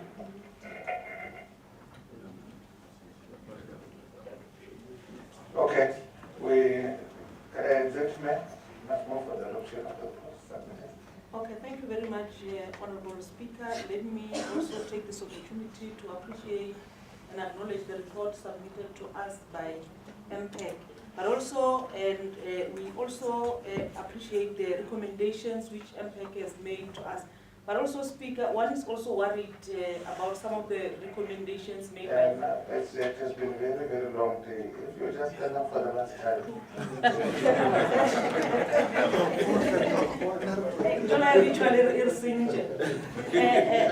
My sincere apology, Honorable Speaker, in the House.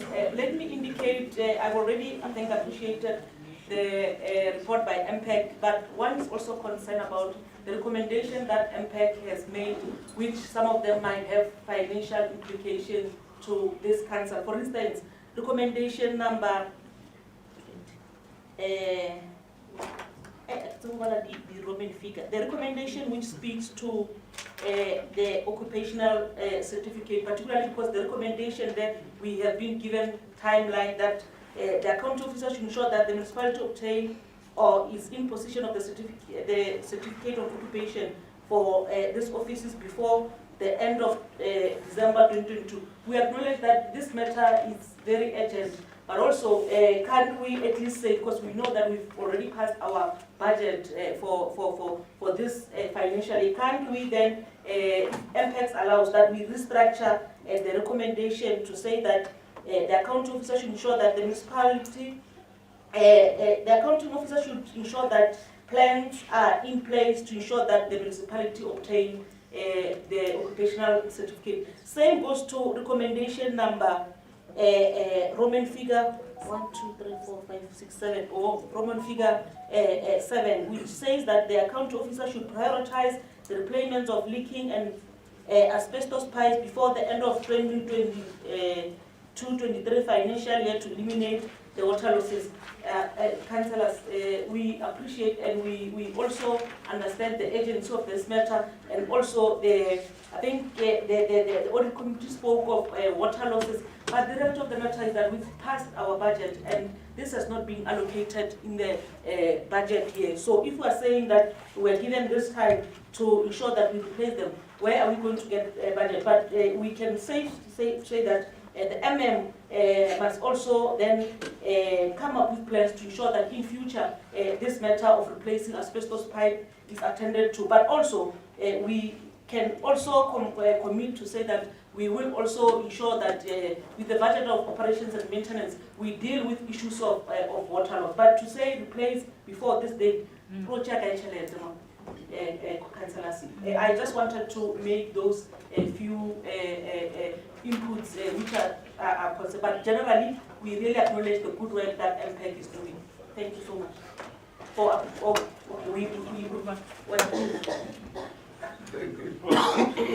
Thank you,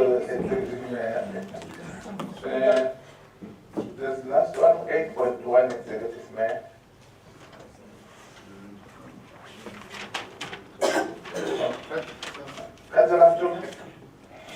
Thanks. I want us to agree that we agree that it's an approval, not a note. So we have to be clear on that. Okay, thank you very much. So the corrections has been made and it's now we're emphasizing. Thank you. Okay, Executive Mayor, questions for Richard required maybe to more trading, posed by Councillor Chief. Thank you very much, Honorable Speaker. They are here, Councillor Chidi. Well, we have provided responses to the questions which were raised by Councillor Chidi in accordance to the rules of order of Council. Thank you. I think they're noted. Can I now move over to the closed session? And when we move to the closed session,